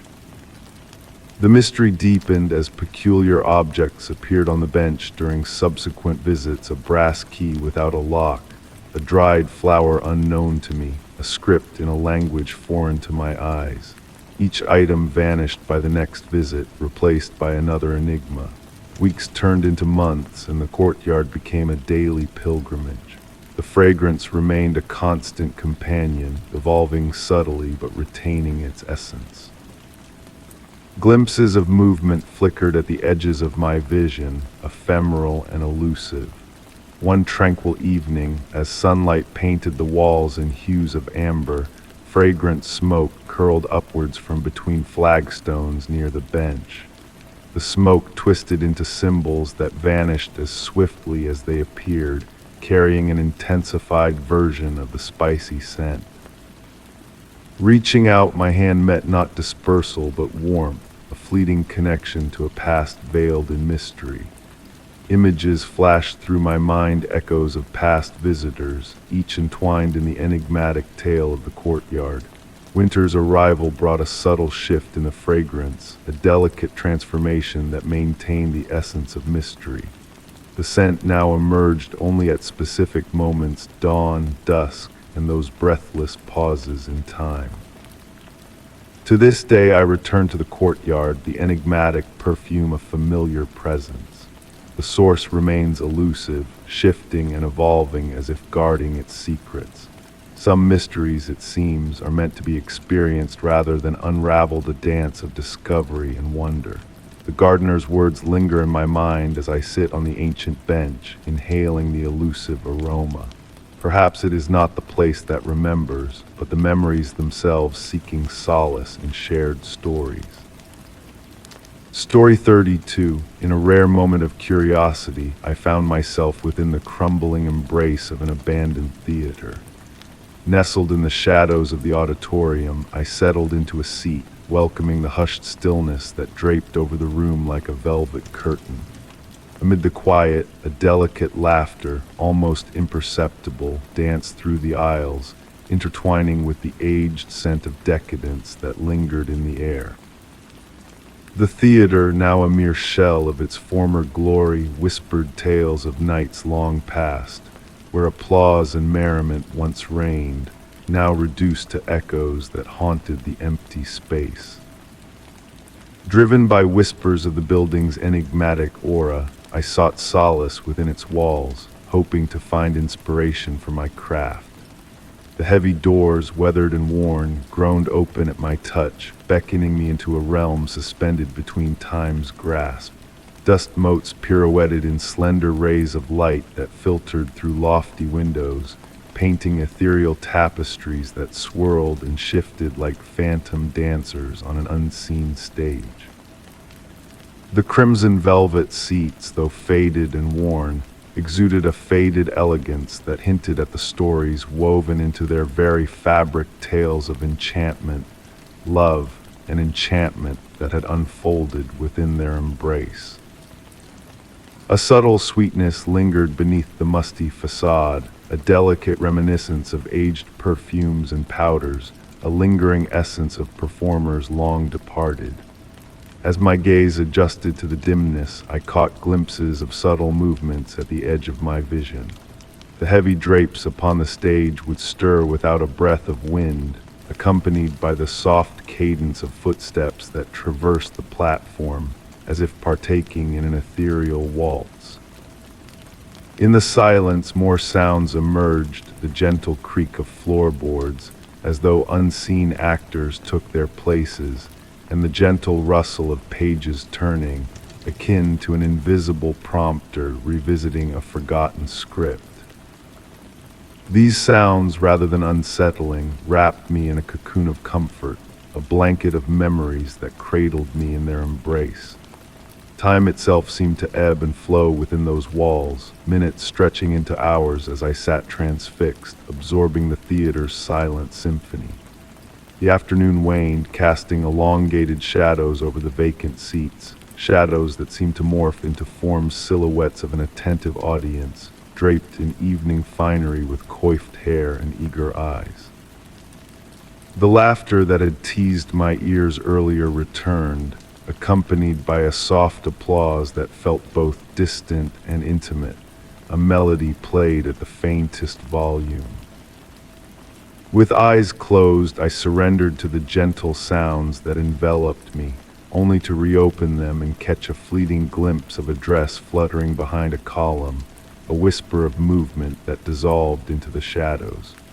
As twilight descended, the theater stirred with a newfound vitality. The temperature shifted, warm currents brushing against cool breezes as unseen figures traversed the space. The dormant stage lights, extinguished for years, emanated a faint, ethereal glow, a spectral luminescence that lingered on the periphery of perception. Drawn inexorably towards the stage, I ascended the wooden steps, each creak reverberating through the emptiness. Standing at its center, facing rows of vacant seats that seemed anything but empty, I sensed a palpable anticipation, akin to an audience collectively holding its breath before a grand performance. From this vantage point, overlooked details came into focus, scattered mementos in the wings, a tarnished mirror, a solitary glove, a weathered script with pages yellowed by time, all arranged as if their owners had merely stepped away momentarily. The mirror, dulled with age, reflected fleeting images that defied explanation, brief flits of movement, splashes of color that dissipated before I could grasp them. When I finally mustered the courage to speak, my voice emerged as a mere whisper, a question suspended in the darkness. Is anyone there? The response, not immediate but gradual, manifested in a symphony of subtle sounds, the rustle of fabric, distant whispers, the soft patter of footsteps, harmonizing into a melodic crescendo. In that moment, a realization dawned upon me. The theater was not devoid of life, but teeming with echoes, echoes of laughter, of sorrow, of moments frozen in time. waiting to be unfurled. The laughter that had caressed my ears was not a specter of malice, but a testament to joy, to appreciation, a celebration of genuine merriment and amusement. It was as though the very essence of the theater had absorbed these moments of elation, releasing them sporadically into our realm, akin to notes from a phantom music box that played for itself. As night descended, signaling my departure, I retraced my steps through the aisles, encountering a gentle resistance as if the theater yearned to detain me a while longer. The exit loomed distant, the path shrouded in shadows that seemed to materialize anew. When I reached the threshold, a final glance backward revealed a fleeting glimpse of the theater in its former splendor, seats brimming with shadowy figures, stage lights aglow, curtains poised in anticipation. Yet in the blink of an eye, the illusion dissipated, leaving behind the familiar emptiness, now imbued with a newfound richness. Stepping into the night, a revelation washed over me. The theater was not vacant, but replete with narratives, with memories, with moments suspended in eternity. In the quiet of the night, if one listens closely, the stories unfold once more, a timeless performance for a solitary observer. The laughter, a lingering echo, whispered of a truth. Some places never truly lay dormant but bide their time, gathering fragments of memory until a keen listener discerns the echoes of joy that linger in the shadows. Story 33. On a moonlit night deep within the heart of the woods, I chanced upon an ancient campsite that time had nearly swallowed whole. The towering pines swayed tenderly, their needles whispering soft secrets of long-forgotten tales. The crisp air, rich with the fragrance of cedar and damp earth, carried a hushed promise of hidden mysteries buried beneath the layers of ages past. Drawing closer to the clearing, my footsteps hushed by a carpet of pine needles fallen over the years, I beheld the remnants of a gathering place. A ring of weathered logs encircled an aged fire pit, now adorned with delicate mushrooms that glimmered faintly under the moon's gentle glow. Their ethereal luminescence seemed to pulse ever so subtly, like a soft breath in the night. At the edge of the clearing stood the remnants of an old cabin, its wooden walls weathered to a silvery sheen by countless seasons. Moonbeams filtered through the gaps in the roof, casting intricate shifting patterns on the floor that danced and changed when I averted my gaze. The slightly ajar door swayed almost imperceptibly in the night breeze, adding a rhythmic harmony to the whispers of the pines. Inside, time had woven its own enigmatic tale. Dust motes pirouetted in the moon's beams, and the creaking wooden floors beneath my feet seemed to echo with ancient memories. A stone fireplace dominated one wall, its chimney standing tall like a silent sentinel. Within its cold hearth, a mosaic of dried leaves had gathered, forming cryptic patterns reminiscent of an unfamiliar script. On a small table beside the window, I discovered an aged journal, its pages warped by humidity yet somehow resilient. The weathered leather cover felt warm to the touch, a stark contrast to the cool night air. As I gently unfurled its pages, the spine released a soft crackle, revealing elegant script that recounted tales of strange lights amidst the trees and melodies carried by elusive winds, fading from memory once heard. Night after night, the journal chronicled, the pines would initiate their murmured dialogues as twilight descended. They spoke of wanderers passing through, of shifts in the forest's essence, and of entities that traversed the shadowed realms.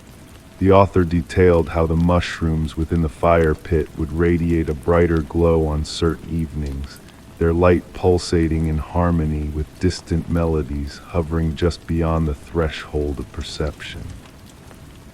Engrossed in the journal's accounts, I sensed a subtle shift in the atmosphere. The moonlight assumed a silvery hue, the shadows deepened, and the whispers of the pines grew more palpable, though their words remained cryptic. I swayed involuntarily, as if swayed by an unseen zephyr, my breath synchronizing with a concealed rhythm in the air. The journal spoke of a peculiar phenomenon. On nights of the fullest moon like this one, the time-worn fire pit would at times mirror the heavens above, transforming into a pool of liquid shadow despite its dry surface. Intrigued by this peculiar revelation, I ventured back outside, clutching the journal reverently. The clearing appeared altered, though I struggled to discern the exact changes. The log circles seemed to form intricate patterns unnoticed before, and the mushroom's glow had intensified subtly. Approaching the fire pit, I beheld the veracity of the journal's claim. The ancient ashes now gleamed with a liquid sheen, reflecting the celestial bodies with an unearthly clarity. Yet within that mirrored expanse, I discerned anomalies that arrested my gaze. Amidst the mirrored constellations, lights flickered in patterns divergent from the night sky. They moved with a serene purpose, akin to fireflies choreographing to a melody beyond mortal ken.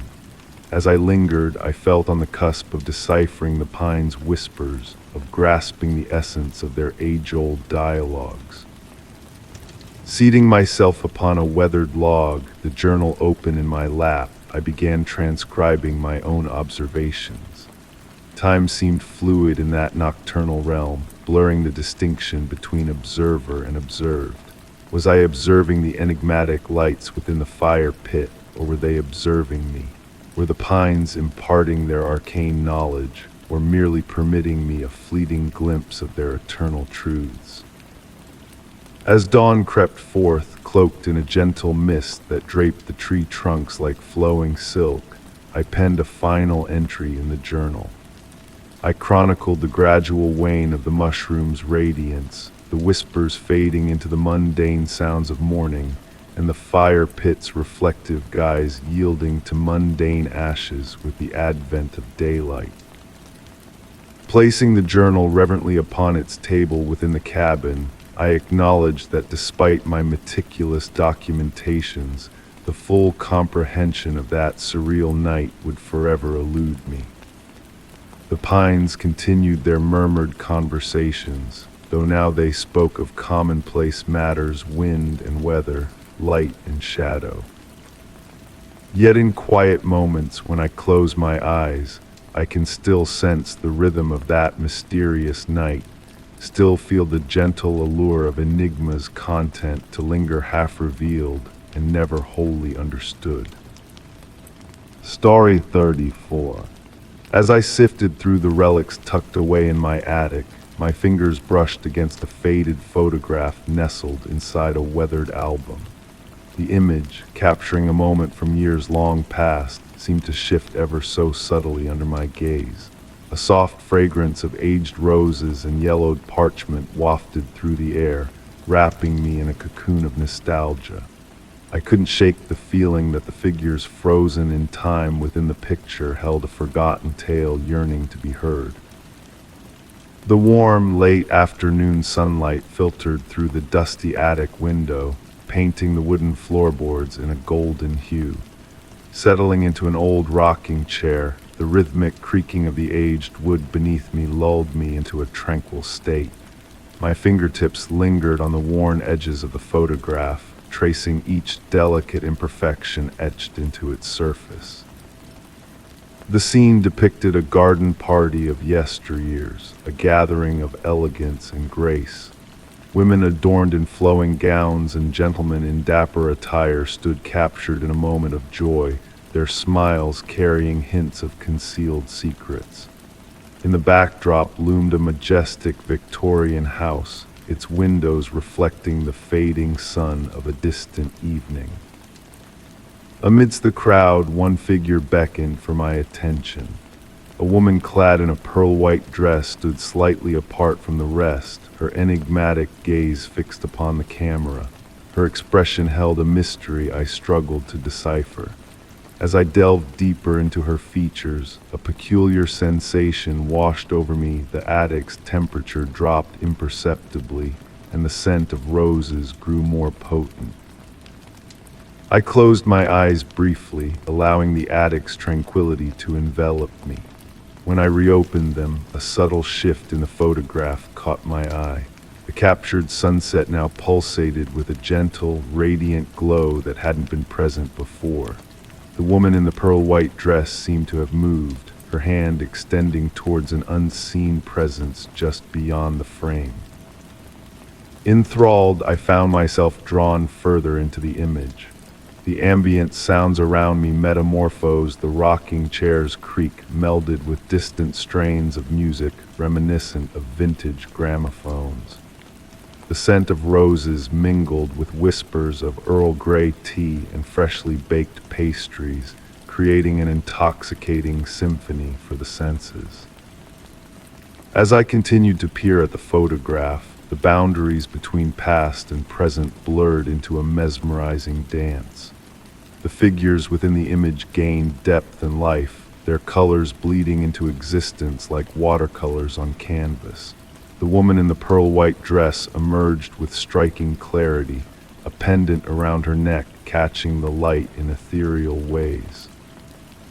The attic's temperature continued its gentle descent, prompting me to draw my sweater closer for warmth. Shadows lengthened around me, yet the photograph retained its subtle luminosity.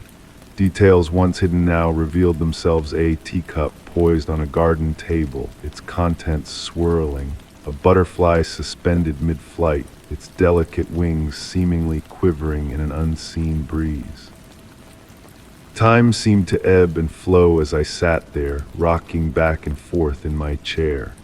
The woman's eyes locked with mine across the expanse of years, conveying an unspoken message.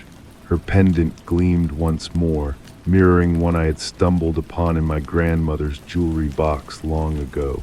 A connection whispered softly in the silence. As evening descended outside the attic window, the light within dimmed, yet the photograph retained its gentle radiance. The woman's outstretched hand now seemed to point towards a small door nestled in the house's background, beckoning with promises of hidden secrets. The distant music, a waltz perhaps, grew more distinct, serenading the eternal dance of the garden party guests. The woman in the pearl-white dress remained statuesque, her enigmatic smile guarding a secret known only to her.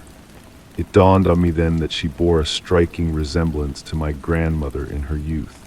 Memories flooded my mind, tales of garden parties and twilight reveries, of melodies and enigmatic enigmas lost to the sands of time. As night enveloped the world beyond my attic, the photograph gradually returned to its original state. The figures within stilled, the glow dimmed, and the music ebbed away like a tide retreating from shore. Only the lingering scent of roses, now mingled with the familiar mustiness of the attic, lingered in the air. Gently placing the photograph back into its resting place, I descended the attic stairs, the weight of my grandmother's pendant a comforting presence against my chest. In the stillness of the evening, the echo of a bygone waltz seemed to drift through the air, accompanied by the enigmatic pull of time's mysterious currents. Some questions, I realized, are best left as delicate mysteries, suspended in the liminal space between what once was and what could have been. The woman in the pearl-white dress had shared her secret with me, a tale woven in whispers across time.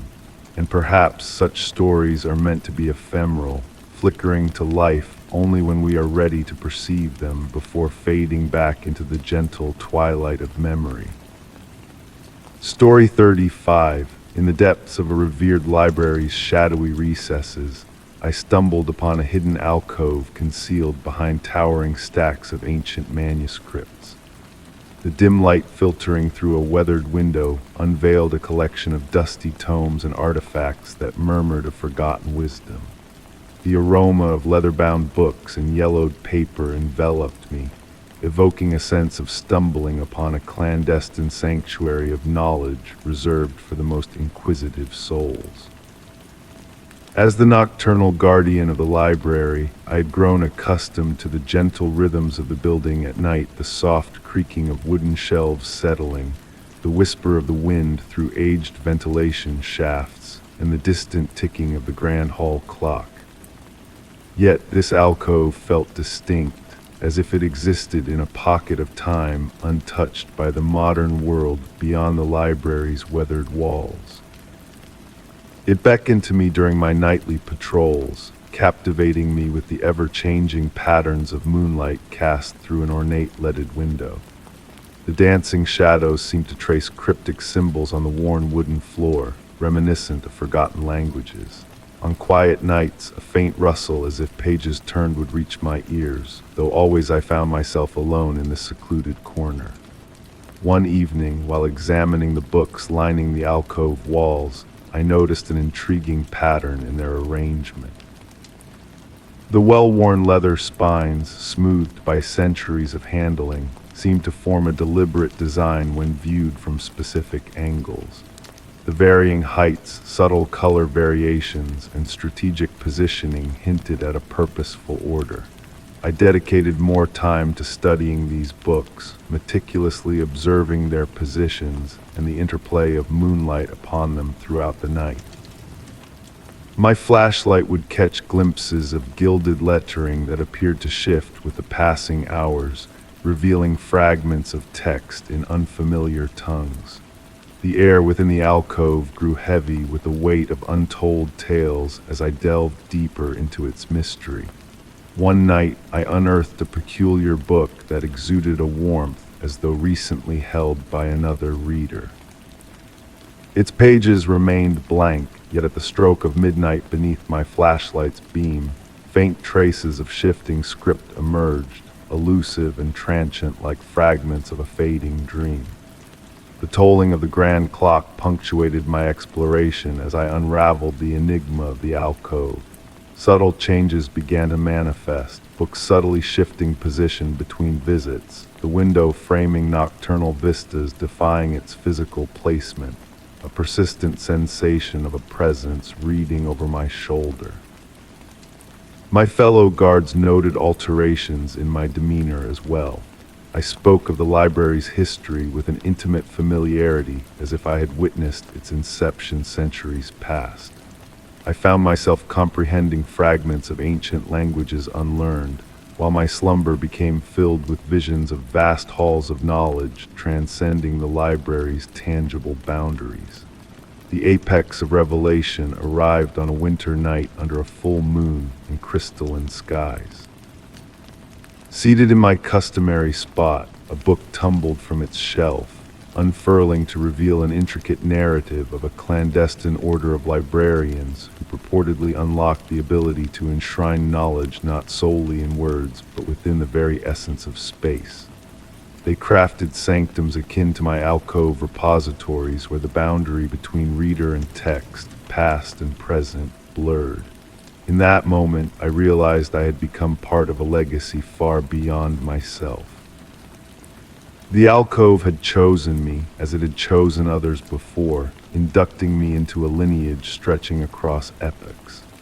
The whispers I heard were not mere echoes of an aging edifice, but the voices of countless readers who had occupied this very space, enriching the collective wisdom held within these venerable walls. Now, as I pen this chronicle bathed in the soft radiance of my flashlight, I acknowledge that the true essence of this place may forever elude my grasp. The alcove remains an enigma, its mysteries unfurling at their own pace, like hidden words emerging on ostensibly blank pages. Yet solace envelops me in the knowledge that within this ancient library's depths lies a realm where reality softens, where knowledge flows boundlessly, and where the act of reading transcends the constraints of time and space. I persist in my nightly vigil, safeguarding both the library and its concealed marvels. The alcove patiently awaits in its corner, poised to embrace the next inquisitive soul that chances upon its threshold. And on nights when the moon waxes bright and silence descends deep, I swear I catch the faint rustle of pages turning, as if unseen readers partake in my watch, all of us united by the timeless enchantment of words and the enigmas they hold. Story 36. On a chilly, misty night, I sought refuge at a forgotten bus stop nestled on a quiet street. Beneath the dim glow of a solitary streetlight, a soft, rhythmic hum began to drift from the surrounding shadows. The mingled scents of rain-kissed pavement and moist leaves infused the sound with a haunting closeness, hinting at a hidden sorrow of the night. The gentle patter of rain on the metal roof provided a calming accompaniment to my solitude. Nestling into the aged wooden bench, smoothed by years of patient waiting, I felt the history etched into its surface. The weathered schedule board, barely discernible beneath layers of time and neglect, whispered tales of long-forgotten roots. My breath formed delicate clouds in the crisp air as I tuned into the evolving murmur of mystery. Initially, I attributed it to the wind weaving through the rusted shelter frame or the distant traffic's hum. Yet there was a deliberate quality to its rhythm, akin to a conversation just beyond grasp. Fragments of words and incomplete phrases floated in the air, teasing comprehension. The flickering streetlight above cast fleeting shadows that seemed to move with a purposeful elegance. In that fleeting moment, a peculiar detail caught my eye about the bench I occupied. Intricate patterns, almost like numbers or dates, had been intricately carved into the wood, revealed only under the right light angle. Tracing these enigmatic markings with my fingertips, the murmur shifted its source. It no longer emanated from the shadows, but from the very fibers of the bench, resonating through the wood and into my being. Rather than alarming, the sensation was oddly comforting, akin to a lullaby in an unfamiliar tongue. Each number I touched subtly altered the pitch and cadence of the sound. The rain continued its gentle serenade, and I found myself swaying imperceptibly to the harmonious blend of water and whispers. The air thickened with a warmth inexplicable amidst the autumn chill, carrying a faint essence of summer blooms and sunlit wood. It felt as if the bus stop existed in its secluded time capsule, where seasons and memories melded in a mysterious convergence. I noticed my watch had frozen, its hands suspended at an impossible angle between digits. While this anomaly should have unsettled me, it felt seamlessly woven into this enigmatic encounter. Reality and dream boundaries blurred like gossamer against my consciousness. The murmur evolved into a structured yet indecipherable symphony, reminiscent of overlapping conversations in a crowded room, each voice seemingly belonging to one person across various moments. Closing my eyes, I surrendered to the whispers cascading over me like gentle waves.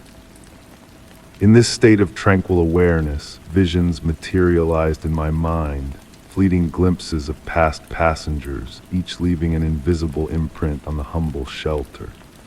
Their stories seemed to seep from the walls, carried by the mysterious murmur that enveloped me. An elderly woman, tender-eyed, clasping a letter to her chest. A young man in a vintage uniform checking his watch with anticipation. A child in a yellow raincoat tracing patterns on the fogged glass. These apparitions felt as tangible as my own presence, as delicate as morning mist. The streetlight's glow took on a liquid quality, pooling around my feet in ethereal patterns. The carved numbers on the bench emitted a faint glow, casting intricate designs that danced on my skin. Time flowed differently here, akin to honey from a spoon, sweet and unhurried. When I finally opened my eyes, the rain had ceased, though I couldn't recall when. The murmur had softened to a barely audible hum, lingering like a dream's afterglow. The air retained its peculiar warmth, the carved numbers still softly aglow, yet a shift had occurred in the atmosphere. Rising from the bench, I sensed a change within me, as if I had been initiated into a shared secret of all who had waited there before. The mysterious murmur divulged no concrete answers, no clear message, yet I felt enriched by its presence, touched by something ancient and ever new. As I readied to depart, my reflection in the rain-streaked shelter glass merged momentarily with ghostly images of past travelers, our features blending in the dim light.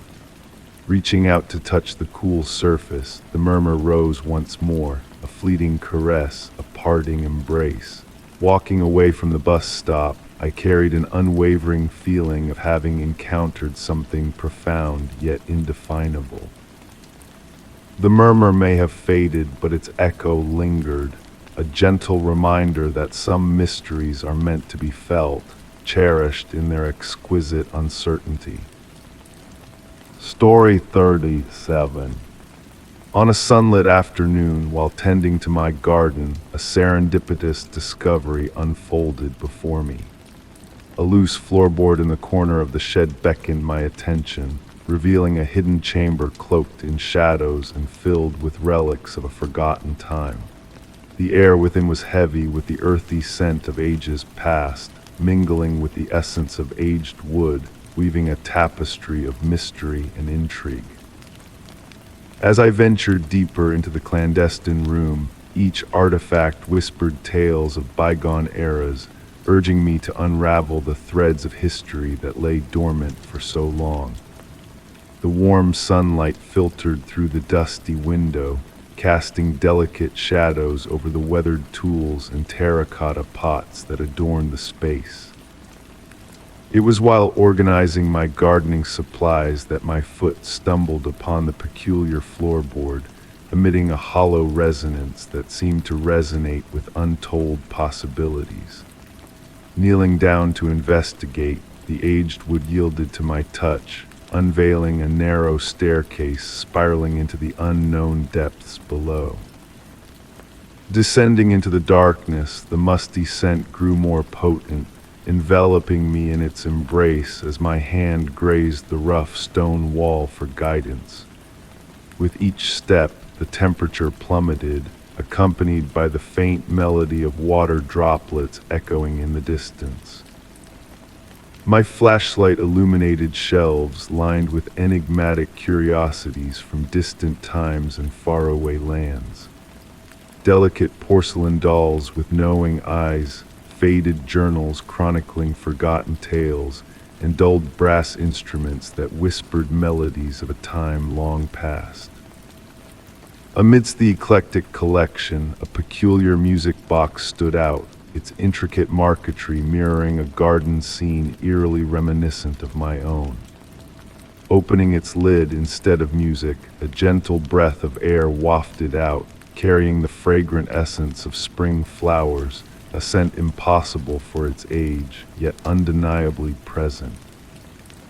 With each new discovery, my perception of reality began to shift. The room's dimensions hinted at an expanse beyond the confines of the shed, stretching beneath the very garden I tended above. Strange markings adorned the walls, resembling celestial maps with unfamiliar constellations adorning their surfaces. Lost in time, hours slipped away unnoticed as I immersed myself in the enigmatic treasures of this subterranean sanctuary. The air itself seemed to pulse with life, subtle movements dancing around me, accompanied by a distant hum that lulled me into a tranquil reverie. Amongst a collection of aged photographs, faces from different eras gazed back at me, their expressions mirroring the wonder and contemplation that now filled my own being. The journals spoke of natural cycles beyond comprehension, of blooms that bloomed under celestial guidance and seeds that sprouted only under the watchful gaze of the moon. As the day waned, the shifting patterns of sunlight painted the room in ever-changing hues, illuminating hidden corners and forgotten relics with each passing moment. A key of intricate design lay nestled within a forgotten drawer, its purpose shrouded in mystery, a silent guardian of the room's secrets. Emerging from the depths, time seemed to have stood still, the garden bathed in the same soft afternoon light that greeted me upon my descent. A gentle sigh accompanied the floorboard's return to its rightful place, as if sealing away the mysteries within once more. Under the twilight sky, surrounded by the whispers of nature, I contemplated the profound impact of my discovery. The garden, now imbued with newfound significance, seemed to echo the secrets of the hidden chamber below. A sense of purpose enveloped me, guiding my hands as I tended to the earth with renewed reverence. The mysteries of the hidden room have woven themselves into the fabric of my daily existence, a subtle undercurrent beneath the surface of my days. I guard its location closely, a sacred sanctuary of wonder and enigma that only I may tread. The garden, now flourishing with newfound vitality, occasionally bestows upon me gifts from the depths below, fragments of a forgotten past mingling with the blooms of the present. The room beneath the shed remains a tranquil enigma, a testament to the infinite depths of the world's mysteries waiting to be unveiled by those who dare to seek beyond the ordinary.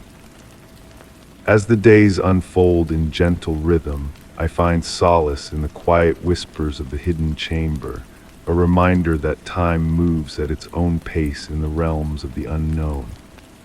And so I continue to tend to my garden, knowing that beneath its surface lies a realm of endless wonder, where mysteries dance in the shadows and secrets linger in the echoes of bygone eras.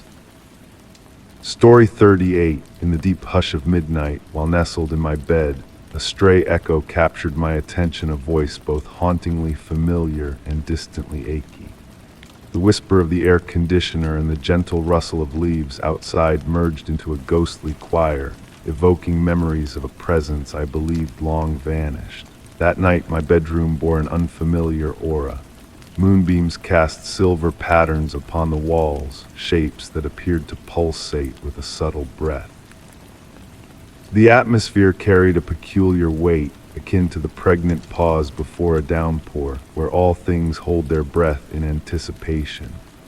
I observed how the shadows pooled in the corners, denser than usual, as if conspiring to share secrets amongst themselves. The voice returned, softer this time, riding on the fringes of perception. It resembled wind chimes in a soft breeze, melodic yet tinged with a deep sorrow. Rising slowly, my blanket slid away noiselessly, exposing the cool, solid wooden floor underfoot, grounding me in the tangible world while my thoughts drifted into the realm of the unexplained. Navigating my house at night had always been a familiar dance of muscle memory and cautious steps, yet on this particular night, each room exuded an eerie quality. The hallway stretched ahead, its walls seeming to absorb rather than reflect the dim light. Family photos observed my passage with distant gazes trapped behind glass, their once familiar faces now distant echoes. The voice beckoned me towards my study, where rows of books lined the walls in orderly fashion, their spines a tapestry of muted colors in the darkness. My favorite reading chair sat empty, yet an air of expectancy lingered around it, as if recently vacated. The leather still retained a hint of warmth, and beside it, my grandmother's antique table lamp cast a soft amber glow that seemed to pulsate ever so subtly with each ethereal whisper. Something caught my eye among my collection of vinyl records. A single album stood slightly apart, its sleeves showing signs of frequent handling. I couldn't recall the last time I had touched it, yet there it sat, poised like a patient messenger. The dust cover of the record player was lifted, though I could have sworn I closed it the night before. Almost involuntarily, I lifted the record from its sleeve. The vinyl surface caught the light from the lamp, creating concentric circles of reflection spiraling towards the center like a hypnotic beckoning. Placing it on the turntable, the needle found its groove without my intervention, and music began to play not the expected symphony, but the soothing sound of rain on a tin roof mingled with distant piano notes emerging from the depths of memory itself. The voice intertwined with these sounds, now clearer, uttering words that felt like fractured remnants of a conversation from a dream. It spoke of summer evenings spent on a porch swing, of vows exchanged beneath starlit skies, and of time slipping away like sand through gentle fingers. The antique clock on the wall ticked steadily in the corner, its brass pendulum marking time, each swing stretching into what seemed like eternity. The voice narrated tales of my grandmother, evoking memories of evenings spent listening to her stories, her hands busy with needlework under the warm glow of the same lamp. Did she hold knowledge of this voice? Had she left me a message that I was only now beginning to decipher? The room's temperature shifted imperceptibly, creating wisps of air that made the lamp's light dance. Each shadow cast a unique shade of darkness, within which intricate patterns reminiscent of my grandmother's lace doilies began to emerge, carrying hidden meanings within their delicate designs. Sinking into my reading chair, its familiar embrace enveloped me as the voice continued its spectral soliloquy. The words assumed a cadence that synchronized with the pendulum of the clock, forming a hypnotic symphony of memory and enigma. My fingers traced patterns on the worn armrests of the chair, following grooves etched by years of similar gestures. The bookshelves appeared to breathe in rhythm with the voice, their contents shifting almost imperceptibly. A particular book caught my gaze, a volume of poetry gifted by my grandmother long ago. Its spine glowed faintly in the lamplight, and I realized the voice recited verses I had once read aloud to her during her final days. Time flowed like thick honey in winter, laden with significance yet defying quantification. With each passing moment, the voice grew clearer, its words just beyond complete comprehension. It spoke of connections transcending time, of love echoing through generations, of memories dwelling in the spaces between heartbeats. As dawn approached, its silvery fingers stretching through the window, the voice began to wane. The record spun silently, the needle tracing its eternal circular path. The lamp's light flickered one last time, and in that fleeting moment, a profound realization dawned upon me about the essence of memory and loss, about how certain voices never truly depart, they merely wait for the opportune instant to whisper their truths. When morning bathed the room in full light, I found myself still seated in the reading chair, the record player dormant, the lamp extinguished. Save for a solitary book of poetry resting open on the side table, its pages adorned with my grandmother's delicate annotations, no tangible evidence remained of my nocturnal sojourn. Whether the experience was a dream or reality seemed inconsequential compared to the lingering emotion it imparted, a sense of connection to something vast and mysterious, yet intimately known.